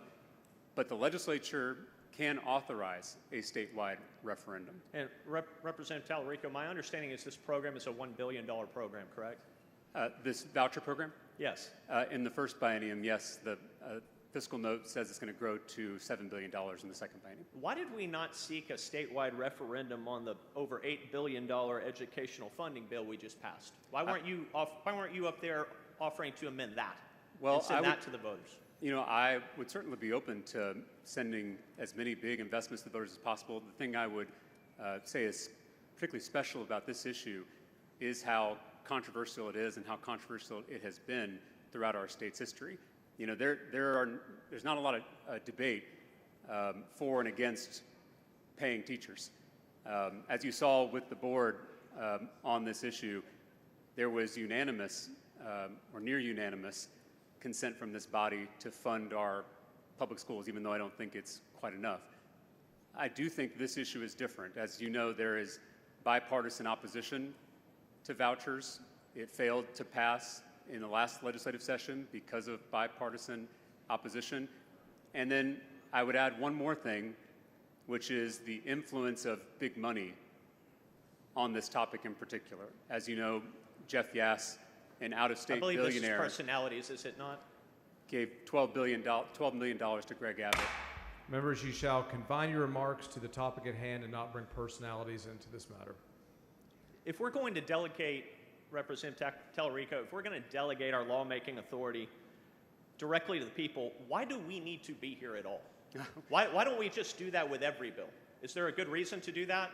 I would say, and this is just my opinion as a member of the body, is that when an issue is going to have such an impact, such a historic impact on such a critical service like public education, when an issue may raise, and I think will raise, people's property taxes across the state, then that issue, especially when there is bipartisan opposition, especially when there is historical controversy about the issue, to me, and again, Representative Little, this is not up to me, this is up to our body, but I think this body is justified in sending this issue to the voters for their approval because of its impact on public education, because of its impact on taxes. And I agree with the members of this body in past sessions that taxpayers should have the final say before their taxes go up. And I think that applies to this bill more so than many others. But how does this body decide which bills rise to the question of needing to go to the voters and which bills are important for us to vote upon? For example, we just passed a bill related to education that's over 8 times the size of this one, and there was no animus in this body to send it by referendum to the voters. So how do you suggest that we decide which controversial issues that may or may not have bipartisan opposition that we send to the voters? So I'll give 2 thoughts. One is, how do we decide? The people in this body decide with those lights up on the board. That's how we make big decisions. That's how we make big decisions on a whole host of topics. Second, I just outlined in my own personal opinion how I would consider sending certain issues to the voters. And I think depending on the scope, depending on the impact on services and taxes, and depending on the level of controversy and opposition, to me, as a lawmaker, as an individual lawmaker, those would play heavily into my decision on whether something should get voter approval. So Representative Talarico, if I'm hearing what you're saying correctly, it sounds like we as a body should decide this issue is simply too important for us to consider in the Texas House of Representatives, and it must be considered by the people. Well, and then we just vote and decide, yes, we all agree this issue is too important for us to consider, and the voters must vote on it on the ballot. One thing I would clarify, Representative Little, is that by passing the bill, let's assume we put on this amendment that would require voter approval before implementation, then I would assume the bill would pass with that amendment on it. And so we as a legislature, it's not that we're abdicating our responsibility, we are designating this issue in particular for voters to decide. So just by sending it to the voters, we are already designating this as an issue of importance. We're not just saying we're gonna vacate our jobs and we're just going to send every single item that comes before the legislature to the voters. That's not what I'm advocating for. What I'm advocating for is if we as a body deem that an issue is of such historical importance and will have such an impact on a key service like education and on taxes, that issue rises to the level that we should seek voter approval. Why is it historically important? Representative Little, I'll just add that this is not up to me. The only way we will get voter approval on this issue is if this body decides to do so. And that is true on any item that we take up. And so I'm just coming as one legislator, and I'm saying that I believe that this issue rises to the level that we should get voter approval. And again, there is historical precedent. I would, when looking at those historical examples, the reason that those were sent to the voters is because they were particularly controversial, because the body was unclear on its stance on that issue. And so those issues were put to the voters, others were not. And all I'm doing is proposing that the issue of vouchers, because of its historical controversy, because of its bipartisan opposition, and because of the impact it will make on Texans, I think, as an individual legislator, that this issue rises to the level of seeking voter approval. And Representative Little, if you disagree, and I respect your opinion if you disagree, I would encourage you to vote no on the amendment. The gentleman's time has expired. Mr. Speaker. Mr. Little, for what purpose? Never mind. Thank you. That was hilarious. Chair recognizes Dr. Buckley in opposition to the amendment.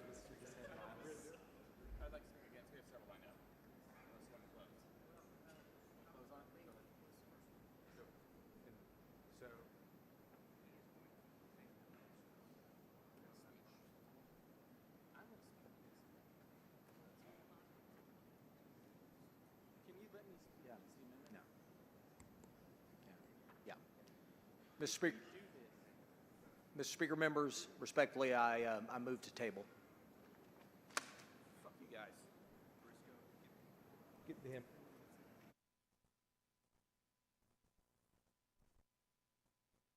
Mr. Tallarico to close.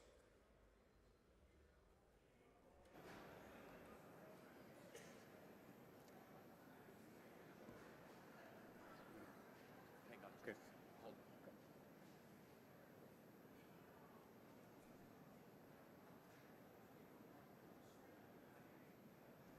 Mr. Tallarico to close.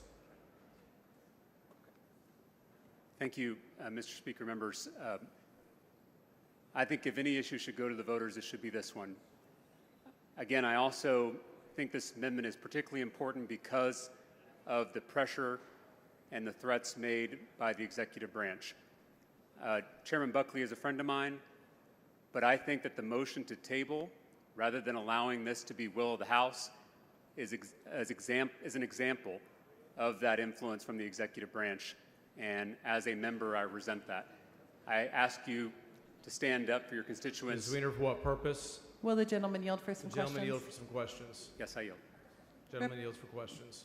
Thank you. Representative Tallarico, you and I have had multiple conversations about the potential constitutionality of this language, correct? Yes, I believe strongly in the Constitution and would never want to bring an amendment to the floor that would threaten or violate that Constitution. So you and I both believe strongly this amendment is consistent with the Texas Constitution based on history and based on our reading of the text. Yes, Legislative Budget Board, Legislative Reference Library have also confirmed. Okay. And so, Representative Tallarico, Section 9 of the bill, I'm sorry, y'all, I can't hear. Section 9 of the bill has a severability clause, correct? Of the amendment?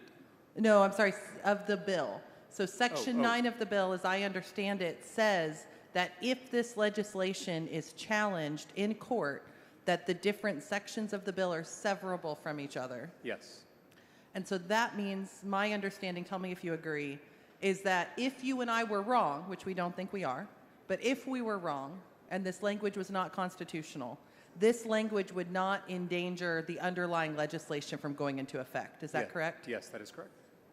So members, regardless of the potential constitutionality, which we believe it's constitutional, would not endanger this underlying bill by supporting your referendum. Is that correct? Yes, this is a constitutional, this amendment is constitutional.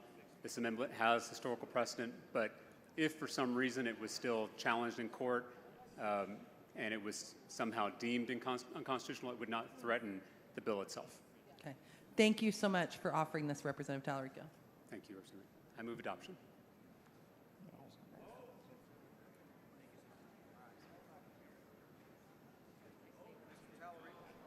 Mr. Tallarico sends up an amendment. Mr. Buckley has moved to table the amendment. The question occurs on the amendment to table. A record vote has been requested. The clerk will ring the bell. Show Representative Leach voting aye, Mr. Buckley voting aye, Mr. Hunter voting aye, Mr. Harris voting aye. Have all members voted? Have all members voted? There being 86 ayes and 62 nays, the motion to table prevails. There we go. We got her back.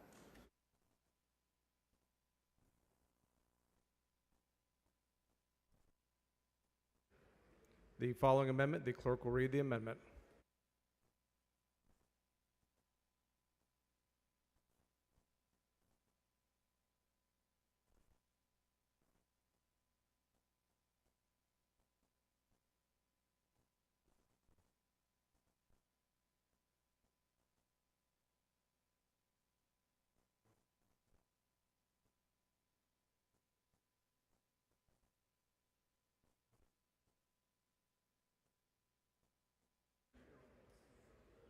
Chair, clerk will read the amendment. Amendment by Turner. Chair recognizes Mr. Turner to explain the amendment.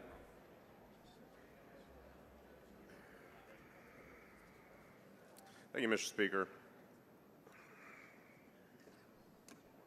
Members, this is an amendment to strike the enacting clause. I want to read something to you. It's short. A general diffusion of knowledge being essential to the preservation of the liberties and rights of the people. It shall be the duty of the legislature of the state to establish and make suitable provision for the support and maintenance of an efficient system of public free schools. Members, that's from Article 7, Section 1 of the Texas Constitution. You see, the framers of our Constitution understood way back in the 19th century that knowledge is the key to preserving our liberties that we hold dear as Texans, as Americans. And to ensure the citizens have knowledge, we must support our public schools so our kids can learn. Not just learn facts and knowledge, though that's important, but to learn to think. The framers of our Constitution understood that. But here we stand in the Texas House of Representatives, the People's House, a quarter of the way through the 21st century, on the precipice of undermining a foundational, elemental promise of this state. Are we ready, are we really willing to trade an efficient system of public free schools that serve all children for an inefficient system of private, expensive schools that will only serve a privileged few? That is the question we have to answer. SB 2 will irrevocably harm the future of our state. We know our public schools are already underfunded. The governor's provided $0 in new basic funding for our local schools in the past 6 years. Now, we took one step forward a few hours ago on this floor with the passage of HB 2, and I thank Chairman Buckley for his work and leadership on that. But if this bill passes, Senate Bill 2 passes, and siphons $1 billion from our neighborhood public schools, it will be much more than 2 steps back. And for what? For a program, a scam that we have seen fail time and time again across this country. Arizona was the first state in the nation to enact a universal school voucher scam, and I think the Arizona example is a good one to look at because the former governor of that state was here a couple weeks ago promoting this bill. Since Arizona passed its plan, the program has ballooned in cost by 560%, causing a budget shortfall and cuts to critical state programs. It's been overwhelmingly used by wealthy parents who already had the resources to send their kids to private schools. And the program has shown absolutely no evidence of improved student outcomes, and supposedly that's what this is all about. Adding insult to injury, in Arizona, private school parents, voucher recipients have used ESA funds for ski lessons, home gyms, and trips to SeaWorld. Governmental efficiency and responsible stewardship of tax dollars is one of our greatest priorities as legislators. So let's call vouchers what they are. They're a coupon for the wealthy who can already afford to send their kids to private schools. Just look at private schools in my region, up in the Dallas-Fort Worth area. For a family that can already afford to pay the more than $29,000 in tuition to send their kids to Oak Ridge in Arlington, a great school, this voucher will be a coupon for them. But even with that coupon, a family that can't currently afford to send their kids there aren't going to be able to make up that $19,000 difference. I could go on with other examples, but this voucher will not cover the cost of private schools at our best private schools in the state. And I would add that those high tuition prices don't cover activity fees, application fees, registration fees, extracurricular fees, book fees, etc. So that lack of accountability that we saw in Arizona that allowed state dollars to be spent on frivolous expenses also means that our tax dollars are funding private, often for-profit schools that are wholly unaccountable to the state and to the laws that this legislature passes. That lack of accountability means there's nothing to stop a for-profit, fly-by-night shell company from setting up a new private school in some strip center in my district or yours. And guess what? I would predict that their tuition will be set at exactly the amount of this ESA. And While our public school students have their learning and progress measured throughout the year and through end-of-course STAR tests, private schools have no such testing requirements to guarantee that kids are learning. Private schools aren't responsible for following any of the school safety requirements that we have passed to keep students safe. They don't even have to ensure teachers are qualified to teach or even have passed a basic background check. So, lastly, members, I think it is important that we talk about the origins of the voucher scam. Vouchers in this state originated back to the 1950s. In the wake of the Brown versus Board of Education decision that desegregated schools in the United States. And after that Supreme Court decision, that landmark decision, Texas, shamefully, established a committee to study segregation in public schools and to examine and propose ways around the Supreme Court ruling. And that's where the idea of vouchers was born. And 71 years later, vouchers are still discriminatory, in different ways, but still discriminatory. Vouchers will harm students with disabilities. They will harm rural students especially. They will harm students who need additional learning supports. They harm our retired teachers, we have learned. And they will harm low-income and middle-income students. So members, I offer this amendment today to kill Senate Bill 2 for my constituents, for the public school students of my district, for the teachers and staff who work hard every day to serve them, and for the preservation of our state's public education system. And I would encourage you to join me in voting yes on this amendment. Move adoption.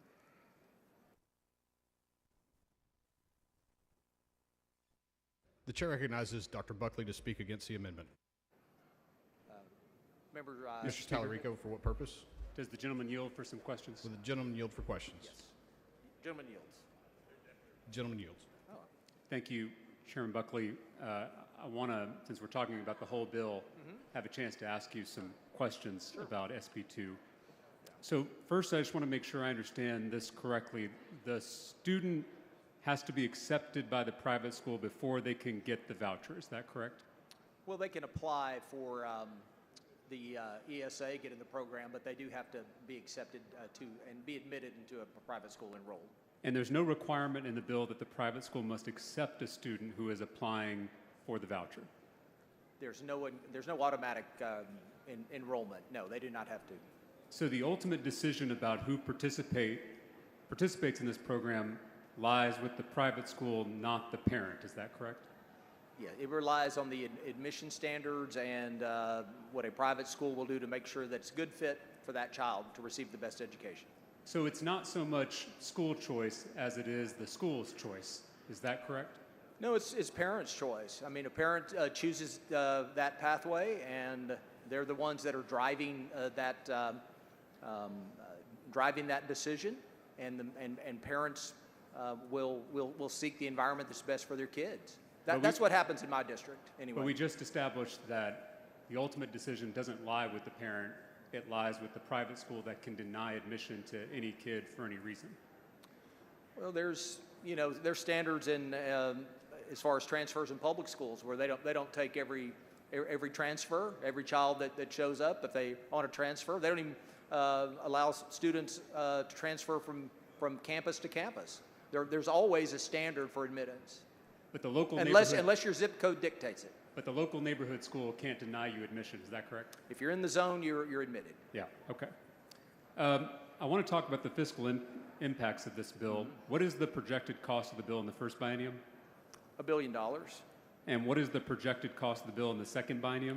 Well, it's projected and it's based upon estimates and guesses of students that would participate, and at this time we just don't know, and it's in the future it's entirely subject to appropriation. But Legislative Budget Board does forecast what it will cost in the second biennium in the fiscal note. Yeah, they make an estimate using assumptions. And what is that estimate for what this program will cost in the second biennium?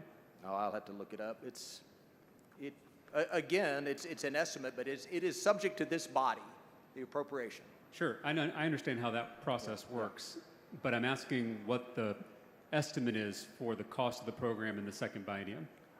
Well, based on some of their assumptions and all that, it could increase to levels $3 billion a year.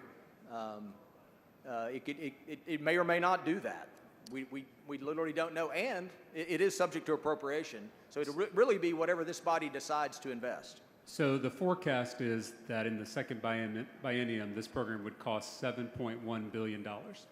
Is that correct? That's LBB's assumptions. Yes. And in the Education Committee, you called the Legislative Budget Board that wrote this fiscal note, quote, the gold standard.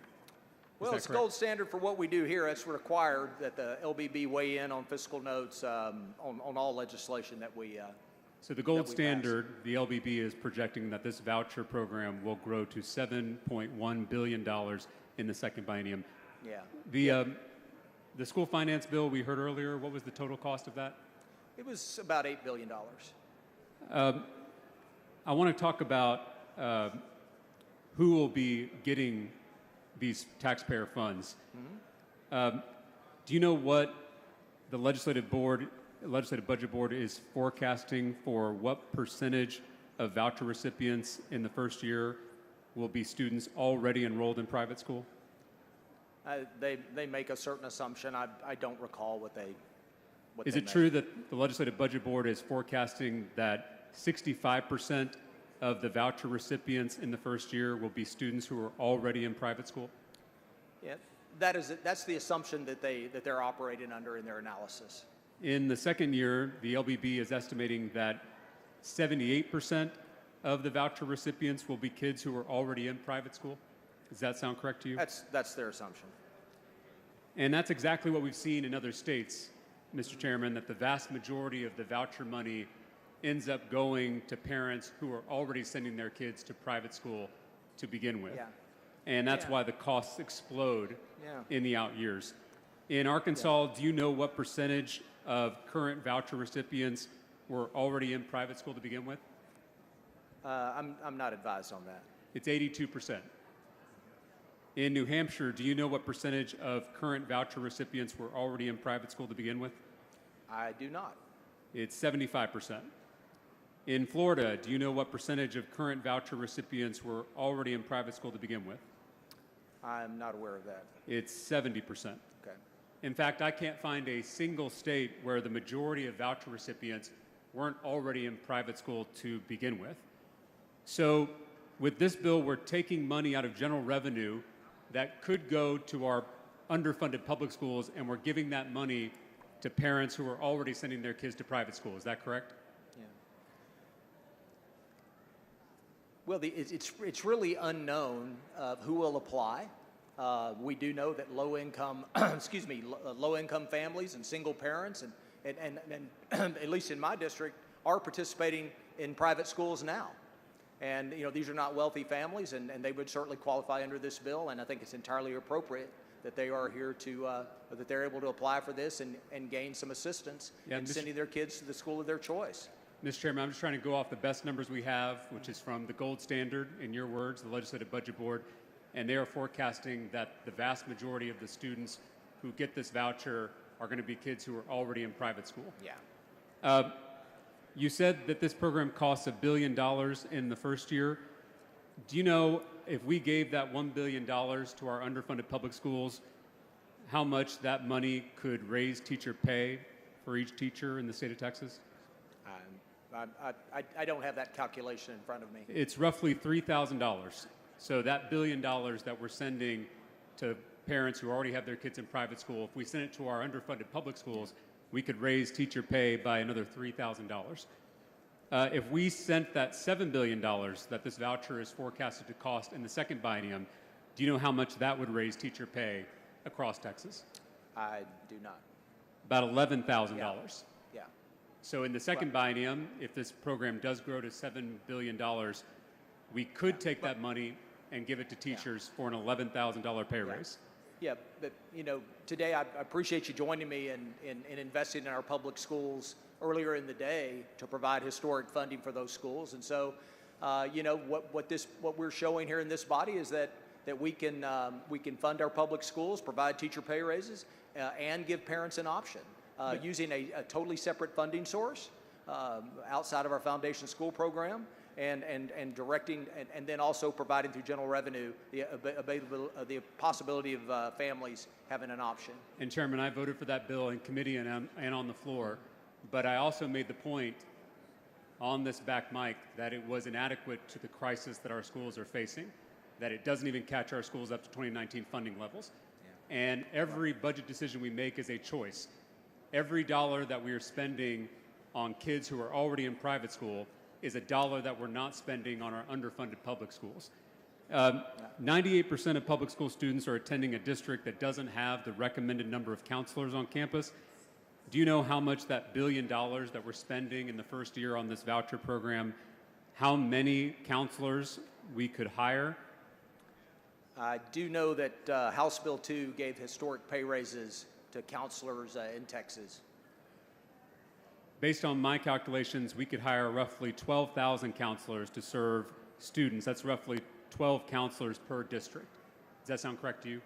If that's your math, if you could find that many counselors, I guess that amount of money would hire that many. Maybe we could put some of it to counseling programs to prep the next generation of counselors as well. If we spend the $7 billion that this is forecasted to cost in the second biennium, that would be 84,000 new counselors across the state of Texas. Mm-hmm. Does that sound correct?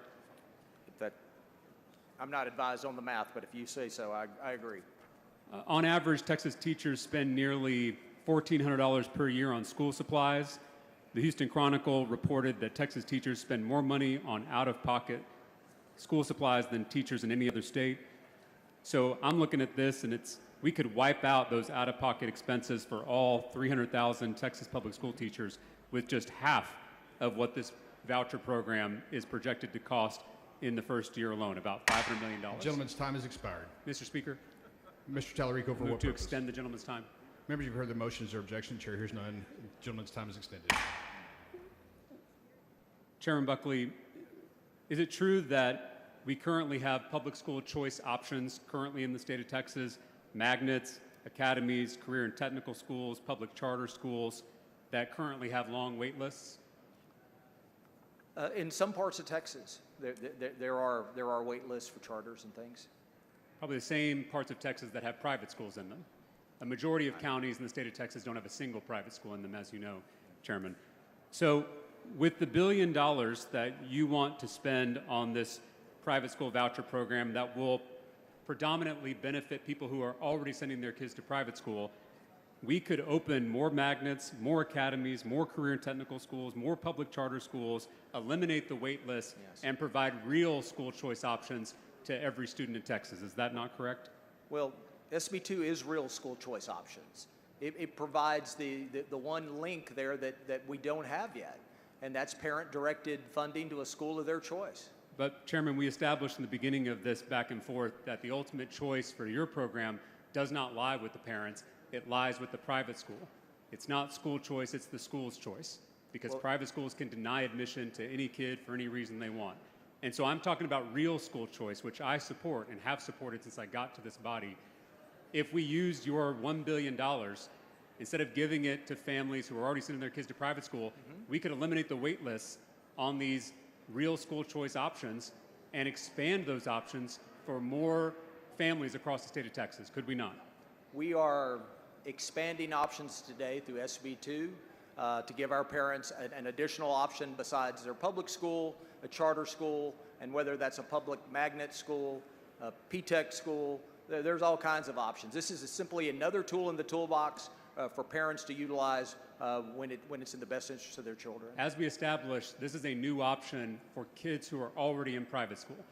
So the only option you're providing, is for parents who are sending their kids to private school to get a discount on their private school tuition. This is absolutely an option for kids currently in public school. Currently in public school? Absolutely. With ESAs, their parents can access an ESA and take their kids to private school. If the private school accepts them, correct? Absolutely. Just like any other endeavor in school.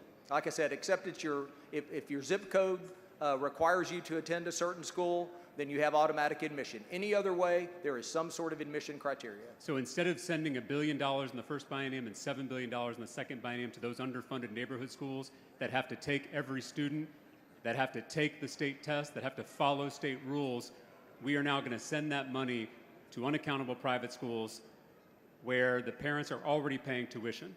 We are sending $8 billion through Texas public schools. And it's we're not gonna nearly enough. We're going to use $1 billion to give parents the options they so readily deserve. And that $8 billion doesn't even catch our underfunded schools up to 2019 funding levels as we established earlier. I want to ask about curriculum. So unlike public schools, we as lawmakers, the parents of this state, have no say on the instruction funded by our taxpayer dollars used at private schools. Is that correct?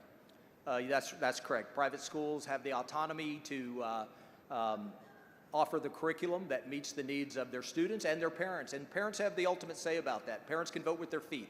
So, they can apply to a school based on the curriculum or not apply.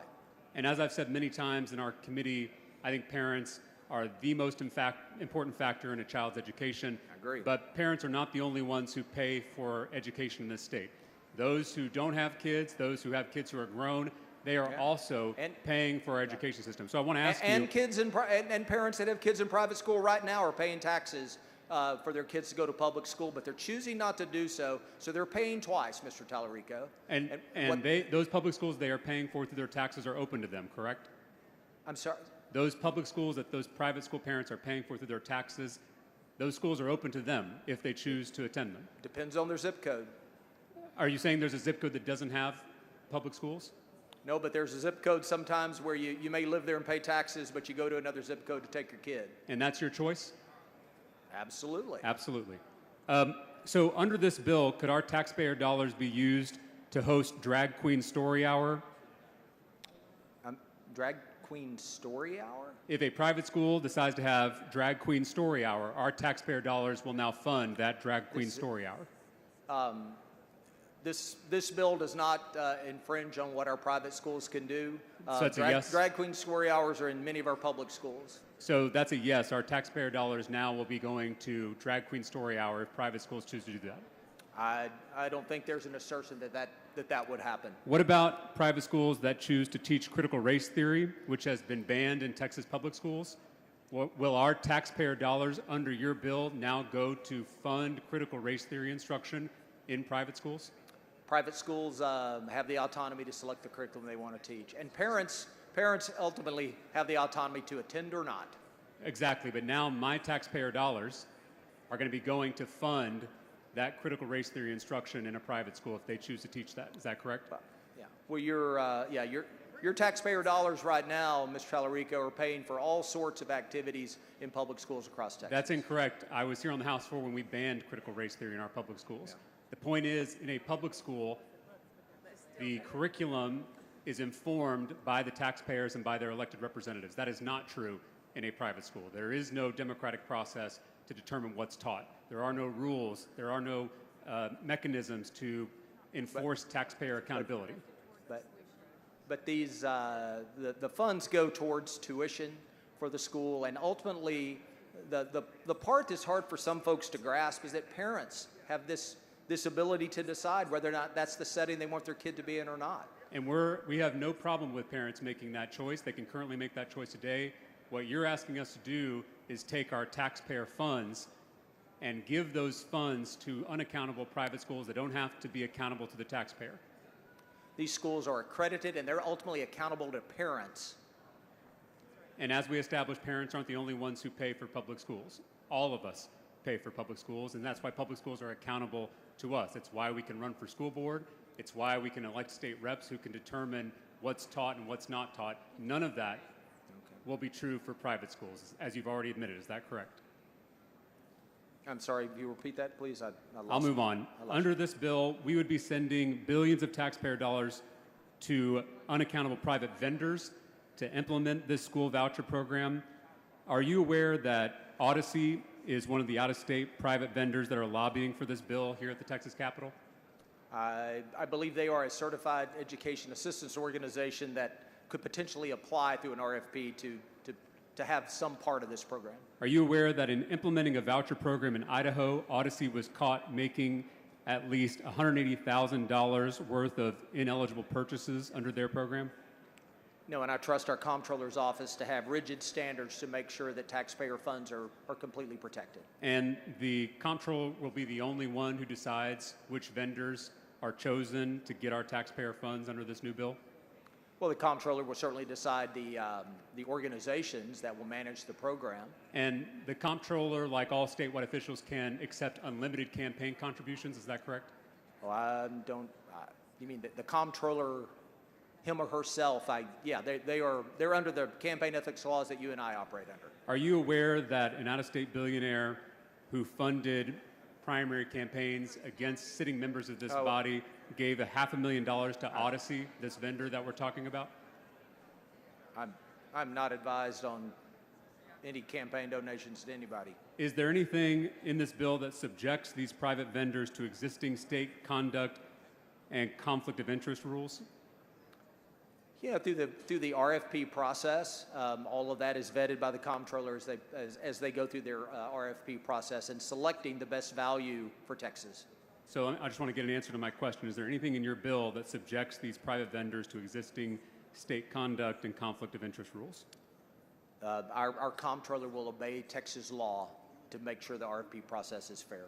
The bill states that the comptroller may recover taxpayer dollars in cases of fraud and abuse, but it doesn't require them to do so. Is that correct? Gentleman's time has expired. Motion to extend, Mr. Speaker. Members, you've heard the motion. It requires unanimous consent. Is there objection? There is objection.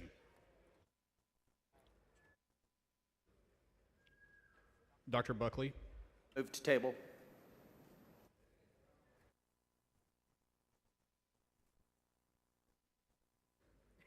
Chair recognizes Mr. Turner to close on the amendment. Thank you, Mr. Speaker. Members, before we vote, and I hope you'll join with me in voting against this motion to table, let me make a couple points based on the dialogue we just heard.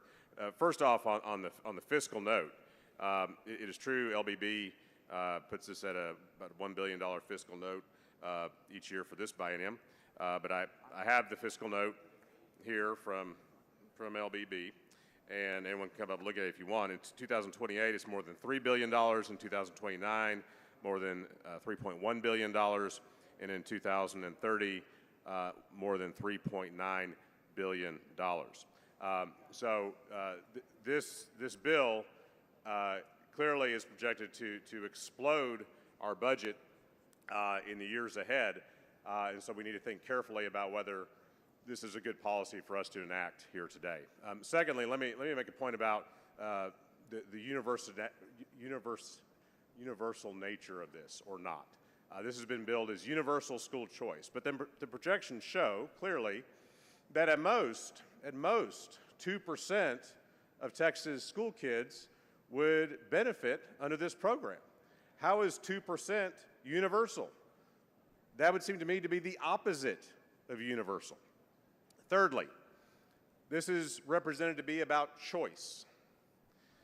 Members, we have a lot of school choice. Mr. Frank, for what purpose? Would the gentleman yield? Will the gentleman yield for questions? I'll be happy to in a minute, but let me finish Not at this time. Let me finish my point. Thank you. We have a lot of school choice in Texas right now. Let me just talk about the area that I represent, in the Arlington Independent School District. Students can go take classes at the Dan Diaper Career Technical Center. They can take courses at the brand new Fine Arts Center that is the crown jewel of the Arlington School District. They can attend early college high school in partnership with Tarrant County College. They can take dual enrollment courses. Same thing in the Mansfield ISD.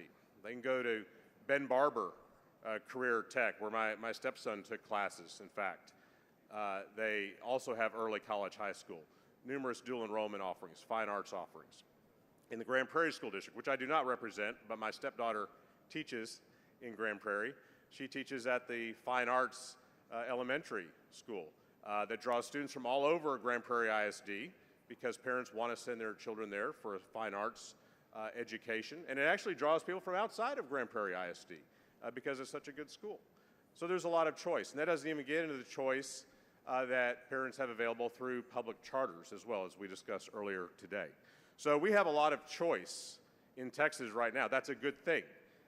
choice within our public schools is a good thing, and our public schools have been very responsive to creating more choices for parents and for kids. We do not need Senate Bill 2 to provide the choice that parents already have. I'd be happy to yield for questions. Mr. Frank, for what purpose? Yeah, just have some questions. If Gentlemen, yield for questions. All right. Yes. Gentlemen, yield. Just a couple quick things. You said choice, and you mentioned all the choice that was there, and you sounded like choice was a good thing, right? Sound like you were saying, hey, we've added choice, we've gotten more options for kids. That's a good thing. Yes, I think public school. I think the options we have today are robust, and I think that is a very good thing, yes. Okay, do people with money have a few more choices than people without money? I mean, like for instance, you, me, can you choose to send your kids somewhere that maybe is not one of those choices? And honestly, I know many people in this body are choosing to make a choice that people without money can't make. Is that right? I appreciate the question, Representative Frank. So let me answer it this way. I mentioned my two stepkids are older and out of the house, but when they were in school, had this bill passed back then, and my wife and I were presented with the choice of, now you can get this voucher and send your kids. And by the way, it is an ESA. It is not a voucher. There is not a voucher bill on the floor. I don't mean to be, but this is part of the misinformation. Okay, well, I'm trying to answer your question. But you're using it with misinformation, and that's what I think I get really frustrated with. There is not a voucher. It's an ESA. It's in the bill. Sorry. I'm happy to use that terminology, Mr. Frank. So if we had been provided an ESA, then could we have sent our kids to Country Day, the great school in Arlington that I mentioned earlier? Absolutely not. We wouldn't have been able to afford $20,000 a year per child additional. We would not. And the constituents in my district, they cannot. This is a coupon. It is a coupon. It does not guarantee anyone the ability to access those private schools. I am not suggesting by any stretch that this gives options, opens up 100% of the options. But I think you would have to admit, when the average private school in the state is $9,700, it will open up options, full options, for some kids. Whether you think it's good policy or not, will it open up options for some kids in the state? As I just acknowledged, this will, by all the projections, benefit around 2% of kids in Texas. So those kids, yes, I and agree. There's been a lot of limit, but it will in fact benefit. Yeah, so it will in fact. Okay. My concern is though the other 98% of kids who are still in public schools, where 90% of our school kids go, and we are not adequately funding our public schools, and we are taking needed funds away from our public schools with this bill. We are up almost, right now it's 16,000 total funds per kid. We are now going to be probably over 17,000 total funds per kid. We can argue whether that's enough or not. But I wanted to ask one other thing that you mentioned. You mentioned somehow that this was going to be discriminatory, I think you said. Even despite the fact that in the bill, the priority is for people who make less than 200. They will go before anybody. I'm sorry, there's actually special needs, which will be a small group. And then literally people who make less than 200% of free and reduced lunch will be the priority. They get in front of everybody else, and somehow yet it's going to be discriminatory. I'm not sure how you get to that. Is there a question? Yeah, so how did you assume it's going to be discriminatory? Is that just something that you believe, or you think that somehow, certain people are not smart enough to figure out the process? Why do you think it's going to be discriminatory? No, that's not at all what I'm saying, Representative Frank. What my comments were that the voucher idea. ESA. I understand. We don't have a voucher bill in front of us. We really don't.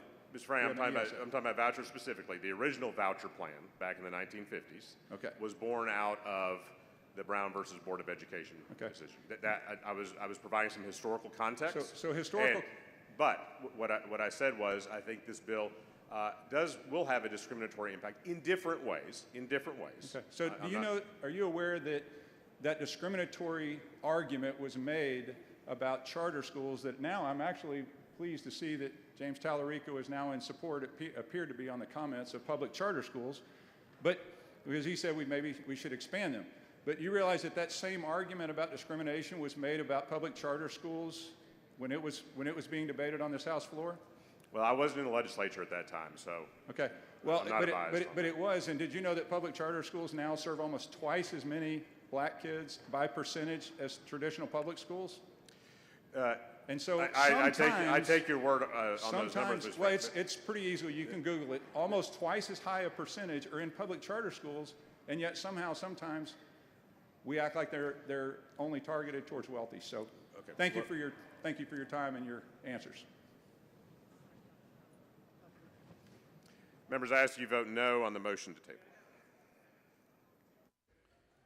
Mr. Turner sends up an amendment. Dr. Buckley moves to table. The question is on the motion to table.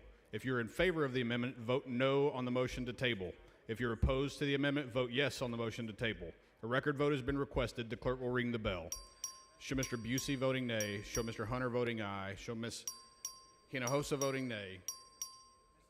Show Mr. Voucher voting aye. Have all voted? There being 85 ayes, 60 nays, the motion to table prevails.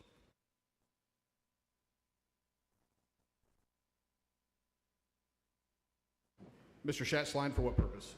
Mr. Speaker, I'd like to make a motion that Representative Tallarico's comments in support of our charter schools and more charter school funding, as well as his comments condemning the use of taxpayer funds being used for critical race theory and drag queen story hour, be reduced to writing and placed in the journal.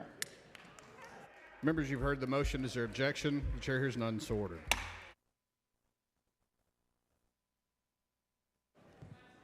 Mr. Speaker, I move to have all the remarks for Representative Tallarico be reduced to writing and placed in the journal.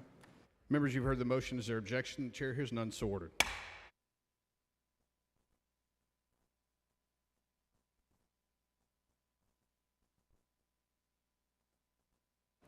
Ms. Troxclair, for what purpose? May we also add the remarks by Representative Frank to the journal as well? Members, you've heard the motion. Is there objection? The chair hears none, so ordered. Ms. Flores, for what purpose? Can we also add the comments and that that Chris Turner also in the journal, please? Members, you've heard the motion. Is there objection? The chair hears none, so ordered. Mr. Voucher, for what purpose? Why don't we just reduce to writing everyone's remarks on SB 2 and place them into the journal? There is objection.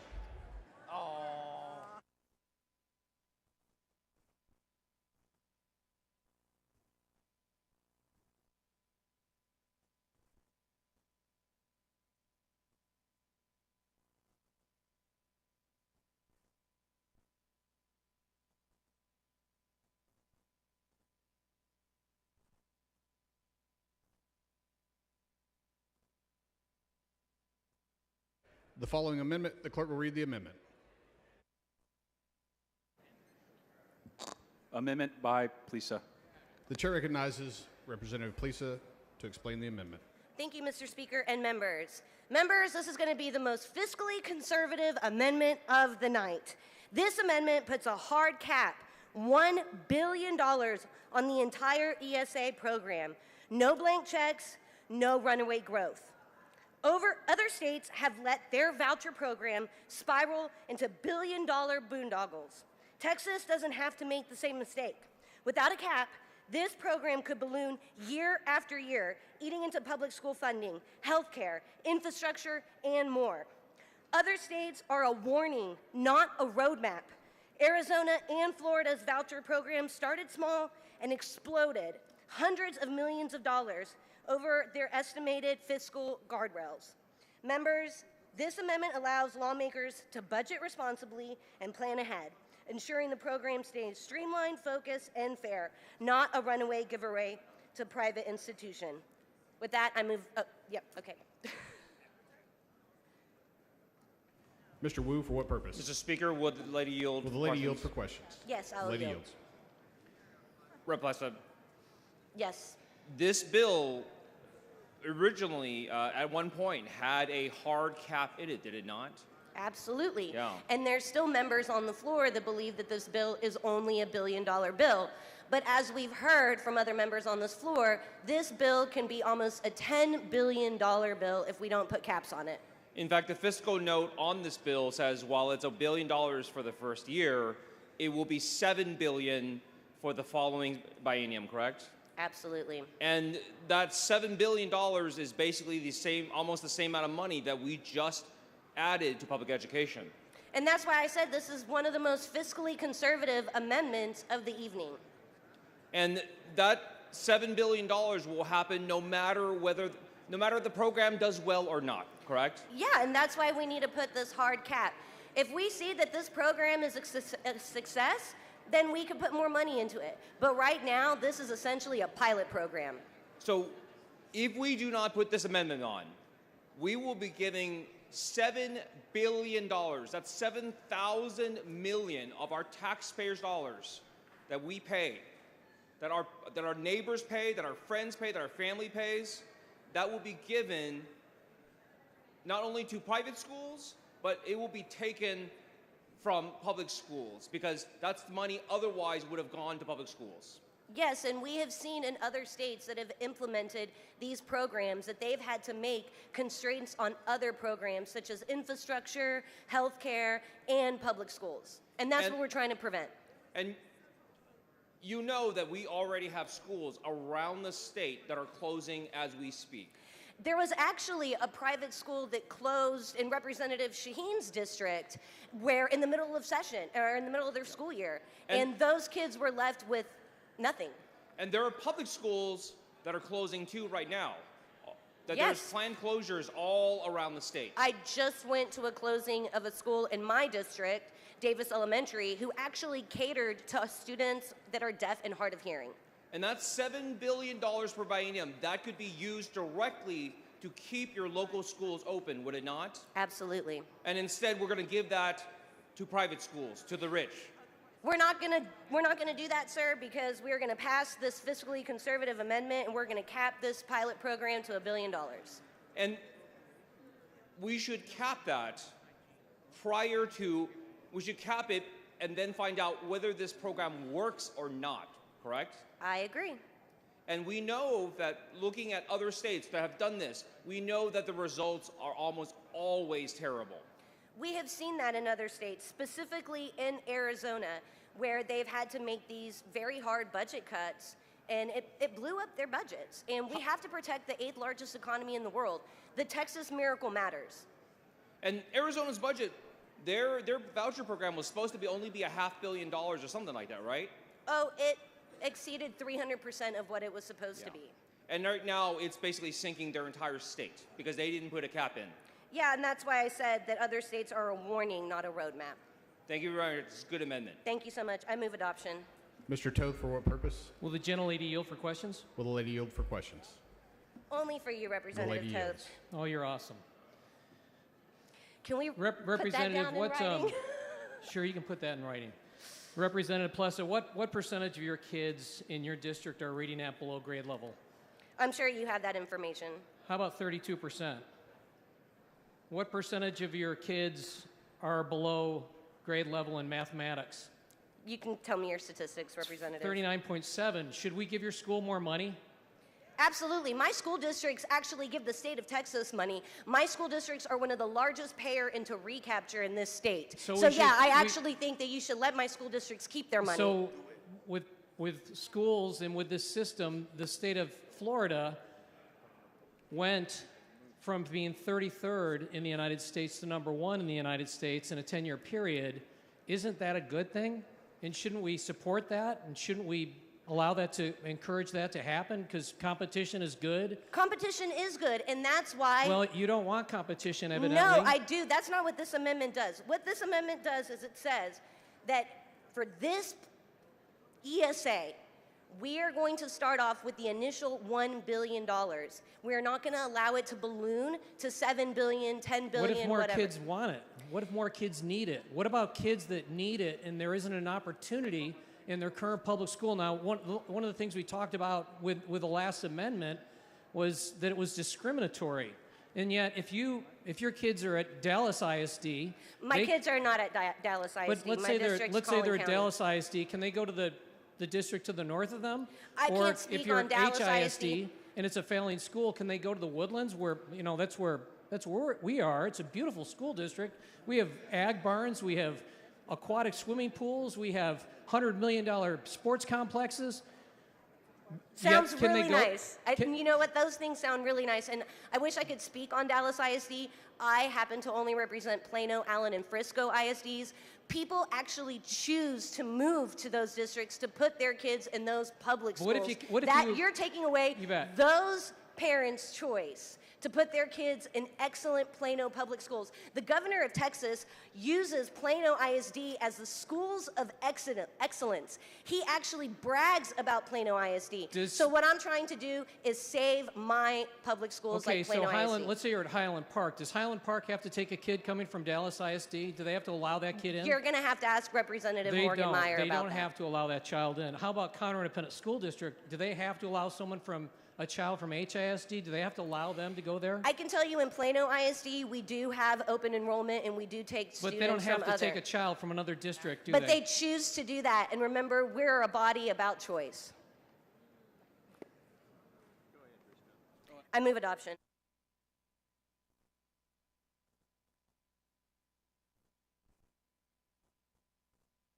Chair recognizes Dr. Buckley to speak against the amendment. Mr. Speaker, members, I respectfully move to table. Please excuse Mr. Guerin because of important committee business on a motion of Dr. Bonin. Is there objection? The chair hears none, so ordered. The chair recognizes Ms. Plesa to close on the amendment. Mr. Speaker and members, once again, if this body is truly fiscally conservative, we are going to put guardrails on this $10 billion pilot program. So with that, I move adoption, members. Mr. Wu, for what purpose? Would the lady yield for a few questions? Will the lady yield for questions? I will take one question, Chairman The Wu. lady yields for one question. Rep. Plesa, earlier, Mr. Toth asked you about school performances around the state. You're aware that this body, this state, has been underfunding public education for about 30 years now? We haven't fully funded our schools for as long as I've been alive. Yeah. In fact, right now, our state is ranked 44th in the nation in low, it's almost the lowest funding in the nation. Did you know that? I know, and that's why I've proposed this amendment to cap this program at $1 billion, and I really hope that the members of this body stick with me on this truly fiscally conservative amendment. And with that, I will move adoption for the final time, Mr. Speaker. Ms. Plesa sends up an amendment. Dr. Buckley moves to table. The question is on the motion to table. If you're in favor of the amendment, vote no on the motion to table. If you're opposed to the amendment, vote yes on the motion to table. A record vote has been requested. The clerk will ring the bell. Show Mr. Hunter voting aye. Show Ms. Plesa voting nay.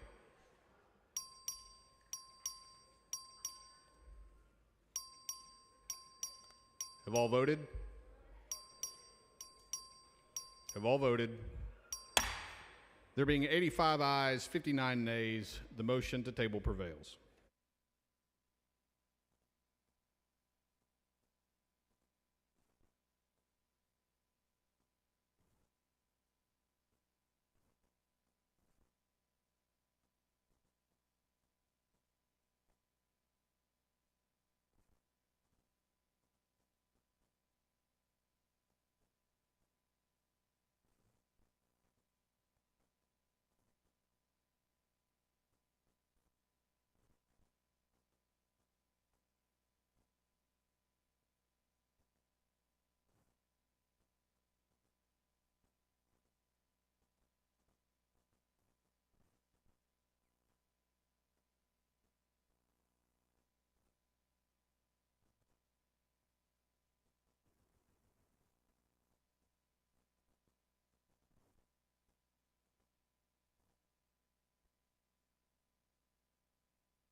The following amendment, the clerk will read the amendment.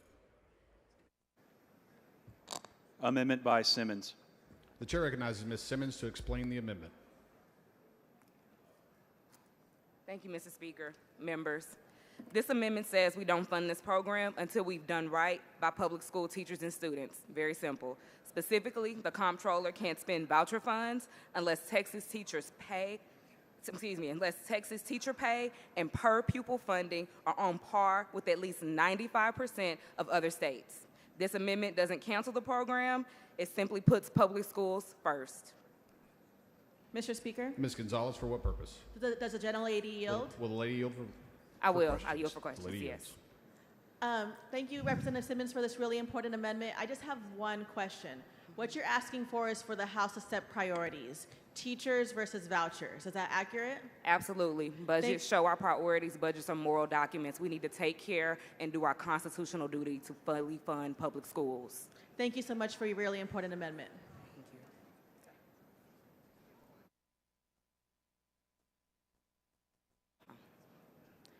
Members, before we fund new systems, let's fully fund the one we already have. I move adoption. The chair recognizes Dr. Buckley to speak against the amendment. Thank you, Mr. Speaker. Members, I respectfully move to table. The chair recognizes Ms. Simmons to close on the amendment. Move adoption. Ms. Simmons sends up an amendment. Dr. Buckley moves to table. The question is on the motion to table. If you're in favor of the amendment, vote no on the motion to table. If you're opposed to the amendment, vote yes on the motion to table. A record vote has been requested. The clerk will ring the bell. Show Mr. Hunter voting aye. Show Mr. Money voting aye. Show Mr. Canales voting nay. Show Ms. Simmons voting nay. Have all voted? There being 85 ayes, 59 nays, the motion to table prevails.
The following amendment, the clerk will read the amendment.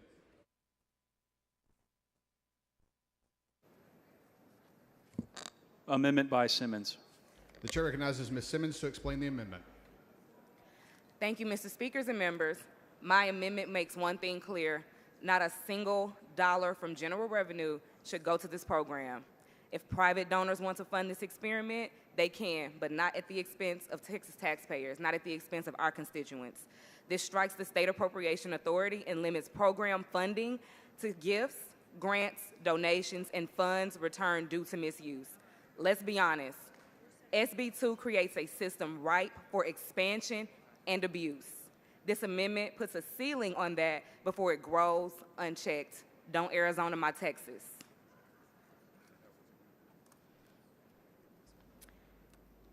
To close, members, it's very easy.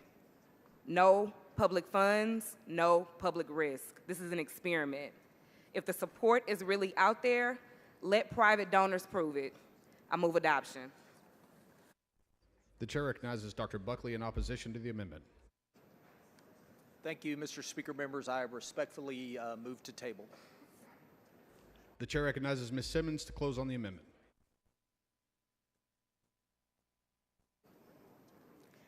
I close. Vote no on the table to motion. Excuse me. This is emotional for me, and I'm really trying to hold myself together. But vote no. Give our people a voice. Give our people an opportunity. Vote no on the motion. Ms. Simmons sends up an amendment. Dr. Buckley moves to table. The question is on the motion to table. If you're in favor of the amendment, vote no on the motion to table. If you're opposed to the amendment, vote yes on the motion to table. A record vote has been requested. The clerk will ring the bell. Show Mr. Hunter voting aye. Show Dr. Buckley voting aye. Show Ms. Simmons voting nay. Show Mr. Manuel voting nay. Show Ms. Howard voting nay. Have all voted? There being 85 ayes, 58 nays, the motion to table prevails.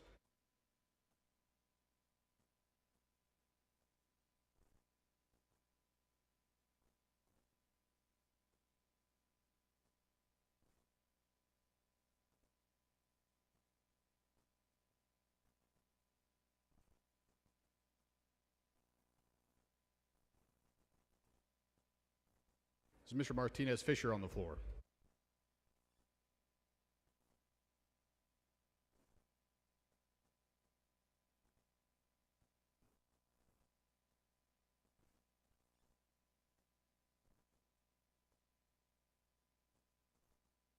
The following amendment, the clerk will read the amendment. Amendment by Martinez Fisher. The chair recognizes Mr. Martinez Fisher to explain the amendment. Thank you, Mr. Speaker. Members, this is pretty simple. This is a common sense amendment. If you look at the fiscal notes for the school finance bill we just passed, you look at the fiscal note for this current ESA proposal, in FY 2030, we'll be appropriating more money for ESAs than we do for our public schools. This amendment just says that we will not fund ESAs with more money than we will our public schools, and I hope it's acceptable to the author. The chair recognizes Dr. Buckley in opposition to the amendment. Thank you, Mr. Speaker. Members, I respectfully move to table. The chair recognizes Mr. Martinez Fisher to close on the amendment. Thank you, Mr. Speaker and members. You heard the debate, again, if this idea is we're going to create a program, we're going to create choice, it's been acknowledged that we have a capacity, that there are not an abundance of seats in the ESA world, maybe 30,000 extra seats. If nothing changes by FY30, we will be appropriating more money, or we'll have an obligation for more money for ESAs for less seats than we will for our public schools. And the last time I checked, it is the public schools, the free public schools that are in the Constitution, not the ESAs. And I just ask that you support this amendment if you believe that we should have, if you want to have a balanced approach, let's just make sure that we are not robbing Peter to pay Paul. And I hope that you vote against the motion to table. Mr. Martinez Fisher sends up an amendment. Dr. Buckley moves to table. The question is on the motion to table. If you're in favor of the amendment, vote no on the motion to table. If you're opposed to the amendment, vote yes on the motion to table. A record vote has been requested. The clerk will ring the bell. Show Mr. Martinez Fisher voting nay. Show Mr. Hunter voting aye. Show Dr. Buckley voting aye. Show Ms. Howard voting nay. Have all voted?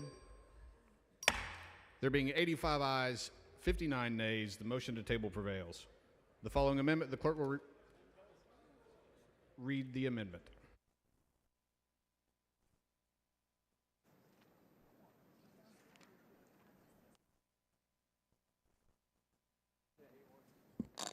Amendment by Howard. The chair recognizes Ms. Howard to explain the amendment.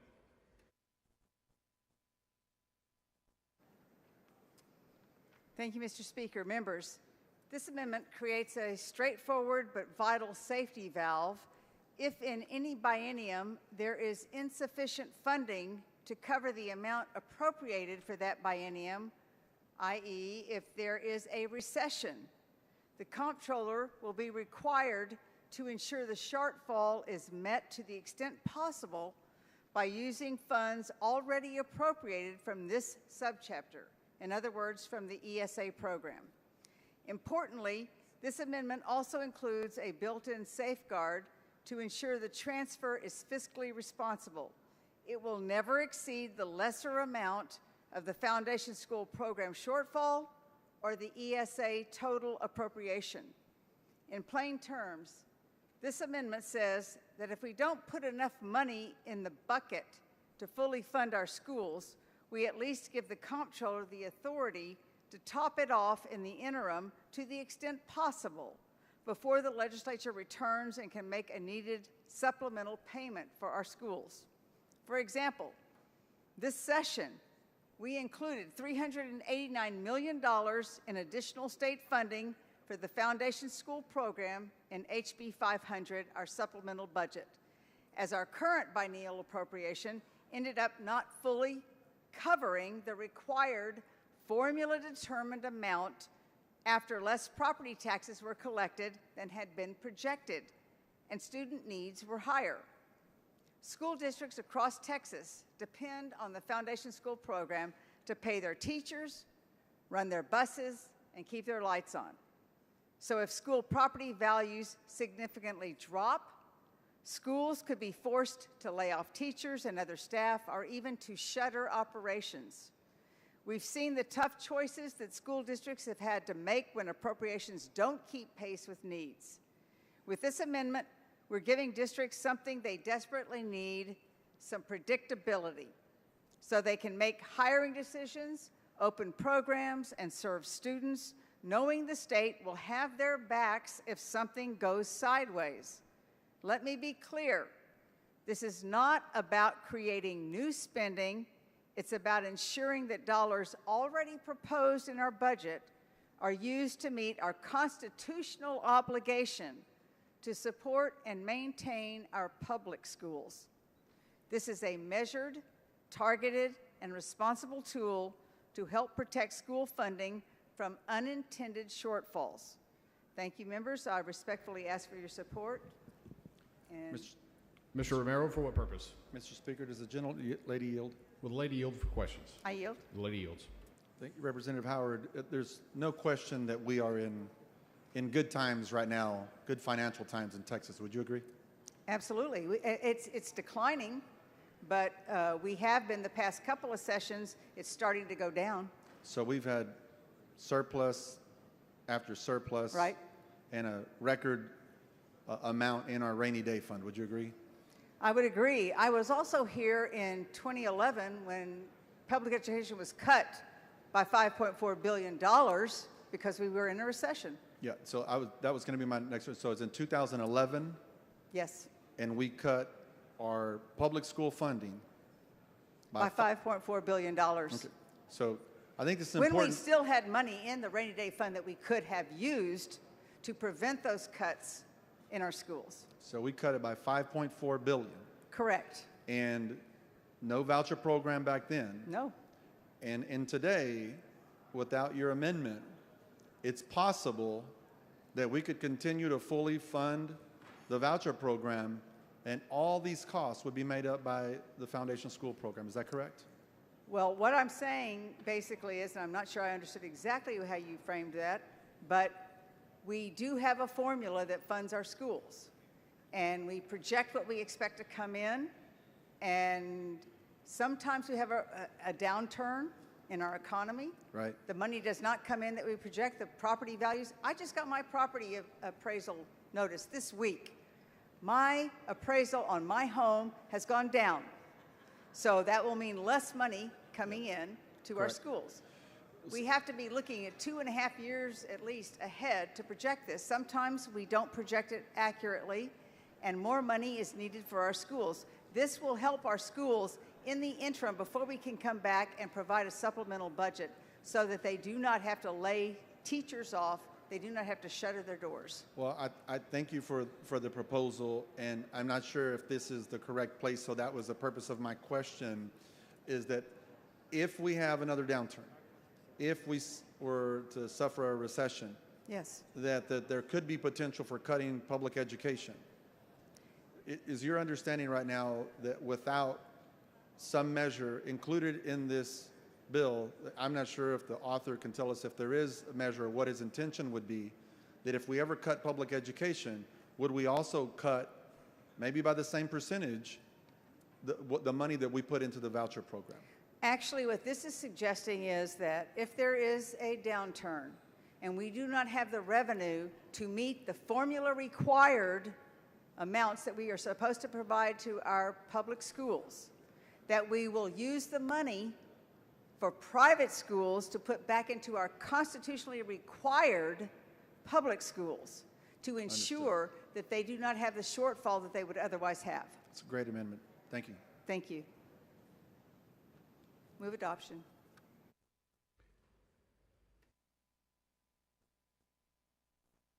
The chair recognizes Dr. Buckley in opposition to the amendment. Thank you, Mr. Speaker. Members, I respectfully move to table. Mr. Speaker, Mr. Romero, for what purpose? does the gentleman yield for questions? The gentleman has moved to table. He'll have to withdraw his motion to table in order to yield for questions. Sorry.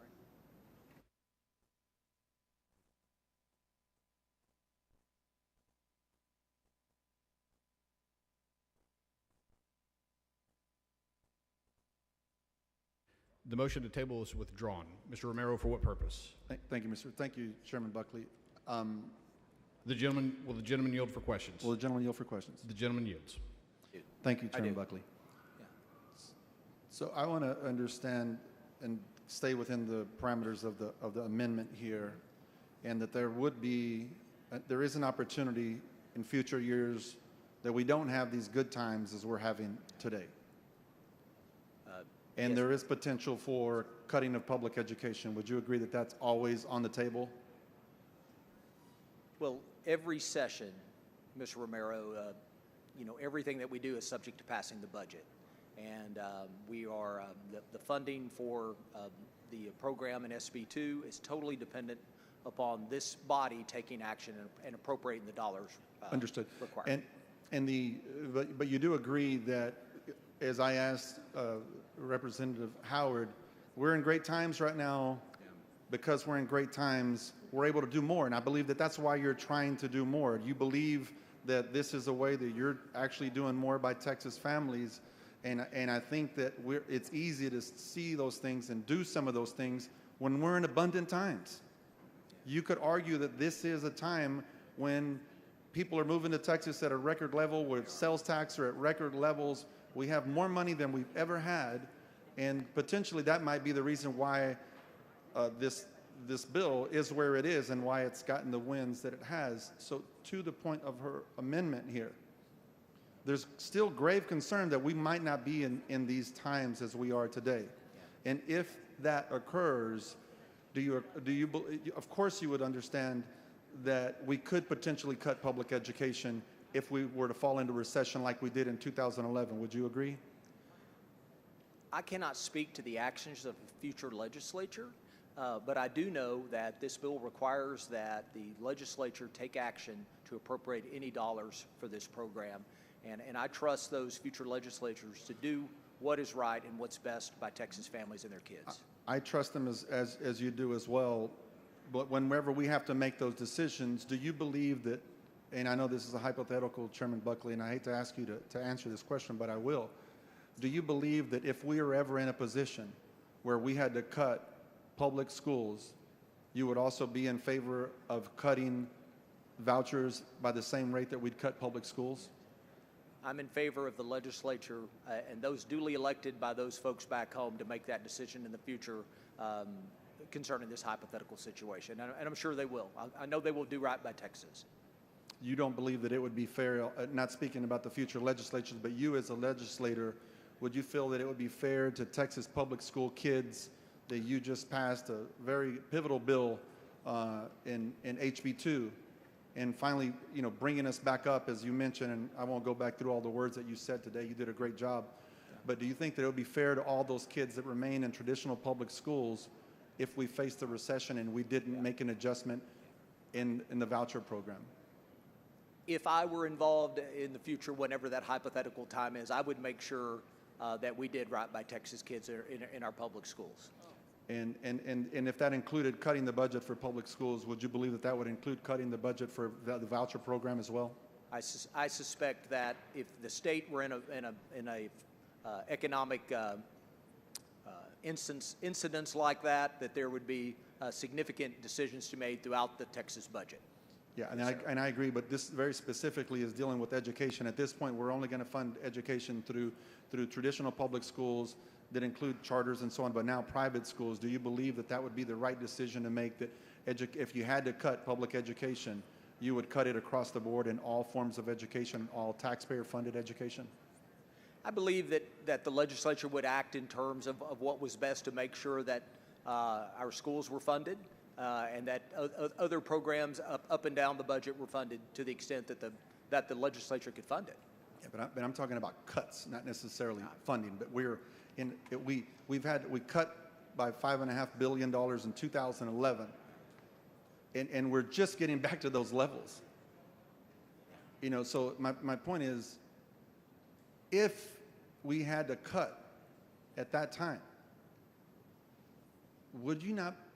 could you feel good about yourself saying that we only cut public education and yet we left the private school funding the same? I think what I said was I think that those future legislators would make a decision to meet their constitutional requirements to fund our schools, our public schools, and also make decisions on the impact that other budget cuts would have on Texas families up and down the budget. Everything from SB2 all the way to our roads and health care and everything up and down the budget, all 1,000 and whatever pages of it. Yes, sir. And back on the amendment here by Representative Howard, if you're in a position where we're in a recession and we are in great times, such where we have almost $30 billion in rainy day fund, would you be in the position of understanding the predicament that put public school teachers and all the students in Texas if we ever had to defund our schools again? Yeah. Certainly in the hypothetical time that you sort of describe or lay out, I think that that would be a moment for this body to act in a prudent fashion throughout the budget and everything to make sure that we meet our responsibilities to Texans. Absolutely. Thank you, Chairman. Yes, sir. Mr. Frank, for what purpose? Would the speaker yield for one, or the member yield for one gentleman question? yield for questions. Yes, Dr. Buckley, as I understand it in the current bill, the current funding for ESAs are set at 85% of what we're putting in just for the operational portion of the schools. Is that right? Wouldn't it necessarily? Yes. It would go down. They're already tied, although the ESA is a lower amount. Am I missing that? Yeah, yeah. That's a great point. And hypothetically, should public school funding decrease, then ESA amounts would decrease as well. Right, because literally, they're already tied to, but much lower than what they're getting, and with no facility funding. So it's not just 85% of; it's probably more like 60% of the total amount. But they're already tied, kind of assuming that is going to happen. So it's already lower and tied. Yes, sir. You are correct. All right. Thank you. Thank you. Respectfully move to table. Chair recognizes Ms. Howard to close on the amendment. Thank you, Mr. Speaker. Members, I appreciate the conversation. It's not exactly what this amendment is about. What we're talking about here is what do we do during the interim, between sessions, when the legislature is not here to act. What happens is if we enter a recession during the interim and public schools are losing funds, what I'm asking for in this amendment is that rather than let our public schools suffer, that they be able to have the comptroller transfer any funding that is for ESAs back into public education, which we are constitutionally required to provide. And then we can take care of it when we come back, as you've just been hearing in this interchange, in the next session and do a supplemental as we did this time. But this is about protecting our school districts in the interim when we are not in session and they could be suffering, they could be having to do layoffs, they could be having to shutter their doors. We give them a lifeline to continue to meet the needs of public school students in our states. I would appreciate that you vote no against the motion to table. Thank you. Ms. Howard sends up an amendment. Dr. Buckley moves to table. The question is on the motion to table. If you're in favor of the amendment, vote no on the motion to table. If you're opposed to the amendment, vote yes on the motion to table. A record vote has been requested. The clerk will ring the bell. Show Mr. Hunter voting aye. Show Dr. Buckley voting aye. Show Mr. LaHood voting aye. Show Ms. Isaac voting aye. Have all voted? There being 85 ayes, 61 nays, a motion to table prevails.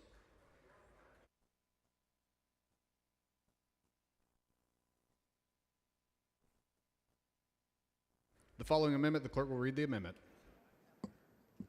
Amendment by Garcia Hernandez. The chair recognizes Ms. Garcia Hernandez to explain the amendment. Thank you, Mr. Speaker. Members, we are all familiar with the Recapture system, also known as Robin Hood.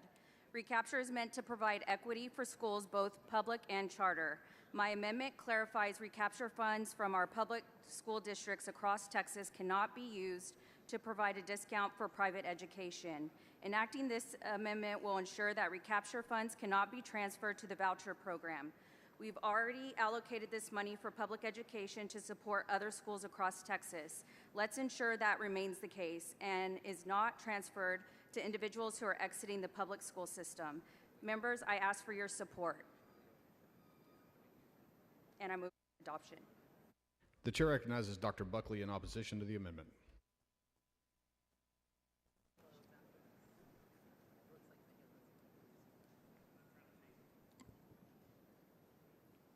Thank you, Mr. Speaker. Members, I respectfully move to table. The chair recognizes Ms. Garcia Hernandez to close on the amendment. Thank you, members.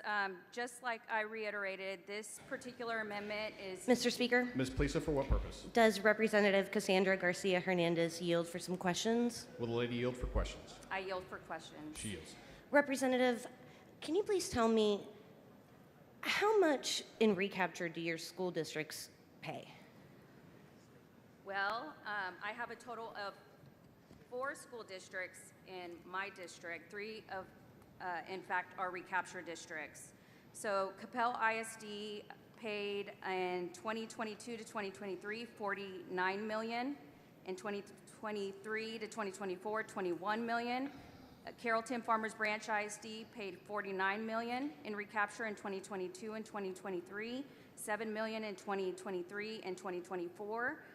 And Dallas ISD, which is also one of my Recapture districts, paid $215 million in 2022, 2023, and $45 million in 2023 and 2024. So total, my Recapture districts paid a total of $313 million in 2022 and 2023, and $73 million in 2023 and 2024. And this Recapture money is going back into the state of Texas. This is not necessarily going back into public education, is that right? That's correct. And how many, do you know how many ISDs currently pay into Recapture? And if you don't, that's okay, I have that number. As of right now, my understanding that there are a total of 160 out of 1,207 school districts. And so Recapture essentially is what makes our property taxes go up. Is that correct? That's correct. So voting against this amendment essentially is a vote for increasing property taxes. Is that correct? That is correct. I don't want to take a vote to increase property taxes. Do you? I do not. So I'm for your amendment. Thank you, Representative. Thank you so much.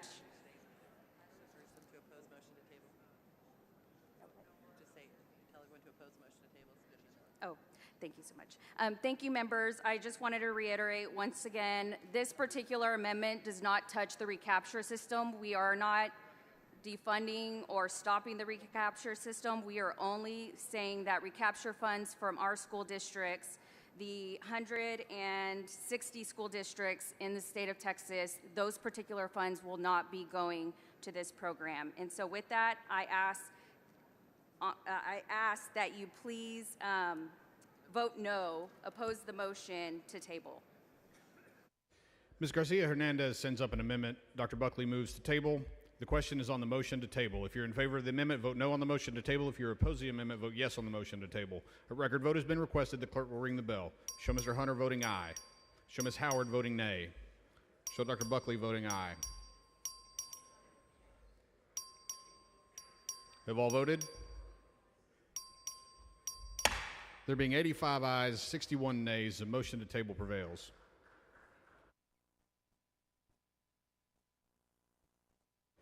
The following amendment, the clerk will read the amendment. Amendment by Rodriguez Ramos. The chair recognizes Ms. Rodriguez Ramos to explain the amendment.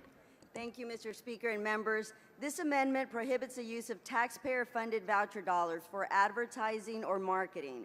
Working families don't need public money spent on flashy brochures or targeted ads. They need real investment in the schools their kids attend.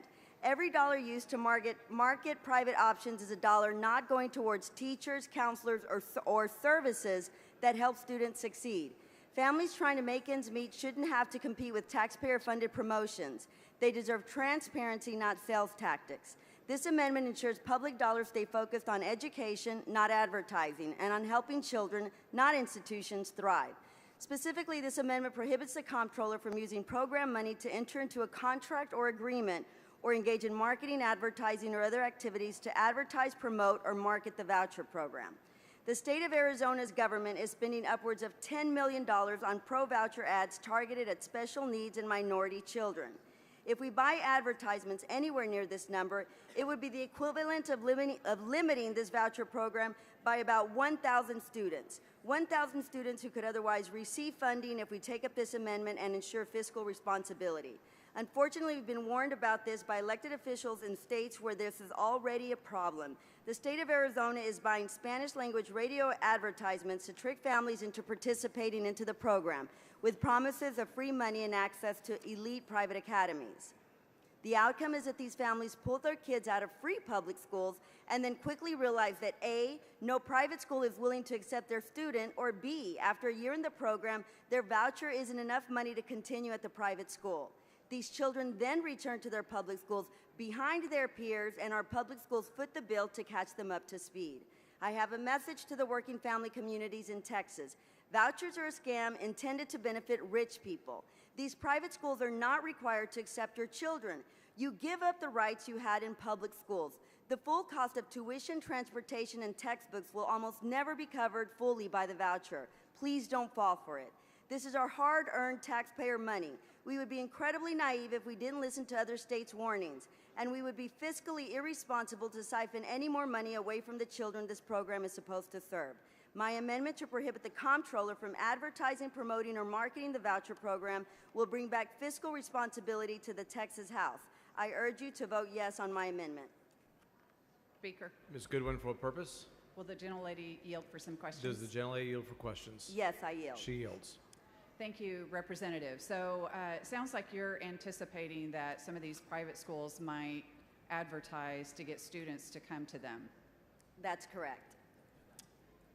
Would it surprise you to know that actually even our public schools are anticipating having to advertise to keep students within their district? Just last week, I went to a candidate forum for the Lake Travis School Board, and candidates were talking about the need to advertise to get students back into the district. And so not only are we anticipating dollars being spent for the private schools to attract students, but it's going to be kind of this competitive advertising, don't you think? Yes, and it's unfortunate because for every dollar they're spending on advertising is a dollar that's not going to educate our children. That's right. So your amendment would say that, what, private schools can't use our public dollars for advertising to attract students? Marketing, advertising, or other activities to promote, market, or advertise the development or use of their program. You know, I think that this makes so much sense, but maybe you have been recognizing the same thing I have, that all of our amendments, regardless of how common sense, how conservative leaning they are, they're being tabled so that we're not even voting on these amendments such as yours. It's unfortunate because the people of Texas, working class families, deserve to see us fight and debate on the issues. And unfortunately, when we table these motions, we're also silencing debate and really shutting down democracy. I agree with you wholeheartedly, and it's almost as though some members have been told how to vote, and they aren't looking at the policy, they're just following direction. It appears that's a common understanding. Yes, ma'am. Thank you, Representative. Thank you.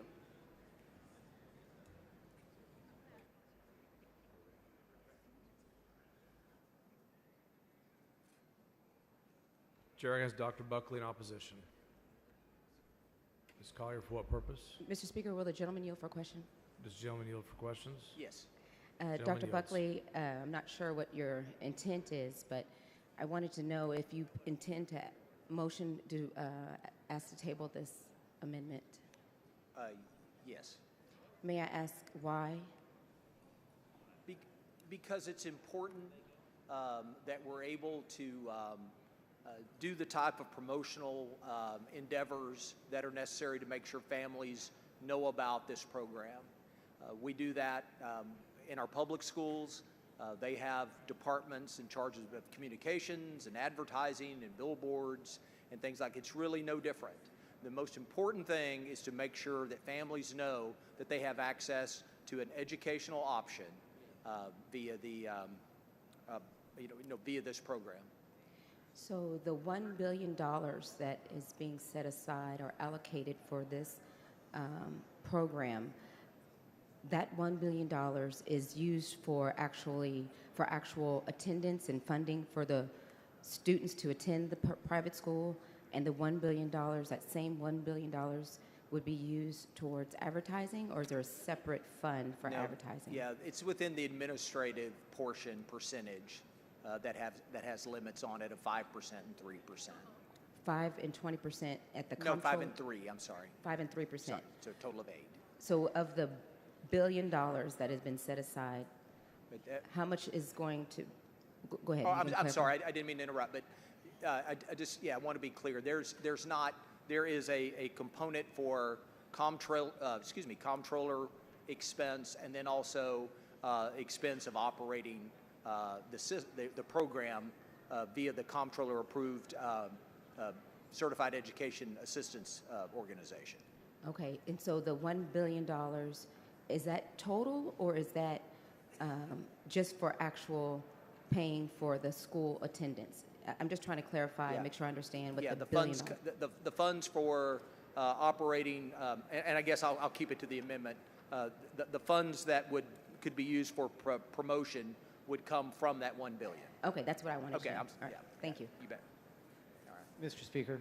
Respond for what purpose?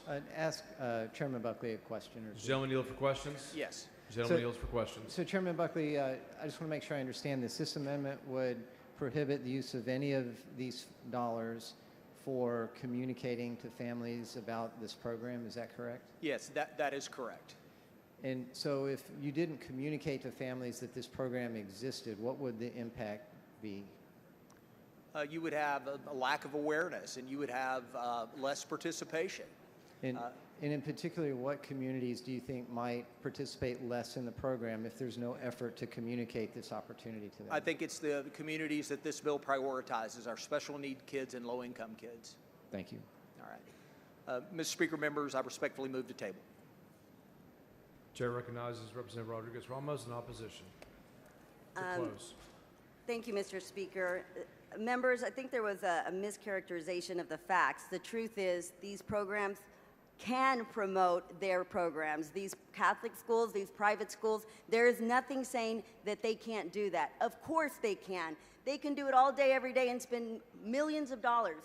We're just saying not the money that we're allocating for the vouchers. That money needs to stay in that program. So there is an absolute, in fact, these programs are able to receive gift grants. There's private donations that these schools receive. Use that money instead of for whatever other uses you may have. That money may be used for that. What we're saying is that the voucher money, or the money that's allocated in this $1 billion, needs to not be used for marketing and advertising. What we're saying is every one of those dollars needs to be used to educate the child, not to market and advertising. If they want people to know about their program, then they have a separate pool of money that they could use to promote their programs, not this money. And so I move adoption. Ms. Rodriguez-Ramos sends up an amendment. Mr. Buckley moves to table. The question is on the motion to table. A record vote has been requested. The clerk will ring the bell. So Mr. Harris voting aye, Mr. Hunter voting aye, Mr. Harless voting aye.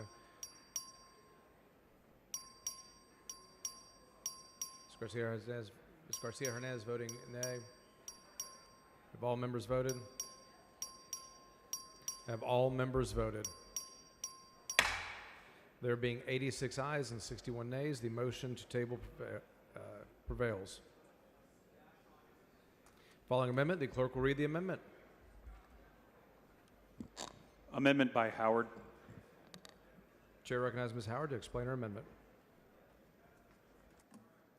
Thank you, Mr. Speaker. Members, this is really quite simple. It's about providing guardrails and accountability Last Thursday, we passed a budget that includes $1 billion to fund the voucher program. Throughout budget night, we voted for and against countless amendments to move money around in the budget. Those of us on appropriations have spent months making tough decisions about what the state can and cannot afford to fund. This amendment protects the funding for the programs that we all care about by limiting the voucher program's funding to only the amount appropriated to it in the General Appropriations Act. I move adoption. Chair recognizes Mr. Buckley.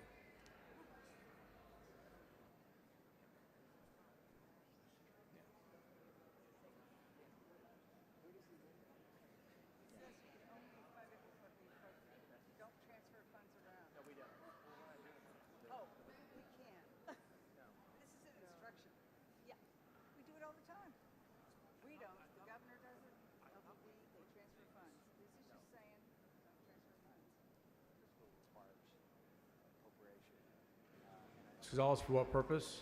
Mr. Speaker, will the gentleman yield? Does the when gentleman ever yield for comes to- questions? Yes, I will yield. Thank you, Chairman Buckley. Can I ask a request moving forward for the rest of the amendments? I noticed that we've gotten into a pattern of just motioning a table, but in the past, when that request was made, usually the author would say, I motion a table because, and say a reason. I think that there's a public watching this debate, and I don't think that they have access to the same floor amendment system we have, so they don't see the amendments. And so it just looks a little bit like we could give more clarity. If that would be great, if you could do that for all the amendments moving forward, that would be really helpful. Okay. Thank you. You bet. All right. Mr. Speaker, members, I respectfully move to table. The bill currently limits appropriation to the amount that's appropriated by the legislature. Mr. Speaker? Exhaust for what purpose? Will the gentleman yield? He has moved to table, which means he cannot answer. So Thank the you. table's on the floor. Ms. Howard to close. Thank you, Mr. Speaker. Members, I am quite cognizant of the fact that we have $1 billion in the Appropriations Act. Like you, I think we understand, though, that there are times when funds are moved around during the interim.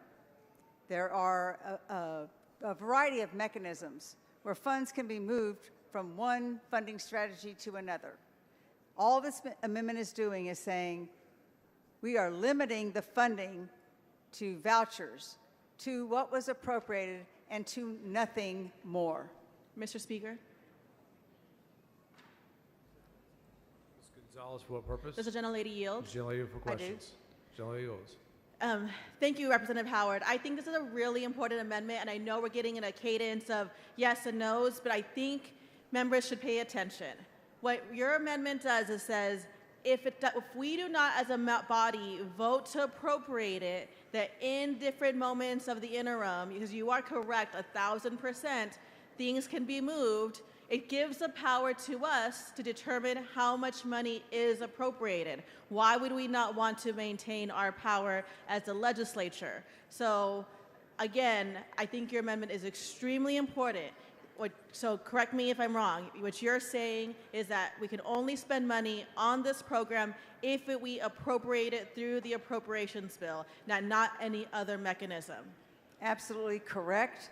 And as you know, being Vice Chair of Appropriations, there are opportunities during the interim without the legislature being involved for funds to be transferred. All this amendment is doing is saying the legislature is making the decision about the amount. Nothing more should be transferred into this program. And we can say if we want more money or less money, but we appropriate it and it's part of a public conversation, not done in the shadows, so it's accountability, transparency, and good governance. Is that accurate? Absolutely. Thank you so much. Thank you, Representative Howard. Great Thank amendment. You. I move to not table the motion. Thank you. The amendment, whatever. Ms. Howard sends up an amendment. Mr. Buckley has moved to table. The question is on the motion to table. A record vote has been requested. The clerk will ring the bell. Show Ms. Howard voting nay. Show Show Ms. Hinojosa voting nay. Mr. Hunter voting aye. Mr. Buckley voting aye. Have all members voted? Have all members voted? There being 84 ayes and 59 nays, the motion to table prevails. The following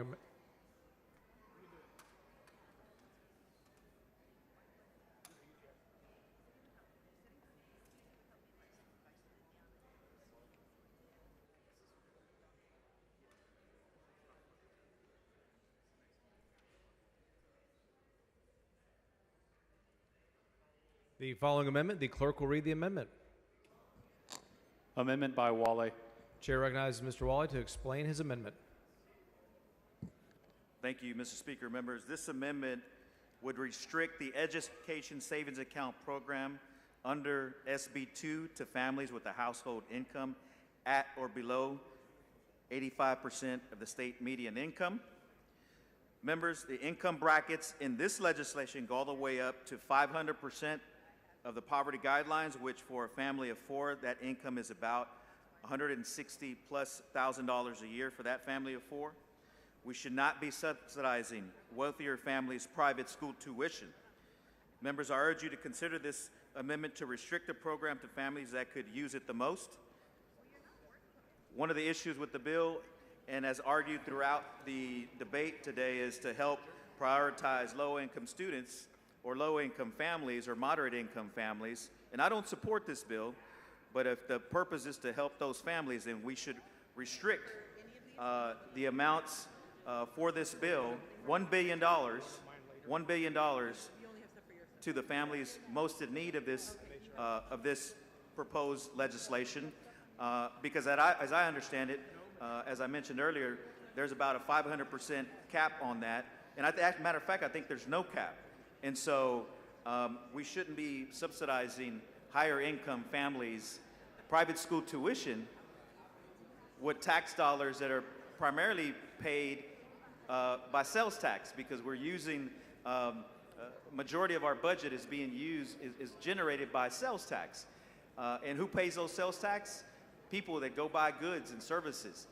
Low-income families that go to the grocery store, they pay a sales tax. So it's a kind of perverse that those same low-income families would be, in essence, paying the private school tuition of the higher-income families. So this simple amendment caps that participation of those families at 85% of the 85% of median income. Mr. Speaker. Ms. Turner, for what purpose? The gentleman yields for the questions. Does the gentleman yield for questions? Absolutely. The gentleman yields. Thank you, Representative Wally. Excuse me. So your amendment would limit the voucher to 85 families that are at 85% of the median income of the state. Medium income, yes, sir. That's correct. All right. And so we heard some dialogue earlier that I'm sure you heard between Representative Frank and me about shouldn't we provide resources to families with less means to be able to send their kids to private schools. It sounds like that's what your amendment would almost ensure. Do I have that correctly? That is exactly right, Representative Turner. Look, if we're worried about these children that don't have no options, because that's been the argument, then let's help those children, those families that actually would be benefited by this proposed legislation. So, look, the amendment specifically says that we limit this child. The child is a member. This particular child is a member of a household with a total annual income that is at or below 85% of the state median income. So you're exactly right in that exchange. The way as I read the legislation, you have several categories, right? You have children with disabilities, children at 85% of the median income, and then it starts to tail off, but there's still no cap. So it could be that a family at 500% of the federal poverty level could benefit from that, and that's it seems kind of perverse to me. Yeah, I agree. And so without your amendment, there is no cap. There is no income cap on who can benefit from this in this bill. Is that right? Absolutely not. So if you're a very successful person, and God bless those who are, but You know, if you're making a multi-million-dollar a year salary, you would be eligible under this bill without your amendment to draw this ESA to subsidize sending your kids to the most expensive private schools in the state. That's correct. Okay. I think you have a great amendment. Thank you, Mr. Thank Waller. you.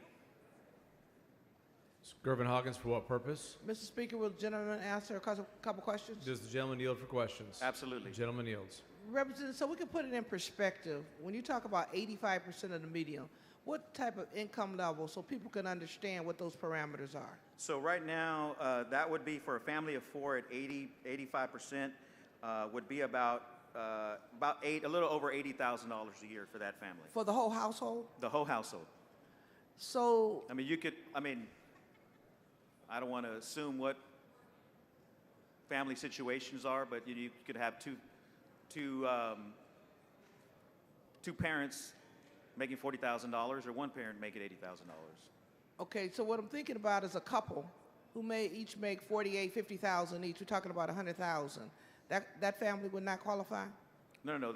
What the amendment does is caps that that ESA, that voucher, to families that make under 85%, at or below 85%. So we're talking about a household of 4 making less than 80,000. Correct. Roughly 80,000, yes. Roughly 80,000. Yes. So that truly will get the folks that we're saying we want to serve. That's correct. And so at the 500%, what is that number? Do you know? My numbers, and I can stand corrected, is about, for a family of 4 at 500%, is about 160,000. So about 100, so double. Correct. So the current bill now says 160,000, which is double what your amendment does. Correct. And so your amendment truly gets to the families that probably is most in need for that support. Yes. Thank you, sir. Good amendment. Yes. I was ready for you. Move adoption. Chair recognizes Dr. Buckley to speak in opposition to the amendment. Thank you, Mr. Speaker. Members, this amendment, I believe, does not recognize what the bill already does. The bill prioritizes our special needs kids with an income cap, and then our most economically disadvantaged families earning $67,000 a year or less is second priority. And so we already prioritize those students contemplated, and for that I would respectfully move to table. So, Mr. Speaker. Yeah. Mr. Speaker. All right. Dr. Bunn and Dr. Buckley has already made a motion to table. The chair recognizes Mr. Wally to close on the amendment. Thank you, Mr. Speaker. Look, this amendment is very simple. If we want to help, as been laid out in the layout of this bill, if we want to help moderate to low-income families with perceived choice, and I believe there is choice currently in our ISDs, because particularly in Aldine ISD, we have CTE, we have a CTE high school, we have a PTech high school. We provide many of options for our schools in Aldine ISD. It would behoove us to cap the amount of family income to those to the benefit of this particular legislation, to those families that meet 85% of the median household income. These are the children and families in most need. And so it's very simple. It caps, a hard cap, because there are no caps. You can say that you prioritize them in the legislation, but there's still no caps. Mr. A family Speaker. up to 500% of the federal Ms. Goodwin, poverty level for can what get it. purpose? Will the representative yield for questions? Does the gentleman yield? Gentleman yields. Absolutely. So, yes, I also heard Chairman Buckley mentioning prioritization. But if, let's just say for whatever reason, no families in priorities 1, 2, and 3 applied or were accepted, all of the voucher money or ESA money could go to Category 5, which is anybody, essentially, correct? That's how I understand the legislation. So it's a priority, but it's not a requirement. It's a priority. It has four, I think it's had four standards, right? So you have 85% included in that. First tier are families that have children that might be disabled. And then it subsequently ratchets down from I think 2 to 500, and then 500 is the other designation. So I think, as I understand the legislation too, you would already have to be in private school. I think that's correct. And so I'm also curious, your amendment, does that pertain to each of the categories, or just how does that work? We strictly, we renumber actually we do away with categories, basically. Okay. What the amendment does is cap the families who can benefit from the legislation at or below 85% of the state median income. So it's a hard cap. So you're basically saying, hey, we are prioritizing with no way to slip through the cracks. We are prioritizing low-income families that right now can't access private education. We are prioritizing in this amendment to those families that need it the most. Thank you so much. Thank you.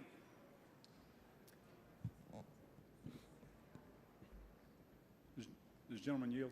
Mr. Frank, for what purpose? Does the gentleman yield for question? Absolutely. Gentleman yields. I just want to clarify the existing bill because it's been misrepresented in the back and forth. There is actually in the current bill a 20% hard cap on that fourth group that you're talking about. So if there's no one, you use the hypothetical, if there is no one in the first three, which is obviously highly unlikely, if there's no special needs, which is the first one, if there's no one under 200%, if there's no one under 500%, if there's no one in that group that uses it, then no one in the top group will use it because there is a hard cap in the bill of no more than 20% of the total funds will go to that group. Are you aware of that? No more than 20% of what group? Of the total ESA funds. So right. if there's no one participating, I realize that doesn't keep anyone from getting it, but if there is no one, it encourages the program to make sure that the first in line are the people that you're talking about. But there is a hard cap of 20%. No more than 20% of the money can go there. And the reality is, if we do our job with the advertising, that the people that you want to be served will actually be served first because they are prioritized. They are first in line. Okay, so then why don't we cap it as this amendment? Well, I was just, I wasn't trying to change the bill. This bill has been discussed a lot, but you represented that somehow we could end up with all the money to the top ones, and that's simply not the case. And I just wanted to make sure that you and the body knew that that was not the case. Okay, but that doesn't mean that somebody that makes over $160,000 wouldn't be benefited by this legislation. I agree, but I was just correcting the back and forth. It said that somehow all the money could go to the top, and that's just not the case. Well, let me. So I just want you understand that is in the bill. The 20% hard cap in the top group is in the bill as it stands right now. Well, let me answer it. Let me respond this way.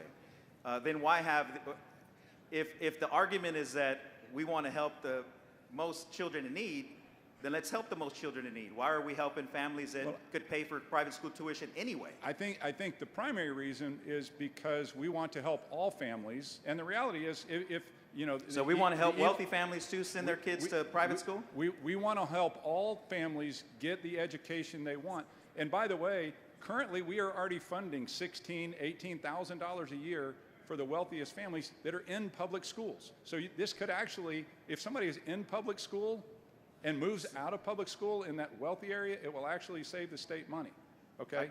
It will actually save the state money. I guess at some point, these dollars, if we want these dollars to go to the most in need, we need to draft the bill as it leaves here with the families most in need of the help. So let's cap it at 85. Why are we using tax dollars of hardworking people that pay sales tax? My constituents we're actually go already to the doing grocery that. store. Why does my neighbor who has 3 or 4 kids, one household income, working class family as a bus driver, use their tax dollars to send wealthy families, paying wealthy families private school tuition? I was just trying to make sure that you understood. A, we're already doing that in traditional public schools, and B, I just wanted to make sure that you understood the cap that already is in there, so we weren't As I understand, that cap misrepresenting it to the expires body. in 2027. So, Yeah. Thank you. Ms. Mr. Weiner, for what Speaker. purpose? Will the gentleman yield for some questions? Does the gentleman yield? yes. Gentleman yields. Representative Wally, we heard a lot of conversation on this bill during the layout about how the goal was to provide low-income families access to private schools. Is that correct? That's, as I sat in my desk listening intently to every word of the layout and the amendment process, that's exactly what I heard. So if that is truly the goal, if the goal is truly to provide that access to low-income families and not to provide a tax subsidy to wealthy families, is there any reason to oppose your amendment? Not at all. Thank you. I close. Move adoption. Mr. Wally sends up an amendment. Dr. Buckley moves to table.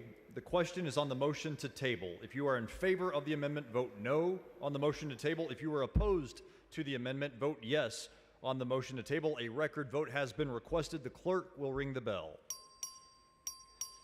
Show Mr. Wally voting no. Show Mr. Busey voting no. Show Mr. Harris voting aye. Show Dr. Buckley voting aye. Have all members voted? Have all members voted? There being 83 ayes and 57 nays, the motion to table prevails. The following amendment, the clerk will read the amendment. Amendment by Busey. Chair recognizes Mr. Busey to explain the amendment. Thank you, Mr. Speaker. Our bill author, Chairman Buckley, has said that this bill is universal, and at least based on income, that would be correct. Millionaires and billionaires will be able to get a government handout to send their kids to a private schools that they already attend. But I don't think we should give billionaires this voucher. I think we should save it. If we're going to pass this legislation, we should save it for those that most need. My friend Chairman Frank, as has been highlighted now in some back and forth, said earlier to Representative Turner that rich families already have more access. They already have it. On social media earlier, our colleague Hillary Hicklin said, "Today we set the captives free. School choice is coming to Texas. Hallelujah." And Governor Abbott has said many times, including recently at a rally in San Antonio, these are parents living paycheck to paycheck. So Representative Hicklin and Frank, I think I have an amendment for you.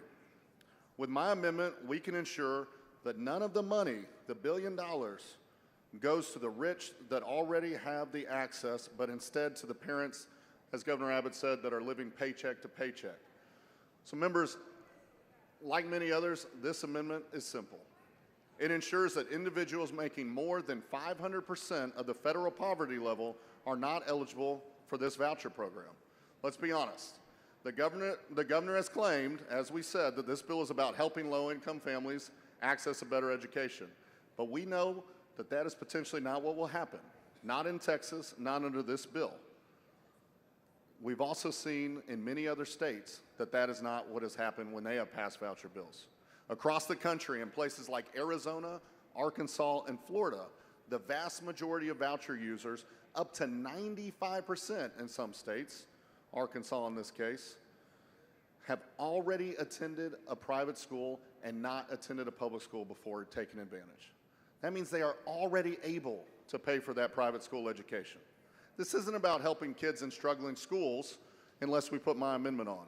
It's about giving families who already send their kids to private school a taxpayer-funded discount. That's not school choice. That's a government handout for the wealthy. If the governor is serious about helping low-income Texans, then this amendment should be an easy yes for each and every one of us. because no one making six figures needs help covering private school tuition. We've heard over and over the average of $9,500. Well, we don't need the rich to be able to cover $9,500. Members, Texans want strong public schools, not tax giveaways to rich Texans. This amendment protects taxpayer dollars, keeps the program focused on the families the government is claiming to care about, and helps prevent the kind of abuse we've seen in every other state that has gone down this road. So let's make this bill what it pretends to be.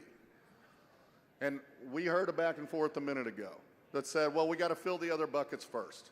Well, let's make sure that we never fill the rich elite bucket with this voucher, or ESA, as some have called it, program. I don't mean to offend. If you want to call it an ESA, call it that. Vote with me on this amendment. Let's live up to the potential of this bill. Let's make sure that the rich aren't taking advantage with this government handout. Thank you, Mr. Speaker. Mr. Speaker. Mr. Anchia, for what purpose? Thank you, Mr. Speaker. Will the gentleman yield for a few questions? Does the gentleman yield? Yes, I yield. Gentleman yields. Thank you, Mr. Busey. The bill before us, which has been much ballyhooed as being a way to uplift people of low means, families of low means who are stuck in struggling schools, in fact, will be a public subsidy of the tax dollars that our constituents pay in order to subsidize wealthy families in private schools. Is that not right? It absolutely has the potential to do that. And let's talk about that potential, because as you pointed out, there are a number of different buckets that need to be filled before you get to this uncapped potential of billionaires being eligible for this subsidy. Is that correct? That is correct. Now, there's one thing that's curious about the bill that has not been discussed, that those buckets go away after the first 2 years of the bill, do they not? I'll take your word for it. So the buckets, in fact, do not stay in place in perpetuity of the program. They melt away so that the caps that are put in place do not persist beyond the first few years of the program. Is that correct? Well, it is. And Representative, with that being stated, I'll tell you what's more important than ever that we put this amendment on, because if that was to happen, then we would see more rich and more elite and take advantage of this program down the road, and we would not be serving the kids that are truly in need. So we need to make sure that with this amendment that we're not living in the possibilities of the rich getting it or not getting it. Let's just say they don't get it. Let's put this on. You know, one of my friends is rich, and you know, he's a wealthy individual. Well, how do you know? Maybe the guy at the bag mic as well. One of my friends, he was talking to me the other day, and he said, I could get behind this if it wasn't going to people like me, going to rich people like him, if we weren't giving this away to the elite, if it was truly to help those in need. But there's potential here. I know that there are some buckets that will do that, but there's potential here for it to go to others that do not need this, that already have this kind of access. So when, and apparently there's some disagreement about whether the caps on the buckets melt away or not. I know that was in the underlying bill, might have been fixed in the perfecting amendment. When we do fill up the buckets and you have this final bucket, what is the cap that you're seeking to place? So this is saying no one over 500% of the federal poverty level can take advantage of taxpayer handout voucher. And what does that look like? What is 500% of FPL? $160,000 roughly for a family. So we're talking about a family that brings home $160,000 up to that line. If you're above that line, we're saying you have this choice already. If you want to go to a private school, if you want to go to a public charter school, heck, if you want to move to a different school district, you probably have the means to do it. So we're asking all of us here to say, look, let's take the governor at his word that this is helping people living paycheck to paycheck. Let's take our colleagues at their word that they want to help the middle class and lower economic status class get this option. Let's just guarantee that top bucket of the rich elite doesn't get to take advantage of this. They don't need it. They don't need it. And I think there's a lot of people out there that agree with that. So let's just ensure that the middle class that this is designed to help serve, there's more money to go to them. It's $1 billion. It's not universal economically. So let's make sure that the dollars that we are choosing to appropriate to this go to those that are more in need. With this amendment, we can do that. Thanks, Mr. Busey. Thank you, Representative. Mr. Frank, for what purpose? Does the gentleman yield for a question? Gentleman yield. Yes, I do. Gentleman yields. Yeah, first of all, I think most of us in here want universal, not most of us, but I know I do. I want every parent to have the choice. But I just wanted to clarify something in the back and forth because it was on Dr. Buckley's perfecting amendment that 20% cap doesn't melt away as has been represented. That 20% cap lasts in perpetuity. And the reason that's important, well, are you aware that that 20% doesn't go away? The 20% cap on the upper income. Yeah, Representative Frank, I totally take your word for it. As you know, the wrong perfected amendment was filed. Some of us didn't get to see it until right before the vote, No, so I'm we not- had seconds yeah, to really review it. Yeah, I'm not suggesting there was anything wrong. I just wanted to make sure So that I you can were aware. understand why there was confusion among our colleagues on that. But let me say to that point, so I totally take your word. I've heard that the cap is there now in perpetuity. But what I'm concerned about, and I also heard your last dialogue in the last amendment, that you got to fill the other buckets. I take you at that word as well. I'm concerned about why do we ever want to get to this bucket? Yeah. Why do we want to do that? We've got more people that have more need that we could serve with this. And let's if we're going to pass this bill, which I'm opposed to because I think it will hurt our other school options in the long run.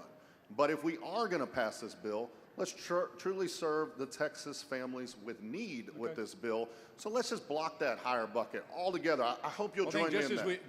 Just as we serve all kids into current public schools, including the wealthy ones, I think this is an opportunity for us to give more options to all parents, and very importantly, to limit it and to prioritize those who need it most. And Look, so- I appreciate, and I'm not saying get rid of all the prioritization buckets. I'm talking about those over 500% of the federal poverty level. Gotcha. Families making $160,000. And I agree with you. You brought up our public schools. Look, you know, we've got I told public him schools one to serve question, everyone. We all. and- All right, Representative. Thank you, Chairman Frank. Mr. Morales, for what purpose? Mr. Speaker, does the gentleman yield for questions? Yes, Gentleman I do. yield. Gentleman yields. So, Mr. Busey, Yes, you're sir. asking this legislative body to address the... Gentleman's time has expired.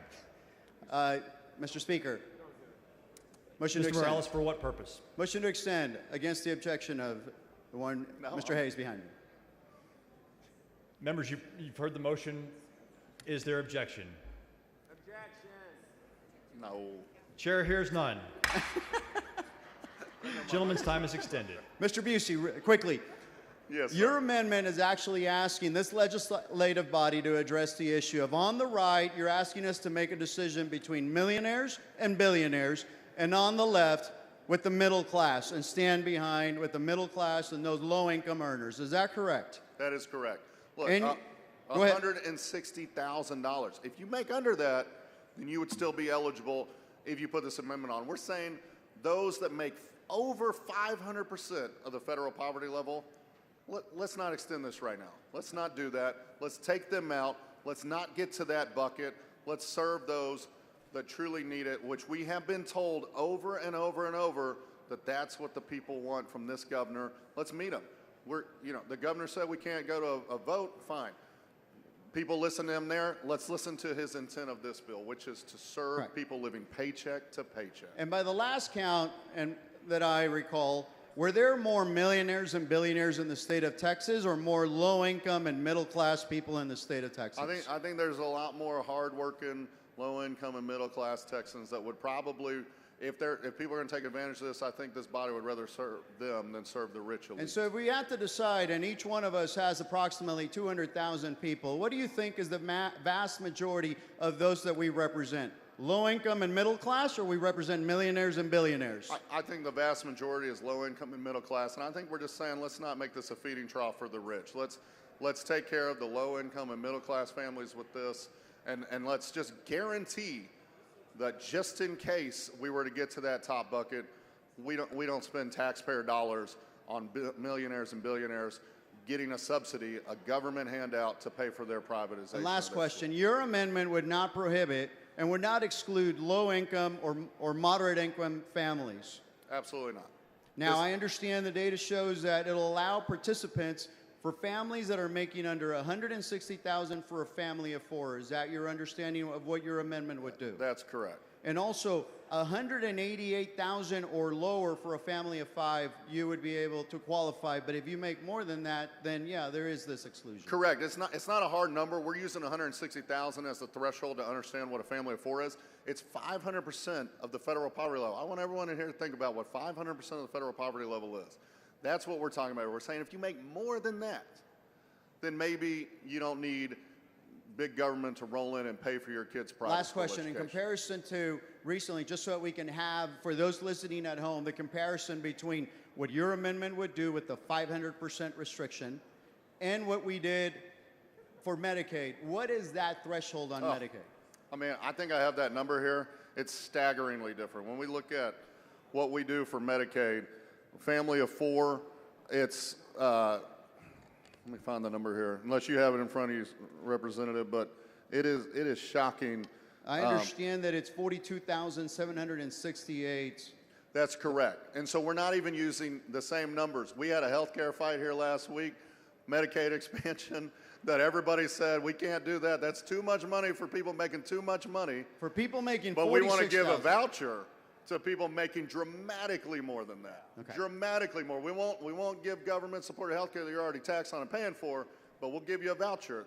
That's what, if we don't put this amendment on, that's what we're saying here. And if we end up, again, the possibility of having to address the issue of motioning to table this amendment, which I'm not proposing for, we would be in the same boat. We would be choosing millionaires and billionaires that we voted in favor of motioning to table instead of the low-income and middle-class Texans. Absolutely right. I can't imagine anyone here that is representing the 200,000 constituents that they are here to serve would want this voucher to go to the rich elite in their districts, but instead to go to the middle class and low-income working families that they serve. So I think I would expect that we would take this as an up and down vote, not a motion to table, and that we would be able to pass this unanimously, accepted by the author, to ensure that the intent of the governor to serve families living paycheck to paycheck is truly served by this bill. We can all do that, friends. Friends and colleagues, with this amendment, we can live up to the words of the governor and make sure that we're ensuring that only the families living paycheck to paycheck are struggling even more are the ones that get to take advantage of this. Let's serve our constituents with this. Let's not serve the rich elite with this. I appreciate your input. I appreciate your hard work on this amendment. I know that you have visited House District 74. I know that you have a place out there also. I know who you know I represent and that you're standing up with this amendment for those low-income and middle-class folks that I represent in House District 74, and I applaud you for those efforts. Sir, Mr. Busey. Thank you have the second prettiest district in Texas. Thank you. Thank you, sir. Mr. Hayes, for what purpose? Will the member yield to questions? Yes, sir. Gentleman yields. Thank you. Representative Busey. My first question is, how many billionaires are there in Texas? Why don't you tell me, sir? I'm asking you. You're so very concerned about the number of billionaires. I'm asking how many billionaires are there in Texas? I think Texas has more than any other state, but I will say this. If one billionaire takes advantage of this program, that's one way too many, sir. Let me ask you, would you support a billionaire taking advantage of this program? Elon Musk, he wants to come take advantage of this program. Do you support that? I think you've yielded to my question, so you don't know the answer to the first one. My second question is, how many children do the billionaires of Texas have? Let me tell you this. There's more than one in Texas. I know that. So that's the answer to your question. And if that more than one takes advantage of this program, I think that's one too many, sir. And I hope you would agree with me that if one billionaire, which I think you understand there's at least one billionaire in the state of Texas, if they take advantage of this program, don't you think that's one too many?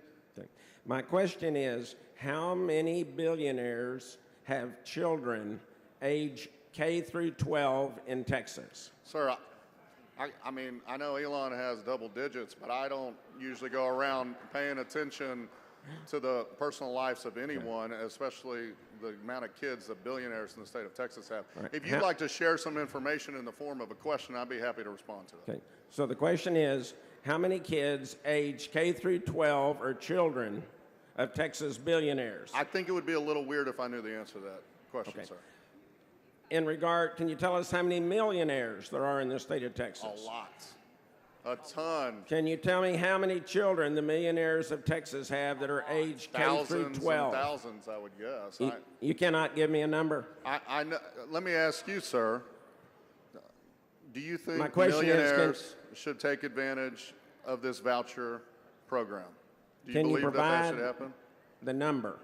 Can I provide what number? How many millions are? There's a lot. My answer to that is a lot. Yeah, the number of children that are aged A lot K of millionaires through 12 have children. that are K through 12. Let's say there's in the more than state of 1,000, Texas. sir. Do you think they should be able to take advantage of this? Let's say there's more than 1,000. I think that, would you agree that's a safe guess?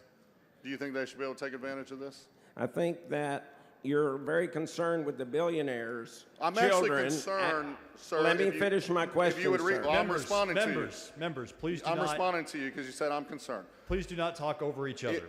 So let me respond to your question about what am I concerned about. I am concerned with people that make, as the amendment says, over 500% of the federal poverty level taking advantage of this voucher program. I want to make sure the people making below 500% of the federal poverty level have more access to this instead of taking that access away. I take it from your failure to answer the question. You don't know how many billionaires there are. You don't know how many kids they have. You don't know how many kids are in grades K through 12. Would So that be fair to say? I'm not sure your questions are relevant to this amendment or understanding the point of the rich elite having a handout from the state government to send their kids to a private school. I want to thank the member for not answering my questions. Thank you. You're welcome, Representative. Ms. Troxclair, for what purpose? Will the gentleman yield for some questions? Absolutely. All right, so you just said that the purpose of this amendment. The gentleman is almost out of time. Gentleman yields. All right. Yes. You just said you would like to have more poor kids to have access to this program, and that is the purpose of your amendment. Is that correct? What the purpose of my amendment is to ensure that people that make 500% of the federal poverty level do not get to take advantage of an already bad bill. So I'm trying to say that with a bad bill in front of us, let's make it a little less bad by making sure that, as the governor said, that there are people living paycheck to paycheck. Let's make sure that this actually goes to serve them. And so if you have an amendment that's going to deal with something else, I'll take that up on its merits. But what this amendment does is it says that the rich elite should not get to take advantage of this, but instead it should go to people that don't already have access to this, as the governor has asked for the intent of this bill to be. The gentleman's time has expired. Chair recognizes Dr. Buckley in opposition to the amendment.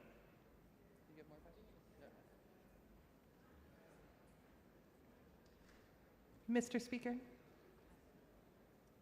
Ms. Weiner, for what purpose? will the gentleman yield for some questions? Does the gentleman yield? Yes, I do. Gentleman yields. Thank you, Mr. Speaker. Thank you, Chairman Buckley. So, Chairman, are you aware that Arizona legislation providing a voucher program used a similar priority system to what's proposed in your underlying bill?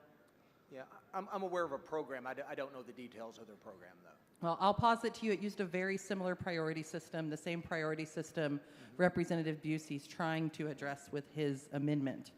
Are you aware that there have been some deep dive studies by the Brookings Institution and others into the income levels that ended up using vouchers under Arizona's priority system? I'm sure there are. Most states do have collect that data, so they know who's in the program. Yeah, so some of the in-depth breakdown found that 52% of Arizona voucher recipients are from zip codes in the top quarter of household incomes. Were you aware of that? I was not. I don't know what that means in Arizona, what that number is, how much, I don't know that income level. I don't have the exact numbers in front of me, but I would presume that's probably over 500% of the poverty level if you're in the top 25%. Were you aware that over 75% of vouchers go to families in zip codes with median incomes above Arizona's average? I'm not advised to their particular prioritization. Okay. Are you aware that only 5% of voucher recipients in Arizona came from zip codes in the lowest quartile, the lowest 25% of median incomes? No, Representative Zwiener, I'm not aware of that. Yeah. Well, and so I'll posit this too, though I'm anticipating your answer. Are you aware that that means that in the wealthiest zip codes in Arizona, students were 10 times more likely to use their voucher program using the same system of prioritization you've proposed here? Yeah. Wealthy zip codes 10 times as likely to use that voucher program as those in low-income zip codes. But I'm not aware of that, but I'm aware that this bill caps the highest earners at 20%, leaving the other 80% for middle-class families to access this program. Representative Buckley, given those concerns and how we've seen this work out in other states, why not follow Representative Busey's amendment, accept it onto the bill to ensure that these voucher programs are just for people under 500% of the poverty line? Because I don't pretend to be able to see in the hearts and minds and lives of Texans, and I believe that all Texans should have access. All parents should have that choice, and the bill is prioritized in a way that matches the families that we believe lack that access to educational choice at this time. So you mentioned that it's capped at 20% in the underlying bill. 20% is still $200 million in this first year of the program. $200 million. Should we really be spending $200 million of Texas taxpayer money to subsidize people who are, quite frankly, well off and can afford private schools if that's what they choose? The bill is prioritized, though, and it begins with a middle class prioritization that understands that families have different incomes and different needs. But through 80% of the program, there'll be no one in the program earning more than $160,000 a year. No family earning more than that. I'm sorry, you said no one in the program or just 20% max? In the first 80%. In the first 80%, Yeah. Okay. So we still have 20% that can be earning any amount of money, correct? Yeah, they're capped at 20%, the earners of 160 and above. So up to $200 million of Texas taxpayer money could go to billionaire children and millionaire children potentially. Or it could go to a civil service worker and a fireman. They were earning $161,000 a year. I mean, we tend to take the argument to the extremes, and billionaire talk, it is the extreme, but there's a whole lot of ground in between the top earners, and even at that, it's capped at 20%. Yeah. I mean, Representative Buckley, I think the concern is we have an option here to put a hard cap, and I mean, would you, if you don't think 500% of the poverty level that Representative Busey has proposed is the right number, is there a cap you can determine that we can stick on this bill to make sure we're not using taxpayer dollars to subsidize people who are going to send their kids to private school anyways? I believe that the prioritization system in this bill prioritizes the right families, and the cap in the fourth priority is the right policy decision. So we just discussed how the prioritization system in Arizona has, quite frankly, not worked and has sent their funds to the highest earners. Is there a state where a similar prioritization system has worked in delivering these dollars to low-income and middle-class families? Absolutely. If you look across the country, you'll see that that most ESA recipients are certainly not wealthy people. You know, we tend to make a discernment whether or not they're currently in private school. Where I'm from, the families I know in private school are not wealthy. Well, where you're from, I presume none of these students are receiving vouchers because we haven't passed it yet. So I'm curious which state... But families are making that sacrifice. Which state has used this prioritization system and kept those dollars mostly with middle income and lower income families? I'm not advised on that, but I'm advised that this bill will. So we have an example of failure, but we don't have an example of success. Is that correct? I don't know how you define failure. I mean, I would posit that... If you define failure by the income of a family that's participating in the ability to send their child to the school of their choice that's never had that opportunity before, or a struggling family that's currently in a private school kids with special needs in Killeen, Texas, that are working 2 or 3 jobs to do it. They are. That's an absolute fact. If you define that as failure, then we'll take that failure. Well, Representative Buckley, could we limit it to those types of families then? Absolutely not, because I don't presuppose to know what income level there is and the circumstances of families. And so this bill is prioritized in a way that will certainly match the needs of those vulnerable Texans and finally give parents an option. All right. Well, thank you for answering my questions, Representative Buckley. I appreciate it. Sure. All right. Ms. Troxler, for what purpose? Will the gentleman yield for some questions? Does the gentleman yield? Yes. Gentleman yields. I would love to know, there's been some discussion up here, $160,000 for a family of 4, and then that all of a sudden makes a big jump to millionaires and billionaires, right? Do you know what the total combined income needed to live a secure lifestyle is in Austin, Texas for a family of 4? No, Representative Troxler, I do not know that number. Would you be surprised to know that according to Smart Asset Report in 2024, the average combined income for a family of 4 to live a secure lifestyle in the city of Austin is $223,000?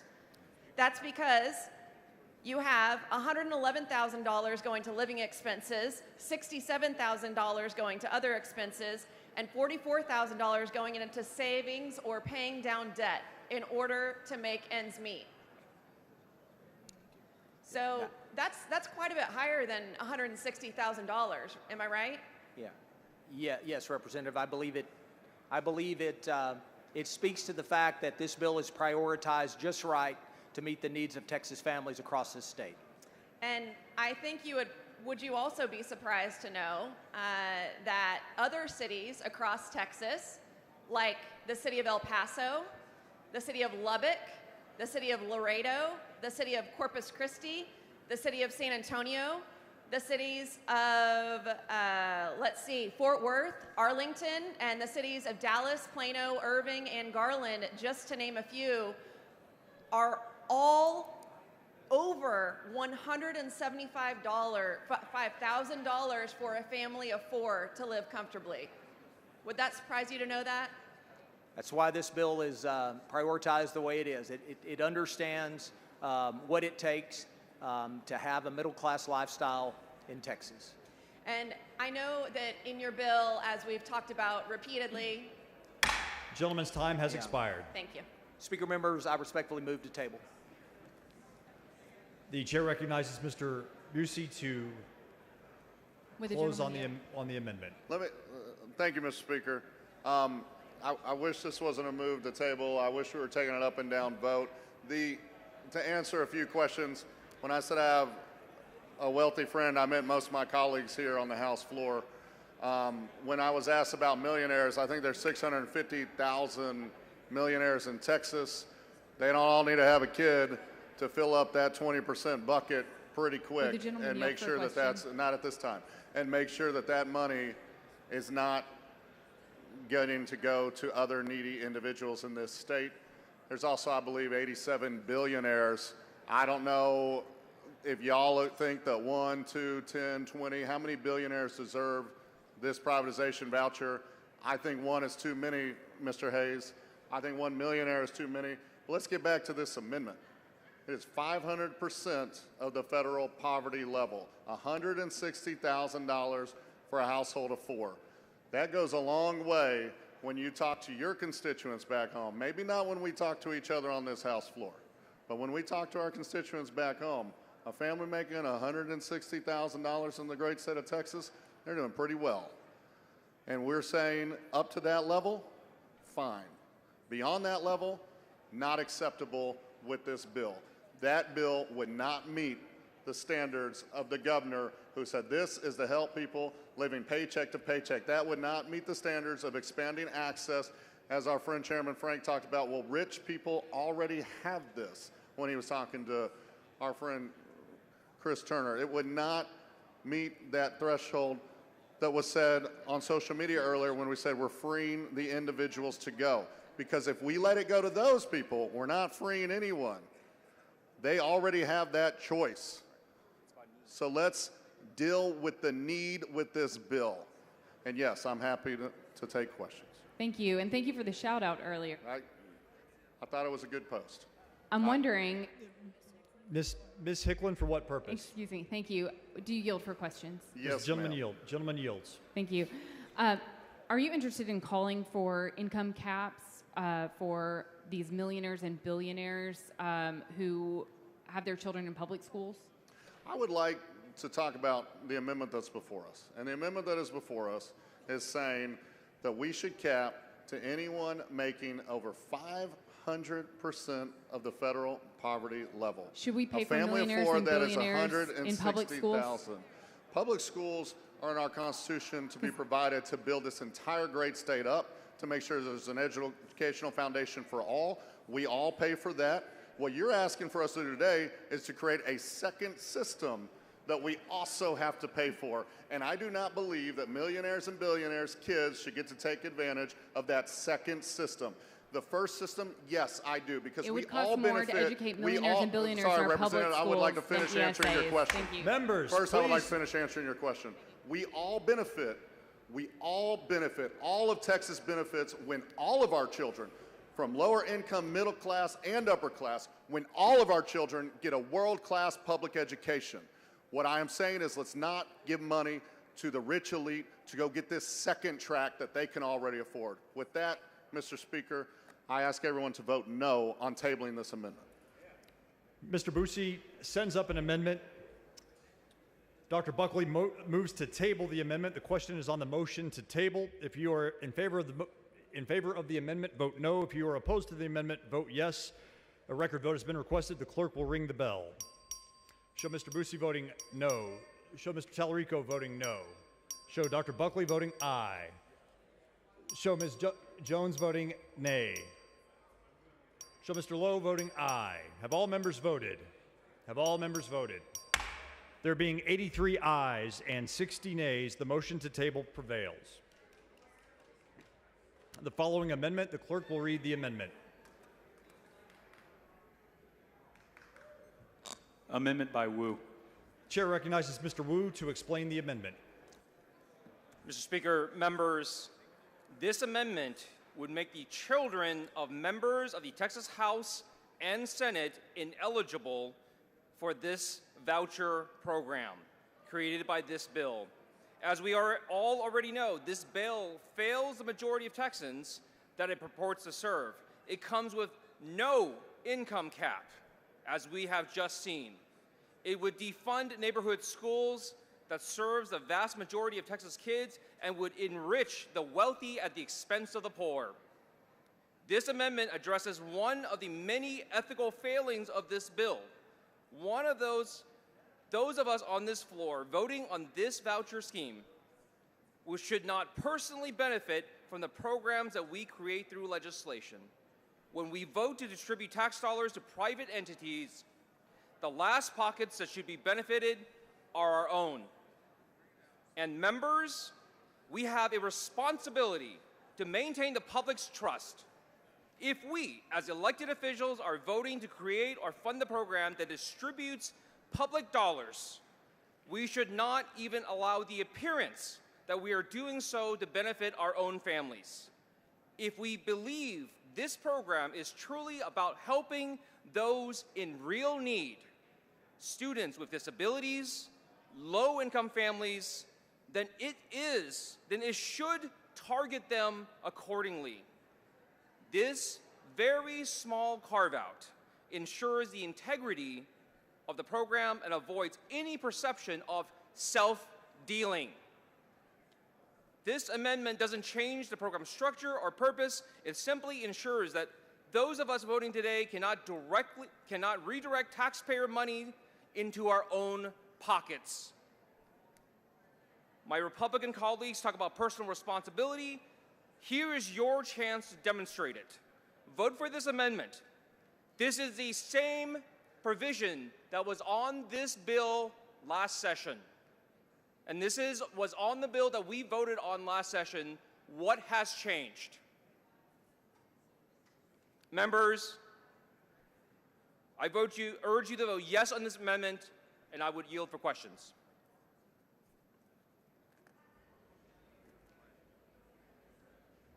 Chair recognizes Dr. Buckley in opposition to the amendment. Okay.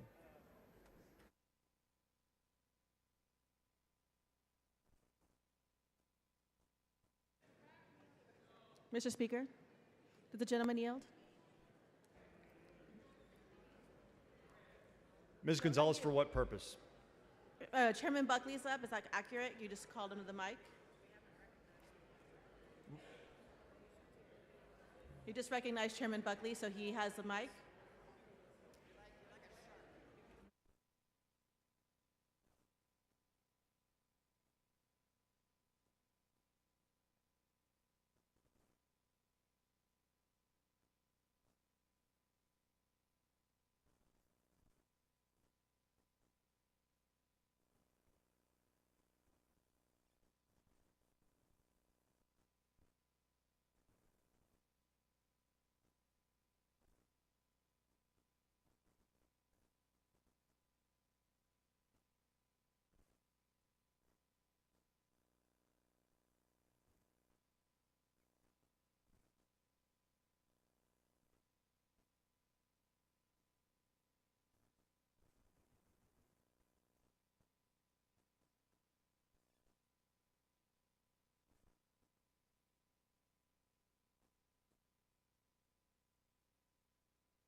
Chair recognizes Dr. Buckley to speak against the amendment.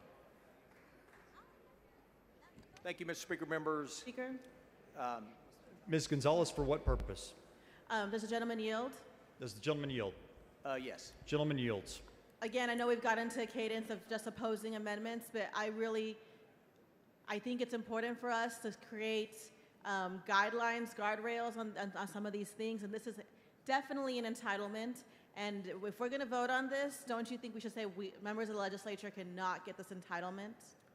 Well, I think if you think about the members of this body, most are citizen legislators. They're moms and dads first, before they are members of this body. And we all come from different backgrounds and have different desires of what we would participate in. And I think that we also don't contemplate who might have a child in a program then become elected, and at that point would have to give up a child that's in the best setting for them. And so that's my position on this. But you can't contemplate that it's also a conflict of interest for those of us to vote for an amendment or vote for a bill in which we could then personally benefit from? Well, we vote as citizens. We vote for public school funding that my children benefited from very mightily. We vote to improve our roads that we all participate in and we all use. We vote for different programs, economic development programs that bring better jobs to Texas. That's what a citizen legislator is all about. But isn't that like a social good, whereas this is an individual check basically to you and your family to do what you and your family want to do, as opposed to there's a constitutional requirement to do public education? No.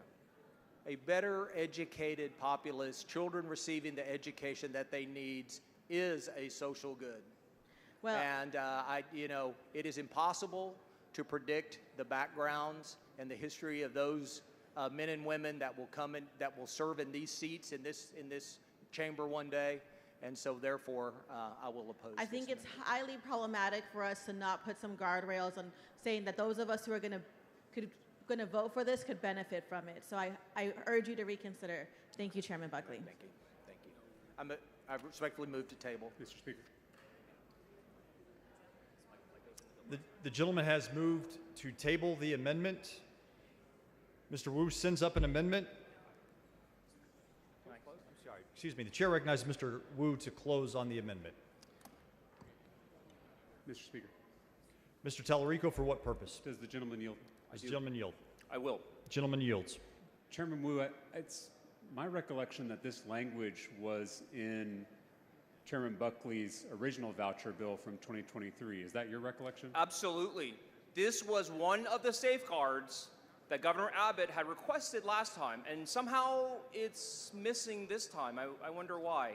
So Chairman Buckley thought it was a good idea to exempt legislators from this program in 2023.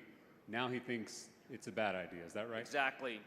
And this is something that directly puts money in our pockets. And earlier he talked about public schools, roads. Those are benefits that benefit everyone. Every single person has access to it.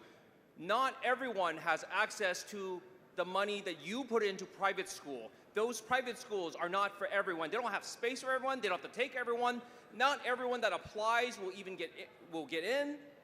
So those are public goods versus this bill creates a private good using public dollars. So it'd be the equivalent of taking out of the parks budget so that members on this floor could redo their backyard. Yeah, and we're talking about $1 billion just the first year.